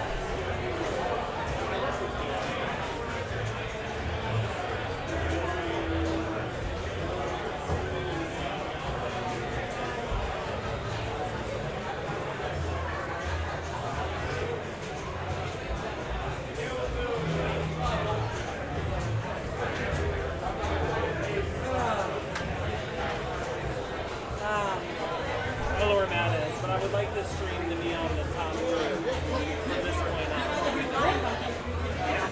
The top group, you know, it's like the drama right now. The drama. Who's going to hit the target score? We're missing out on this game for Labyrinth.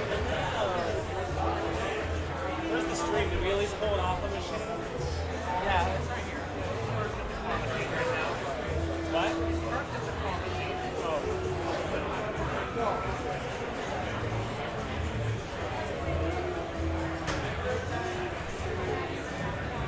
What is Poison Peach? Is that a wizard? Yeah, I think that's a wizard mode. How do you get that? I hated this scene when I watched this movie as a kid. Like the witch and like her bedroom falls apart. And they're like,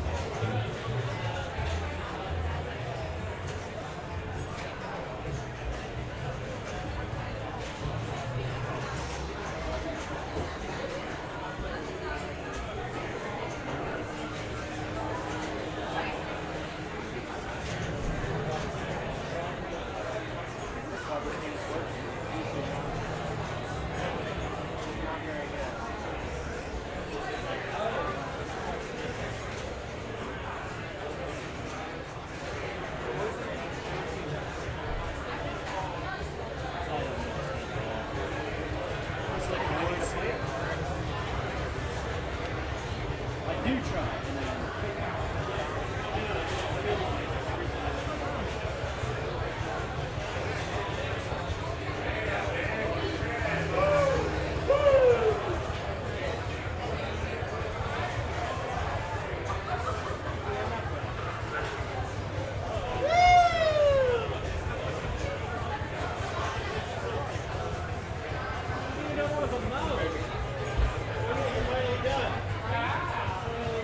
Bailey, you want a cookie? We don't have the stream currently on the Labyrinth game, which has some of our top players on it currently. But Dave Fifield, who just finished going their run, did about 50 million on their ball.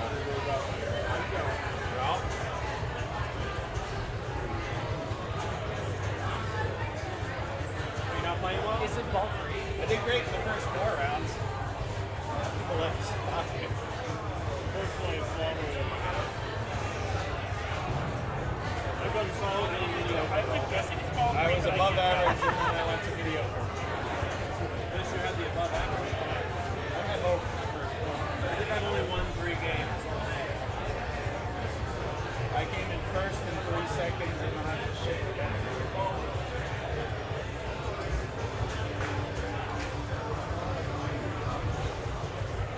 Well, Bill Mason did a valiant effort on his ball, ending with 18 million.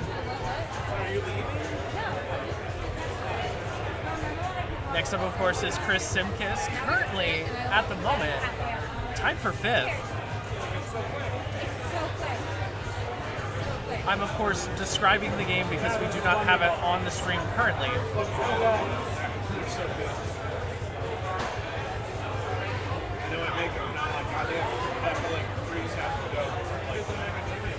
Chris has just locked ball 1.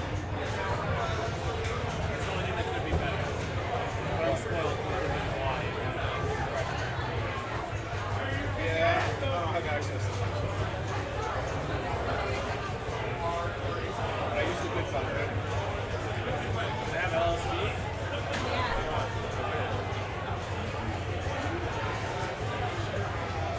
That'd make for a bunch of good fun. The carry gold. That's not as good as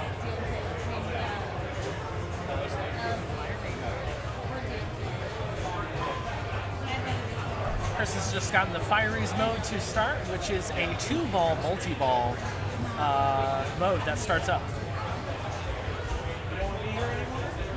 Sorry, I was getting a revenge game on Twilight Zone. Oh, of course. What kind of question is that? Unfortunately, as soon as that mode started, Chris lost one of the balls and is back to regular pinball gameplay.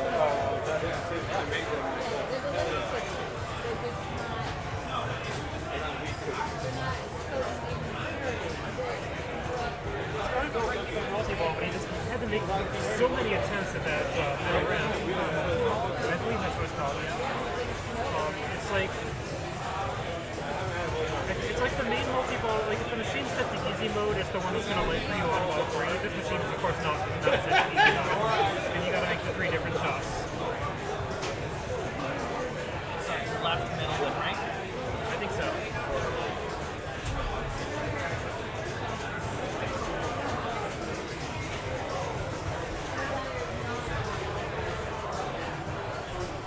Doing some above the crowd reporting here to get you the status of that specific matchup.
Unfortunately, an out lane makes that score about a 5.6 million, and now we're on to our 4th.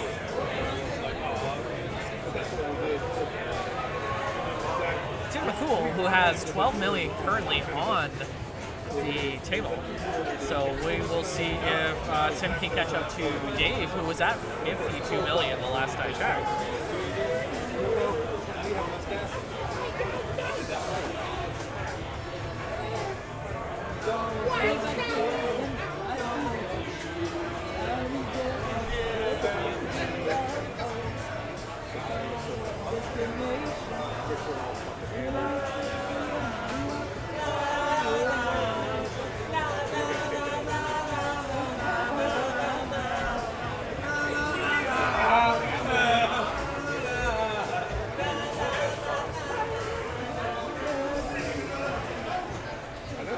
It's a great period. That's a great group period.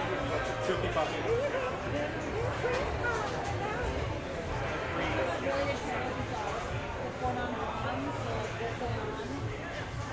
You're not supposed to move. You have to pump. Otherwise, we spray. No, you have to pump. Otherwise, we think you're doing an Aussie stuff.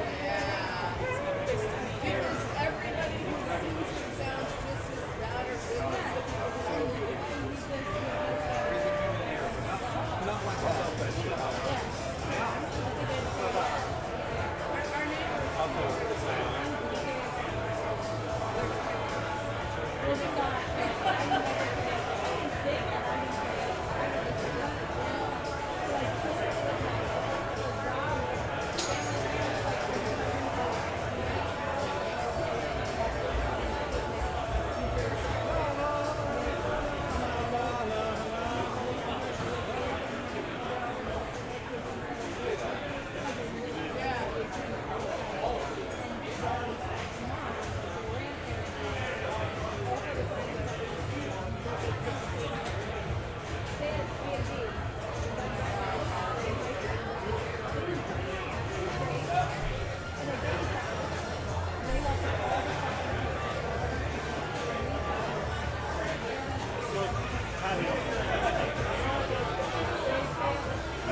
It's like a caramel taste. It's like my favorite recipe.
Next round, good luck luck, everyone. All right, so that was the end to that, and now we're going to start the next round. Let's switch the score thing.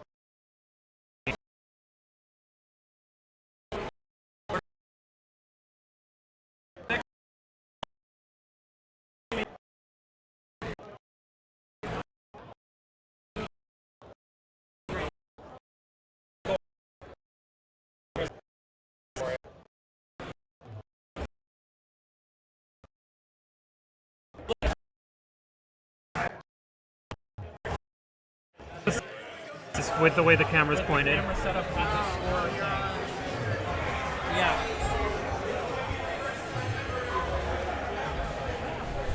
So unfortunately, watching for the stream, the scores will be kind of hard to see, but we are going to talk about them because we can see them from the booth.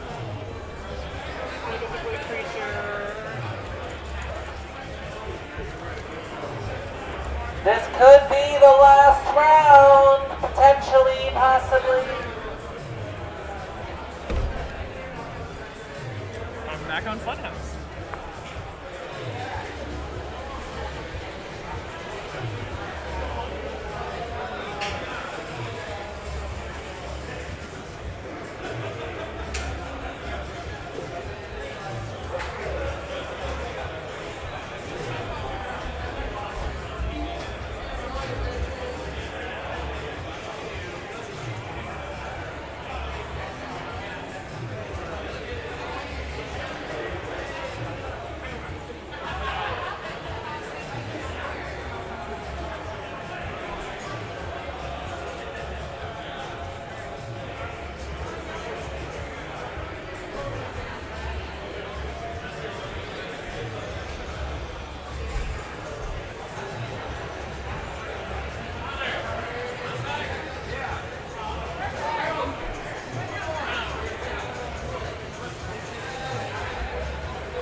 Okay, this is possibly the last round of the tournament, depending on how Tim McCool does.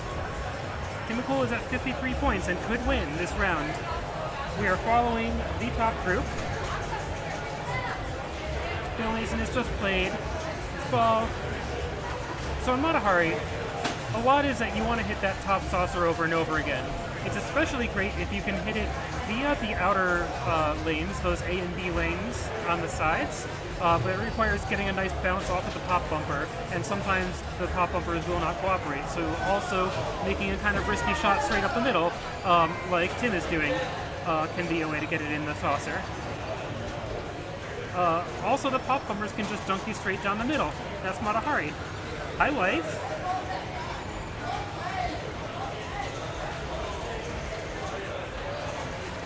We've got Drew Sidolia stepping up.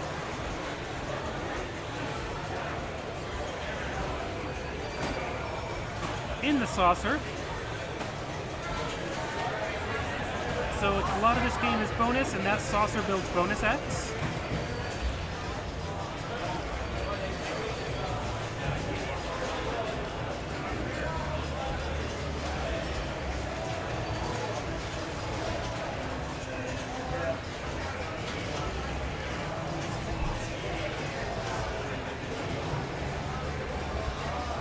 Alright. Got control. Right lane is lit, but also just going directly for the saucer and making it.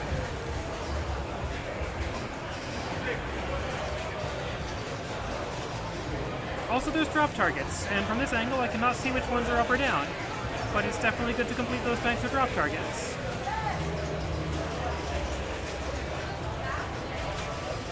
Back in the saucer.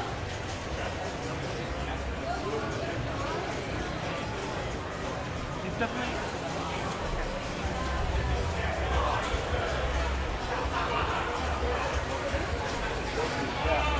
It's so cool.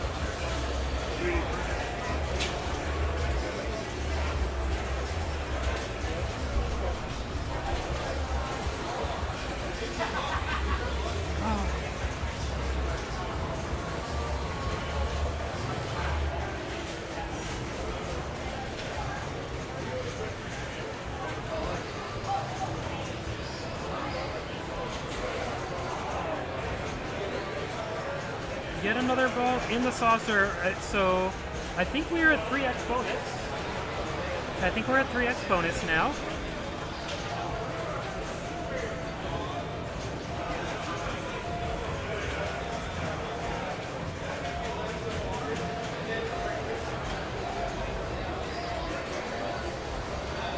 And while Drew is blowing this, oh my gosh. While Drew is blowing this up, I need to go check on my game of Creature from the Black Lagoon, which I'm very excited to be playing.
Ball for Tim Nicole, which I think means Drew is up again.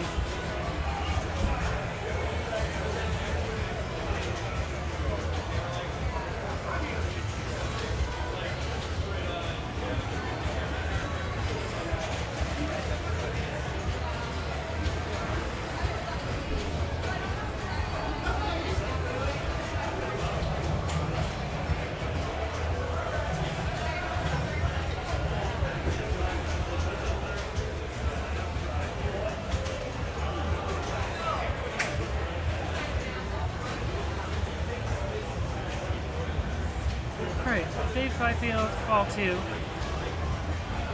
Rolling around that saucer. There's the saucer.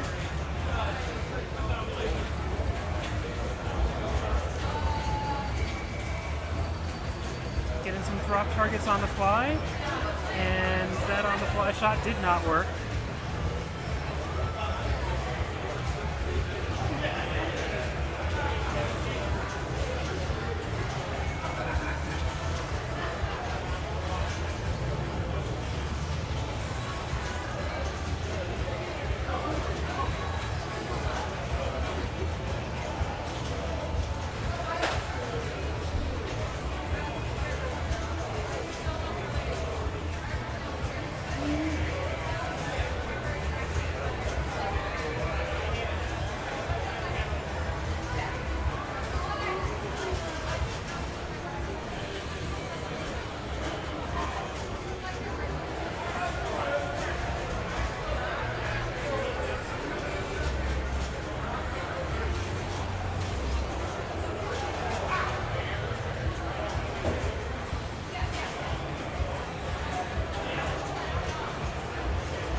all three, Bill Mason is up. The one person who's gotten a huge bonus collect on this game is Drew Sidolia. Bill Mason is not going to get it. But Bill Mason is currently in second.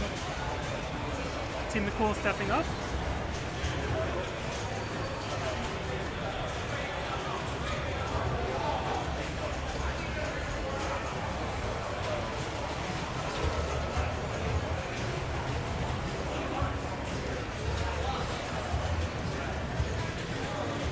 Nice live catch there. Goes directly for the saucer. We're gonna just go down that lane instead. Oh wow, that was dicey, and you can see from the expression on Tim's face that he was not expecting that to work out once it happened. And Tim has dumped out the left out lane. This tournament is going to go another round at least.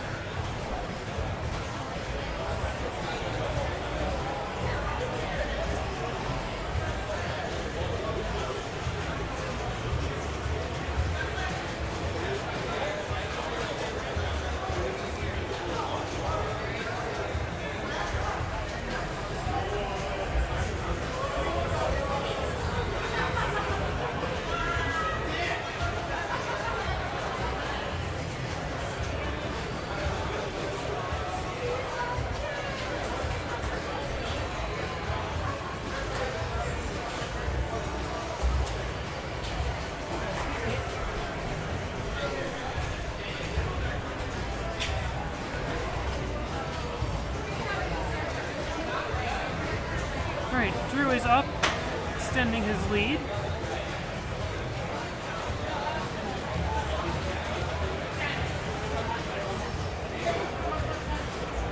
Nice shot up the lane, but the pop bumpers are not helping these shots get to the saucer. Only a shot at the saucer seems to be going to the saucer.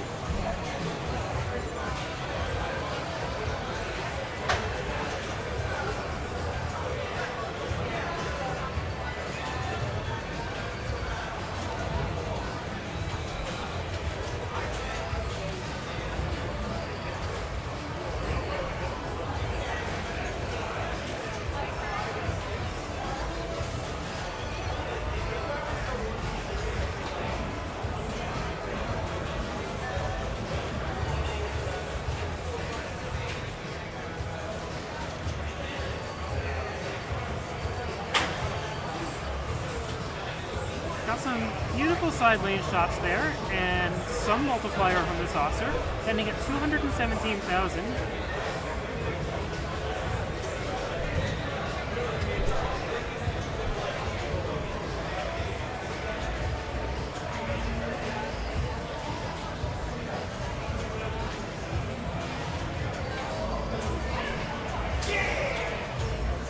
Oh wow, that was rough. But Dave Fifield did pass Tim McCool.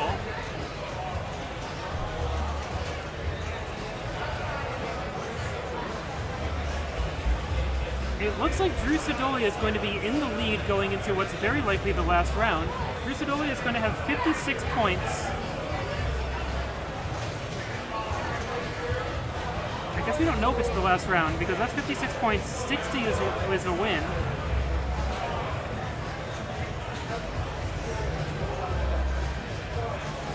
Bill Mason will have 54. Drew and Dave will have 52. No, wait. I said that wrong. Drew will have 56. Drew and Dave will... Tim and Dave will have 54. Bill Mason will also have 54. So it'll be 56, 54, 54, 54 going into possibly the last round. And actually it seems pretty likely because one of these players has to get a first place, assuming they're on the same machine.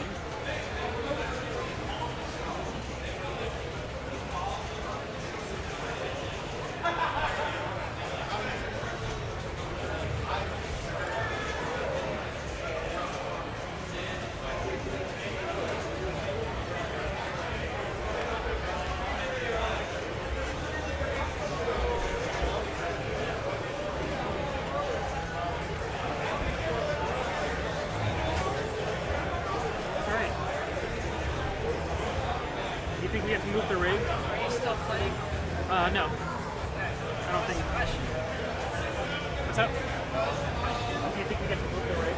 Probably.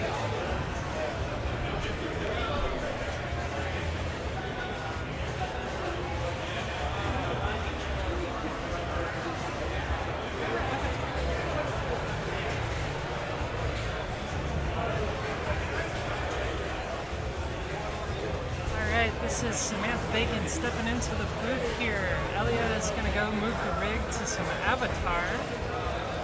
So it's got some scores moved over here.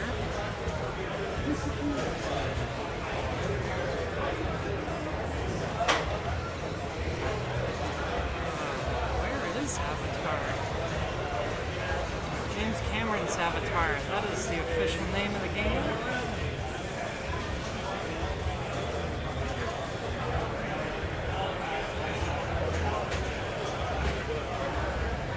That looks like it might be a real good game too.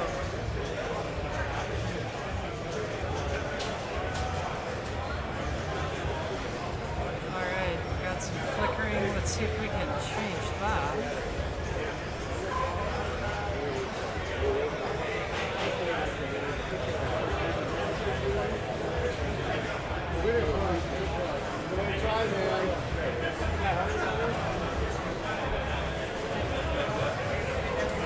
Alright, thank you, Elliot. Yep. Score count, there it is. I used to know how to do this. Let's see if I remember.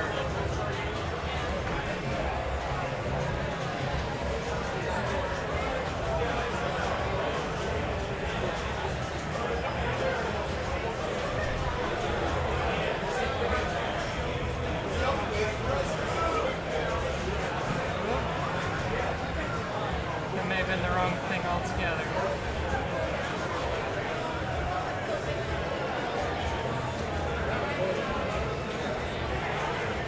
Don't want that. None of these seem right, except possibly the FPS that we can't change right now. If you move that off of the device default, you can change it. But Maybe you just use the resolution, and then, okay. there we go. There we go, and then FPS maybe? Oh. That doesn't, that's not That's what not we going needed. to do it.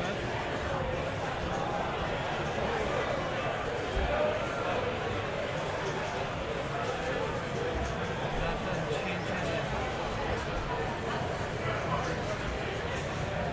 Alright, we're just going to have to deal with flickering scores. Yep.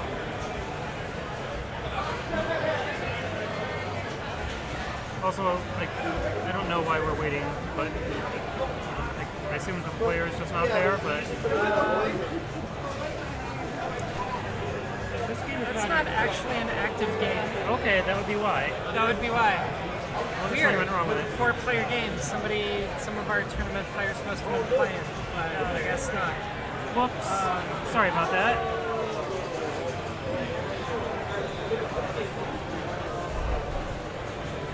Alright, so never mind. We're going to try to find a different game here.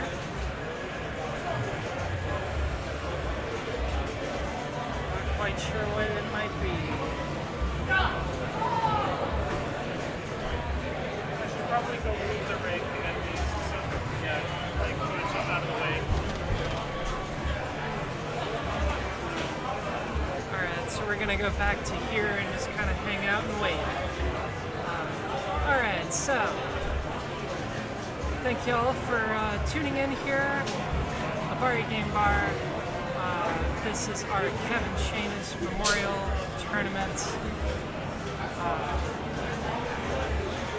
Kevin Shanus, longtime IFPA State Tournament Director, has done a lot to build up the scene back in the day. Has done some really, really good stuff. We miss him, and this is all in his honor. So, yeah, it is not too late to purchase a raffle ticket. The raffle will be Tuesday, so you've got 2 days to do it. We are raffling off a number of awesome prizes. We have some Charlotte Football Club tickets. We have some gift cards. We have some pretty cool stuff. But the absolute goal, the grand champion prize in the raffle is a Black Knight pinball machine. So if you're interested in buying some entries, you never know what might happen in a raffle. So the QR code down in the bottom corner of the screen is your ticket to enter the raffle for your chance. And we will go from there. Alright, so it does look like we're going to have one more round. Drew Sedolia needs a first or second to make it in. Tim McCool will need a first to make it in. Dave Field, Bill Mason, all up there at 54 points. Also, whoever wins this other group will still play into the mic. Yeah. So yeah, we're gonna have at least 4 players at 54 points at the end of this round. Any one of the... Your wife says hi. Yeah, I saw. That was a while ago. Oh, we're gonna have Drew Sedolia at 56 points. 4 more players at least at 54 points. And so if any of those players takes a first, the game is over, the tournament's over, and probably a lot of them are going to be on the same machine, so someone's going to take a first. We have a winner we have one more person who will be tied at 54. Whether it's Matt, Chris, Dwayne, or Philip, the winner of that game is going to be at 54. So 1, 2, 3, 4, 5 people can end this tournament next round. And the thing about that is, it's 2 games where somebody can end the tournament, so that is 2 chances. The odds of this going to another game are not very high at all. Actually, I take that back because we're at Swiss parity. Yeah, it's going to put them all against each other. Someone's going to take first. Yeah, no, you're right. You probably said that. It's been such a long day that my brain has skipped right past all of that. So we have 6 games left. Monopoly, X-Men, World Cup Soccer, which I believe was ending. Maybe not. Star Wars Premium, Stranger Things, and Addams Family. So, still some pinball to be played. Like I said, one more round. First game. We're pushing that 8 o'clock mark. Pushing that 8-hour tournament. People are getting tired. Flippers are getting tired. The launch on Indiana Jones is no longer making it to the pops, so that was interesting. First time dealing with that. Yeah. Things change this late in the tournament. This is what really sets apart the high-level players from everybody else. Pinball is a game of endurance.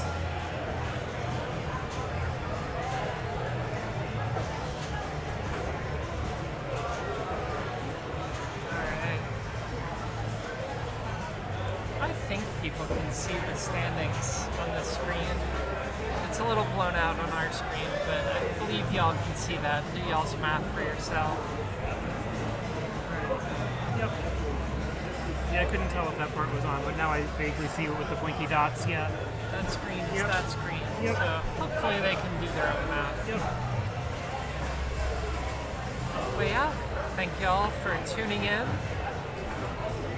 Thank you to our host, Abari Game Bar, Super Abari Game Bar. I keep getting that wrong.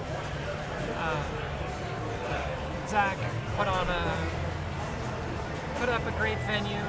Kaylee puts on a great show, and this has been very successful all the way around.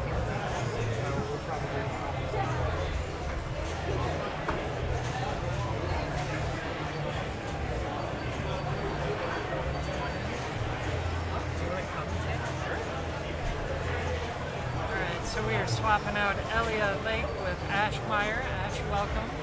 Hey, how are you doing? Not great.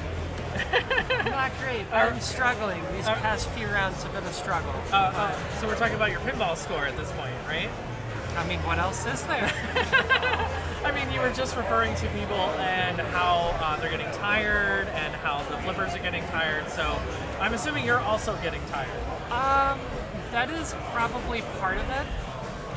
I am getting some really bad luck with some machines. I'm getting drop targets, flipping stuff over the slings and the in lane straight to an out lane. I'm getting habit trails, dropping balls in out lanes. I'm having a rough go of it. So there are a lot of balls not going the way you want it To say the least. to say the least. To say the Understandable. least. Yeah, for me, it's been mostly a game of threes. That is, of course, trying to remain in third place to get as many raffle tickets as possible that I can amongst some of the other really good players that are here. That is true. At the end of this event, your final score for each point you get will be another raffle entry, which means I'm going to have not very many.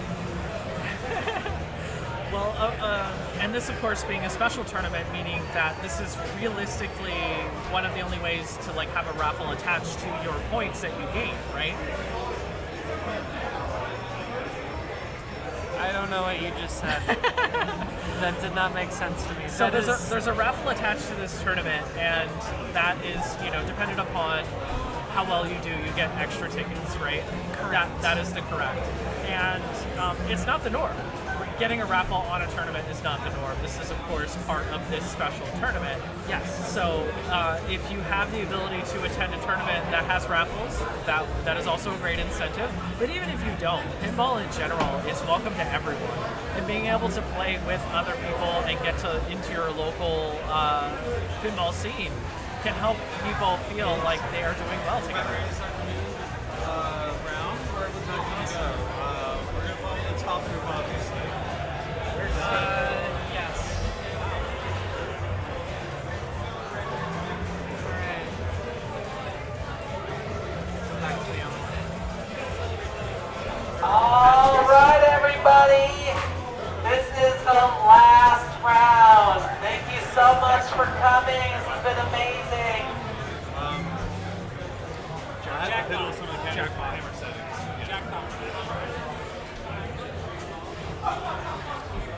Don't forget, all your points earned equal extra tickets, and the raffle drawing for the pinball machine and other big prizes will be Tuesday. Thanks, everyone. Woo! Alright. How far down there am I? Labyrinth.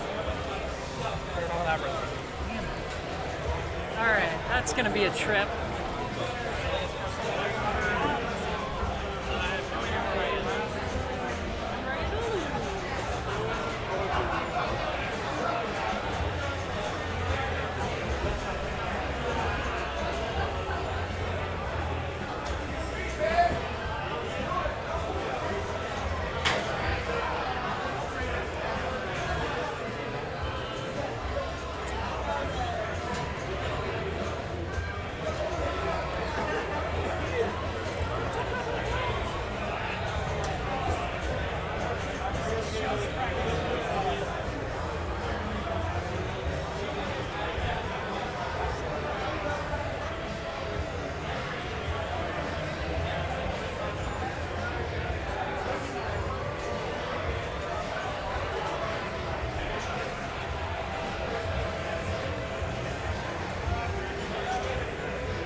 Hello everyone, we are streaming the final round of the Kevin Shanus tournament. We'll be following our players on Jackpot. Just getting things dialed in. We are following Philip Davis, Drew Sedolia, Tim McCool, and Dave Fifield. We are surely in for a great game of pinball right now. We are going to see some of the top players in North Carolina battle it out for glory, for tickets, for points, and the potentiality to win great prizes. Stay tuned. Keep your eyes glued, because you're about ready to see some fantastic aptitude at the Silver Ball.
Okay, this is Arborelia back on commentary. I probably can't stay long, but we've got Drusidolia in multi-ball.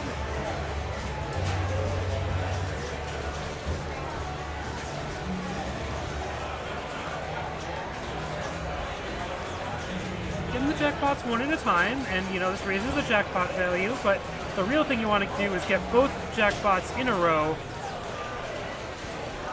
But this jackpot value is building and all of them are relit.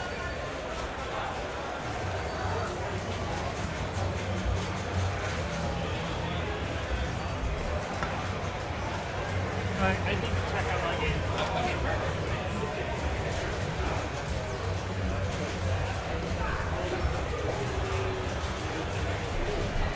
Just when you thought you saw the last of me. Hi, it's Ellen checking back in at Jackpot. We got one jackpot. We got one jackpot. Oh, that's a super. Oh my gosh, 675 million already on replay. Drew said, I'm coming here to win, actually. You better get your game up if you want to even begin to contend. All jackpots are still lit. Oh my gosh.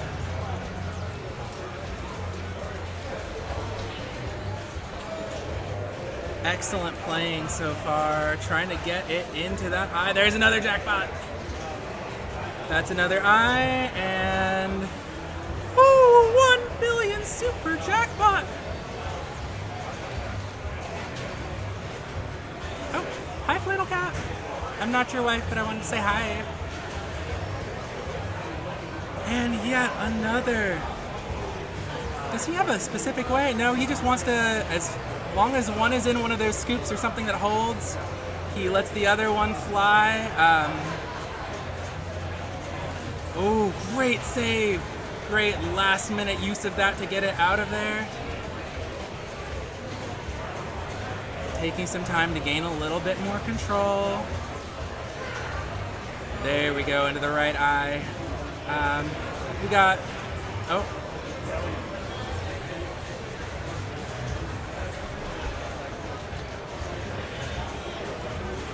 Okay, and we're back at control again. I feel like Drew's feeling good. I feel like Drew feels like he's in a nice spot here.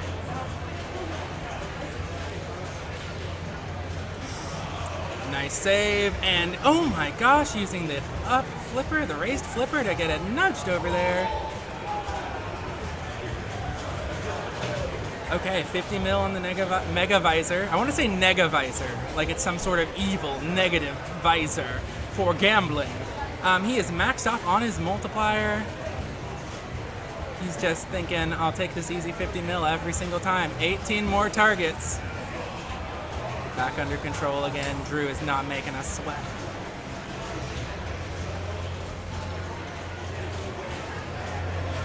Oh, and he finally drains that second ball, but a phenomenal multi-ball for Drew. Just an excellent play. Now, what's he going to be going for? He's on the left flipper, so you can't really easily get it to the scoop. He's trying to, yeah. Oh wait, he's still in the visor mode. Jesus Louise. I'll pass out so you can go in. I'm almost up anyway. That creature is playing so nice. It's a little weird in the middle. It sure did. All right. I spelled film first ball. Wow. I was about to say like I hadn't missed anything, but I missed 4 billion points, and I came back to the end of Drew's ball.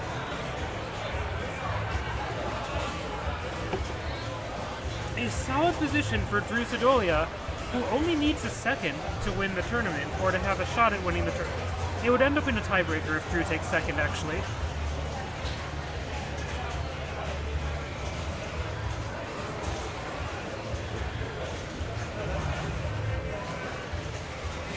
We have Tim going for the short plunge. You want to try to hit basically no switches. And try to get control on, it's hitting enough switches right now. Ball save is over. Well, not ball save, but playfield validation is over. Alright, Tim is immediately into the game saucer and is going double or nothing. You go double or nothing not just for double the points, but also because it immediately lights the game saucer again when you make the double. And Tim got the visor shot and instantly opening the visor.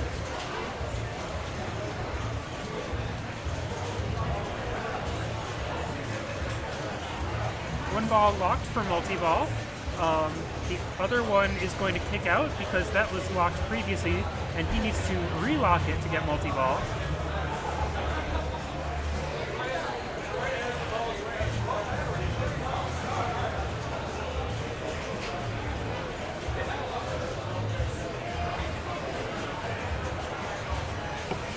And that is a drain for Tim McCool.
I am back.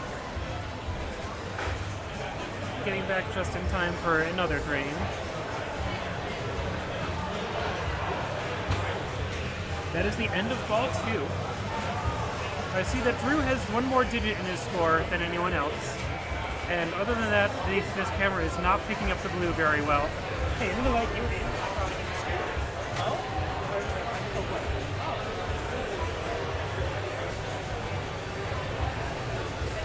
Elia quickly took a detour jump out here as we're on our last round to continue playing her game. I see we are currently on Jackpot while we are watching this tournament. Drew Sedolia seems to be in a commanding lead on Jackpot as the second player.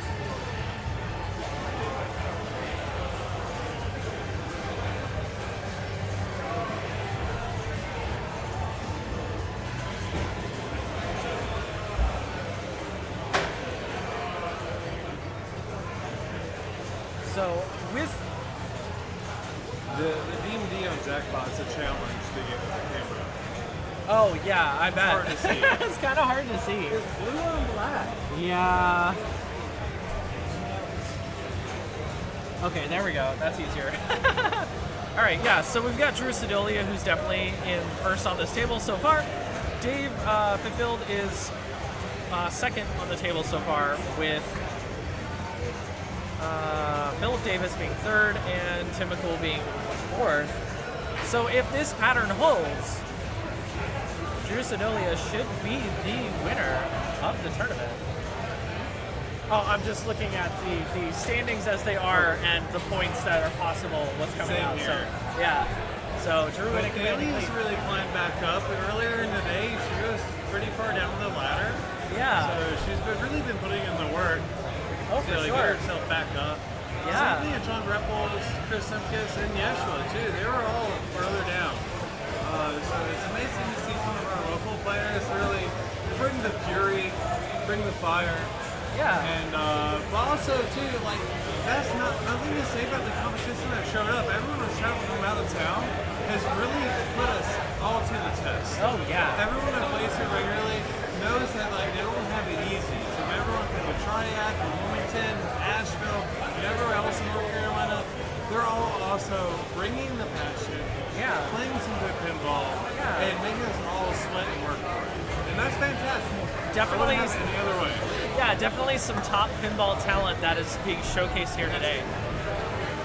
Hi, I'm done now. Hello. Probably took third on Whitewater. Oh, okay. I took fourth on Twilight Zone after doing really good on a practice. Oh, so no. yeah, which is funny because the practice would have definitely got me first.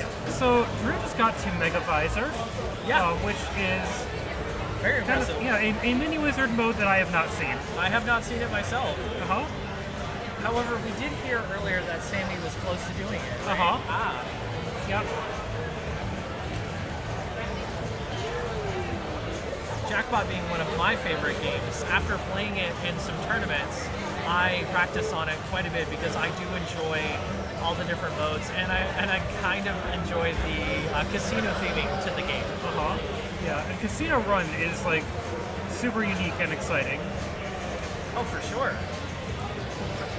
One of the things that I particularly enjoy doing on Jackpot is trying to get into the left lane to start, whatever casino mode is going on there. Yeah. Well, yeah, because do that 5 times and you're at Casino Run. Yep, exactly. All right. Shoot, ramp for Mega Jackpot. 6,483,000,000. Yeah. Drew has shot the eyeballs, and it's like the game didn't expect him to do that at this moment. Yeah, it's kind of freaking out for a Okay. second. All right. Wow. Shoot either eye to lower ramp. All right.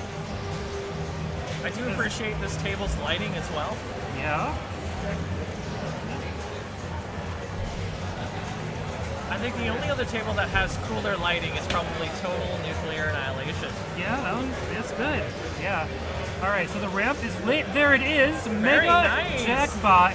How much is that worth? One entire billion. 1 billion. Wow, Drew is definitely blowing up this table. Mega Visor. Is that higher than Supervisor? I think Sammy called it Supervisor, but like that's what she meant. Oh, okay, so that's the actual name for it. I have never seen it. 23 targets to get it open. And you said he's already hit the Mega Visor before? Well, he just got the Mega Visor jackpot, which was $1 billion. Oh, yeah, okay. So it's possible that we could see another $1 billion?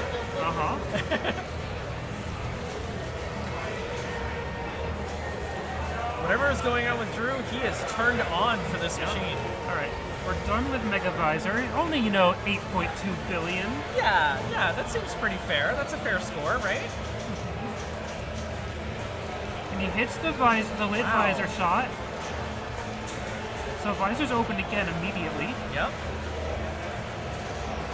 One of the things on this table that, if you're new to playing this jackpot table, is that the drain has a center post. So you can often feel like you might drain the ball, but it can be a little bit easier to get it to not drain through nudging and things like that. All right, we're in the game saucer playing Keno, and Keno's 85 million. So he's taking the double or nothing, which probably means that he's going for Casino Run next because there's Very the nice. double. There's So for one thing, that's a bunch of points. For another thing, it it relights the game saucer. Yeah, I don't think that is a terrible ball at all. Oh my gosh.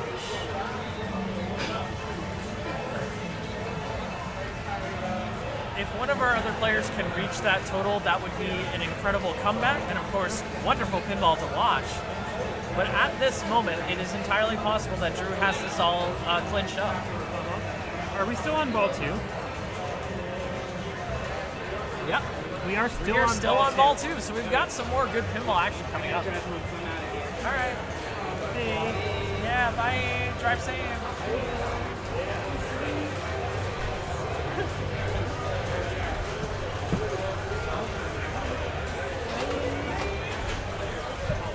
Okay.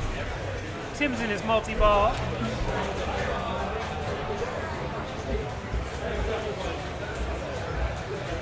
So Tim needs to build up his jackpot value.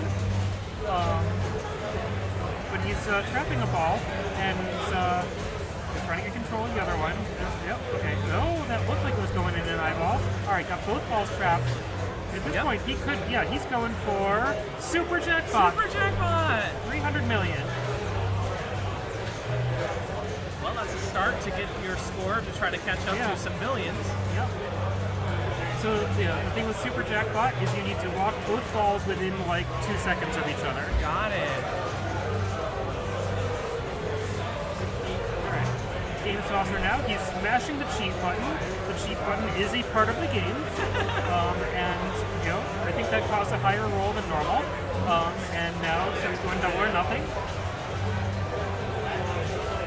I often go for the double or nothing because I like to practice that under the ramp shot anyway. He's not yet made the under the ramp shot. Yeah, getting close. Trying to go for it, that's for sure. Okay, he did not get... Did not get it in time? Yeah, he did not get to collect that.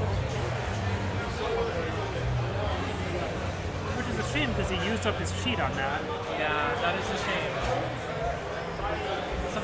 Sometimes that happens. You try to go after that specific ramp shot and nerves might happen, or just the ball doesn't seem to sit right on the flipper, and then you just do not hit it. But the visor is down, both ball locks are open.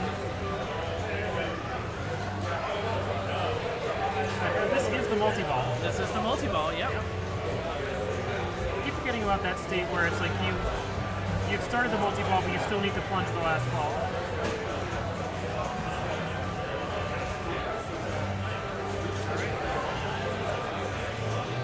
Got both balls trapped. Are we going to see the super? No. Dang. And we just lost one. I appreciate that he waited to see if the first one was going in before flipping the second one, because you do have that much time. Well, no, he has another multi-ball coming up. And you have a multi-ball restart. Yeah, multi-ball restart. So let's try that again. Doesn't have the nice separation this time, but he's working on it. Yep. Trying to get that separated to the other flipper if possible. There we go. There we go. Perfect.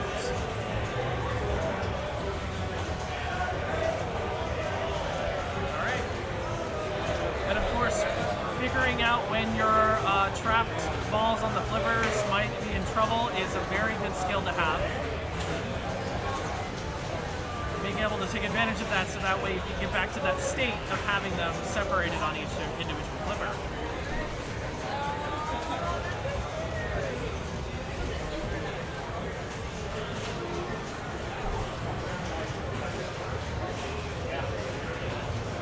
Nice juggling of the balls going on here. Nicely done. Was very calm about Oh. Yeah. Okay. So Tim's at 1.3 billion. Yeah. Wow, just so much trust in that center post. So much trust in that center post. Wow. I think we can call that a ghost bounce because it's so far beyond dead bounce that you might have assumed that ball turned into a ghost. The saucer is lit, and it looks like he's shooting for it. Yeah, there it going is. up into there. Okay, there is a cheat left. Cheat going for the Kino. Yep, I saw the rumble.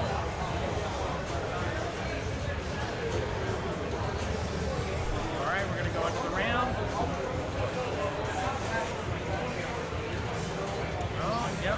And as you can see, he's still having trouble with that ramp shot, under the ramp shot. There we go.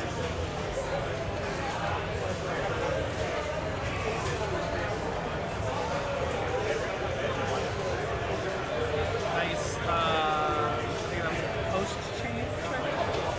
Switching over.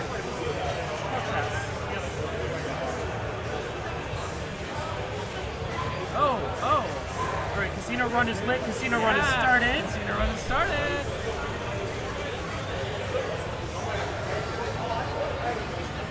Oh my gosh. Okay, but he does get to mash. The cheat button finally does something visible. He hits the cheat button and it diffused the bomb so that the run doesn't just end immediately. Yes, exactly.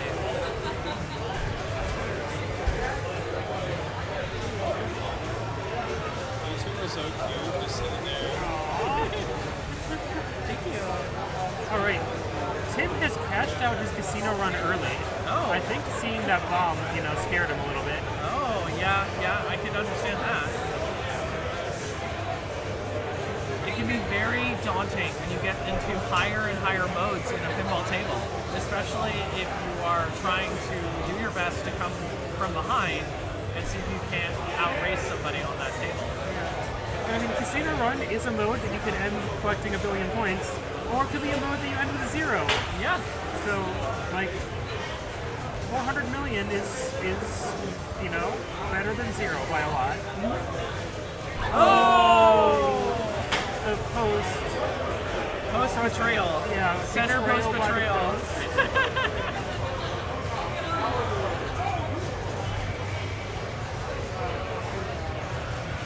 With so much trust in that center post earlier to come back from the bounce back. Is there? Go for it.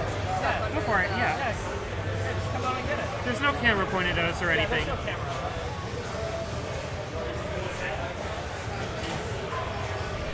Alright. Dave Fifield plunges all the way to the vortex. There is still ball save.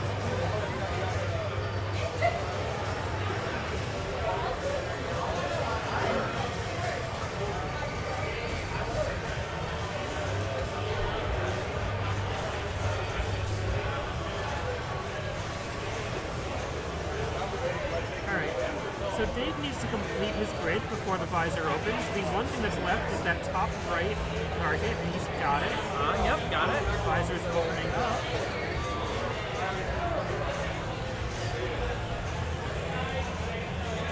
So we're trying to lock the balls in the eye sockets, yep. Eye sockets. There's really? Did that take it? Are the eye sockets tired? Okay, there we go. Got it there.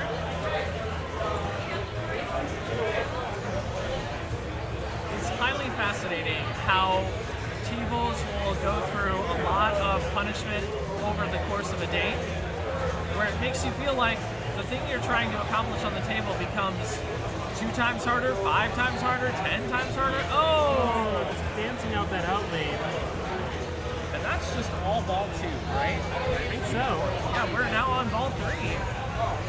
We've hit the replay mention. That means we're definitely on ball 3.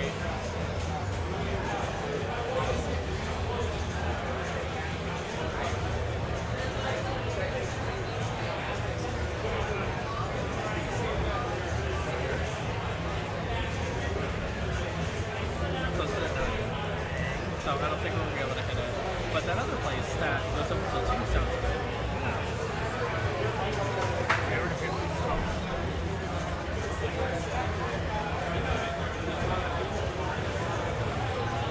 Alright, so ball 3, starting with Philip Davis.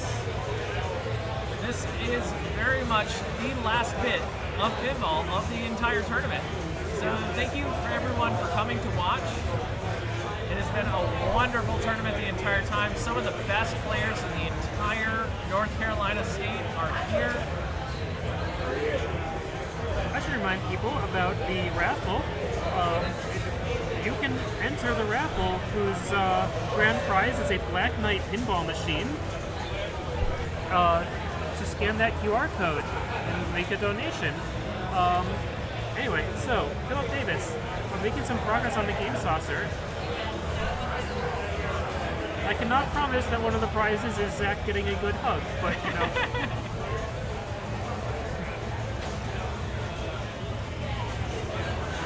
There are many other prizes in the raffle. Okay, so up the ramp. Speaking about the Black Knight table, is it just a regular Black Knight table, not Sword of Rage or 3000? It sure sounds like it's the original. Oh, wow. That should be worth quite a bit, I think. Oh, yes. Right, yes. Her small bag, yes. Of course.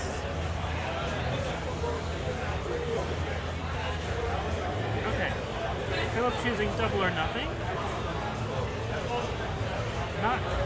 Not choosing double or nothing, in fact. Interesting. Oh, and no! Oh! Just a little bit extra opening on those flippers being flipped up cost him the ball.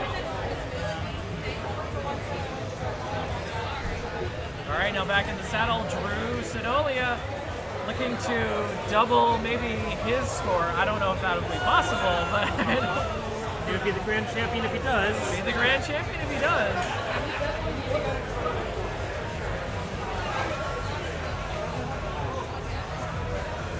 All right, lots of targets to hit before the visor opens again, but he's going for them. Yep, trying to get that visor open. Waiting for the top triangle marker to get to the right. Oh, I'm just going straight for the game mode. All right.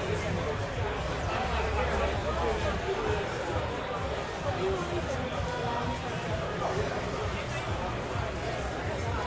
little bit of bouncing around to the vortex.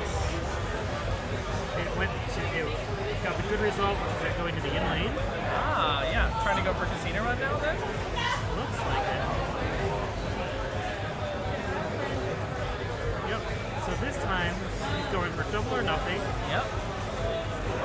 Oh, wow. Oh, wow. Like, I never see hit me collected because, like, it's not a shot anybody wants to go for. It's usually very dicey to do that, yeah. And it just happened there.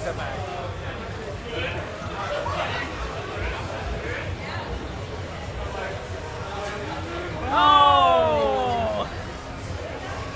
I mean, 9 million is a pretty good score. That is a very, very good score. I think it's a pretty good score, and I think it is 6 billion off the highest score on that table, which is very impressive.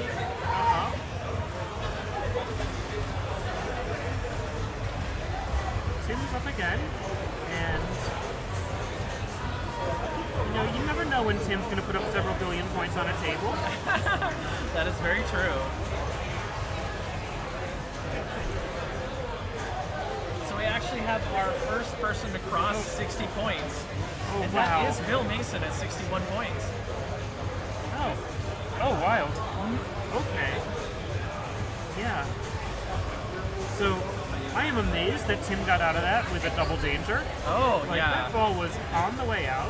If I remember seeing, this jackpot table also is very easy to give out tilts. Yeah. So that was very The impressive. fact that it stopped at double danger is extremely fortuitous for Tim. But it means he's going to be playing very carefully at Yes, this point. you have to take it a little bit easy. Okay, Game Saucer.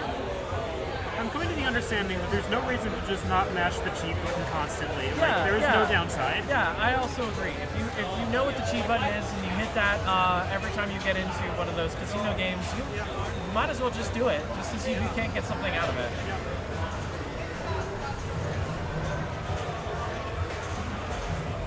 Just for the record, it is a legitimate cheating that the table lets you do.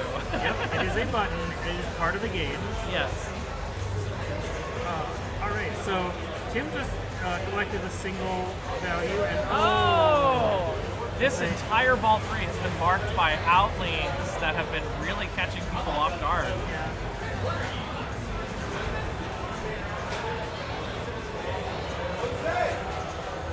Dave Fifield stepping up for his last ball.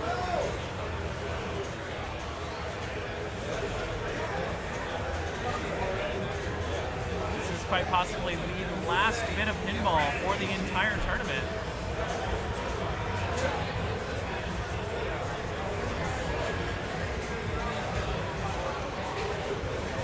I wonder if there's going to be a tiebreaker game for second, actually. Could be. For the points on the actual full standings.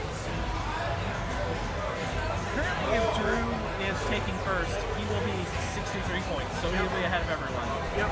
And of course, we can't declare that yet.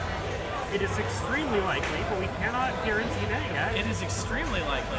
Oh, that was so close to a. Oh wow, super multi-ball. Yep.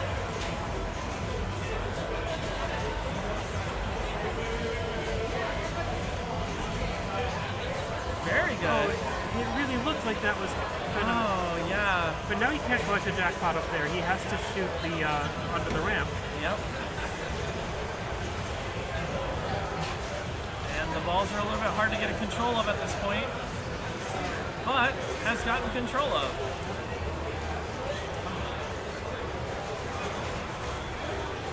Okay, the relit from the Game Saucer. Oh, nice nudge. Yeah. Jackpot. Oh, they're jackpot. That's a super. There we go. Super jackpot. 75 million super. Yeah, impressive. Are we getting closer to the Mega Visor? Probably, but it's gonna. Never mind. Oh! And as you can see, the outlanes are brutal on ball 3. I think he passed Tim. It's a little hard to see.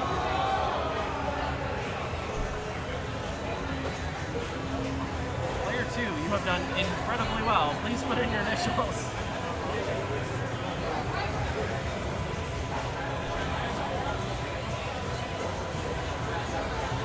So if I'm correct on this, Drew took first on this table with Dave being second.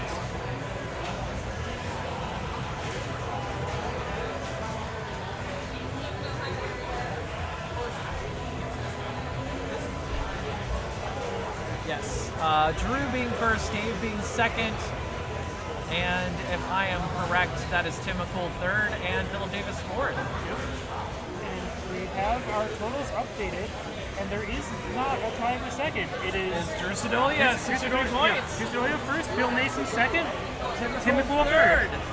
We have a result. And if you haven't seen them on stream yet, there are some lovely little statues that are made for this tournament for the third, second, and first place winner. That is it for number 1, 2, and 3. Congratulations, Drew Sedolia, Bill Mason, and Tim McCool. However, we have a three-way tiebreaker for 4th place. Liam, Chris Simkus, and Dave need to play a one-game tiebreaker for 4th place. So, can I get the top 3 up here for a picture? And then we'll run the tiebreaker game and we'll be out of here.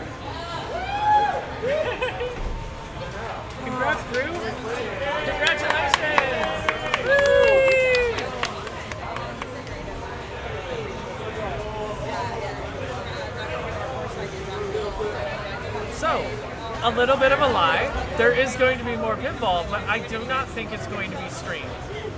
We need to do a tiebreaker for the 4th place winner, and that will be played as a one-game game.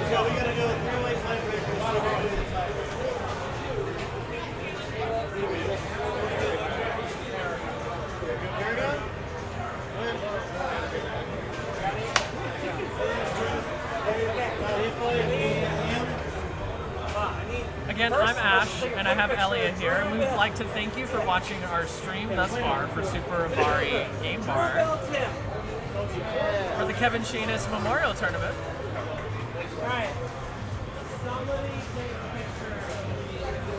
There will be photos, of course, of the 1st, 2nd, and 3rd place winner holding the lovely little trophies that we have for them. In 3rd place is Tim McCool. Congratulations, Mr. Mini Kevin Shanus. Termis, thank you for the new Prime subscription to Super Abari Game Bar. Yeah, thank you so much. Supporting pinball is very important, especially on the local level. Charlotte, North Carolina, Bill Mason.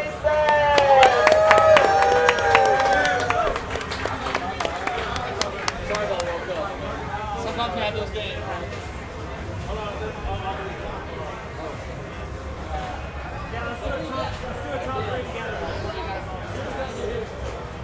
And in 1st place from Ashboro, North Carolina, Chris Adalia.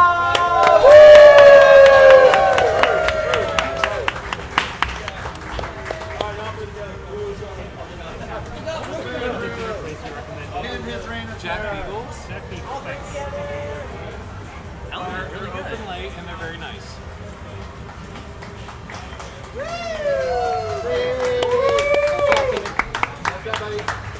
Okay. That's it.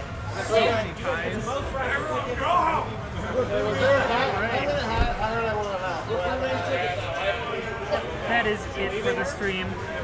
Thank you, Ash, for joining me. Thank you to all the other commentators who have been up here in between games, or in between their balls. Okay, one last game. Liam, Kristen State, Byfield, Paragon. Let's go. Let's go. Are you putting the rig on it? No, I can't. The streaming rig won't fit. Right, okay, so we're done. Yep. You're done. Yep. Okay. So if the stream is still active, I would like to thank everybody for their help and everything. Both Elia and Ash helping out a lot. You're both absolutely wonderful and beautiful people. Thank you for sitting here and taking a load off of my shoulders and just making this happen. And we're all part of a big community, and as long as we come together, we can be something greater than our own. And hey, Shell, I'm so sorry. It would be great to stream it, but Paragon is too big. There is too much pinball there. I can barely fit the streaming rig around Twilight Zone. Paragon is a no-go. Yes, I've been Arborelia. That's Arborelia. I stream pinball things. I stream a lot of virtual pinball. I stream a chronological history of pinball. It's been a lot of fun. Yep, and of course I'm Ashiden. You can find me online on Twitch at Ashiden, and then of course any other social media, you can find me there as well. Yeah. Thank you, Kaylee, for organizing. This was amazing. Yeah, it was the wonderful. most amazing turn. Yeah, this is. Go team! That's all I got. I gotta be pumped up about the turn. Thank you so much else for your didn't help. get there? I appreciate it so much. Yeah, of course. Everything go well? And feel free to hit stop streaming. All right. Have a great night, everyone.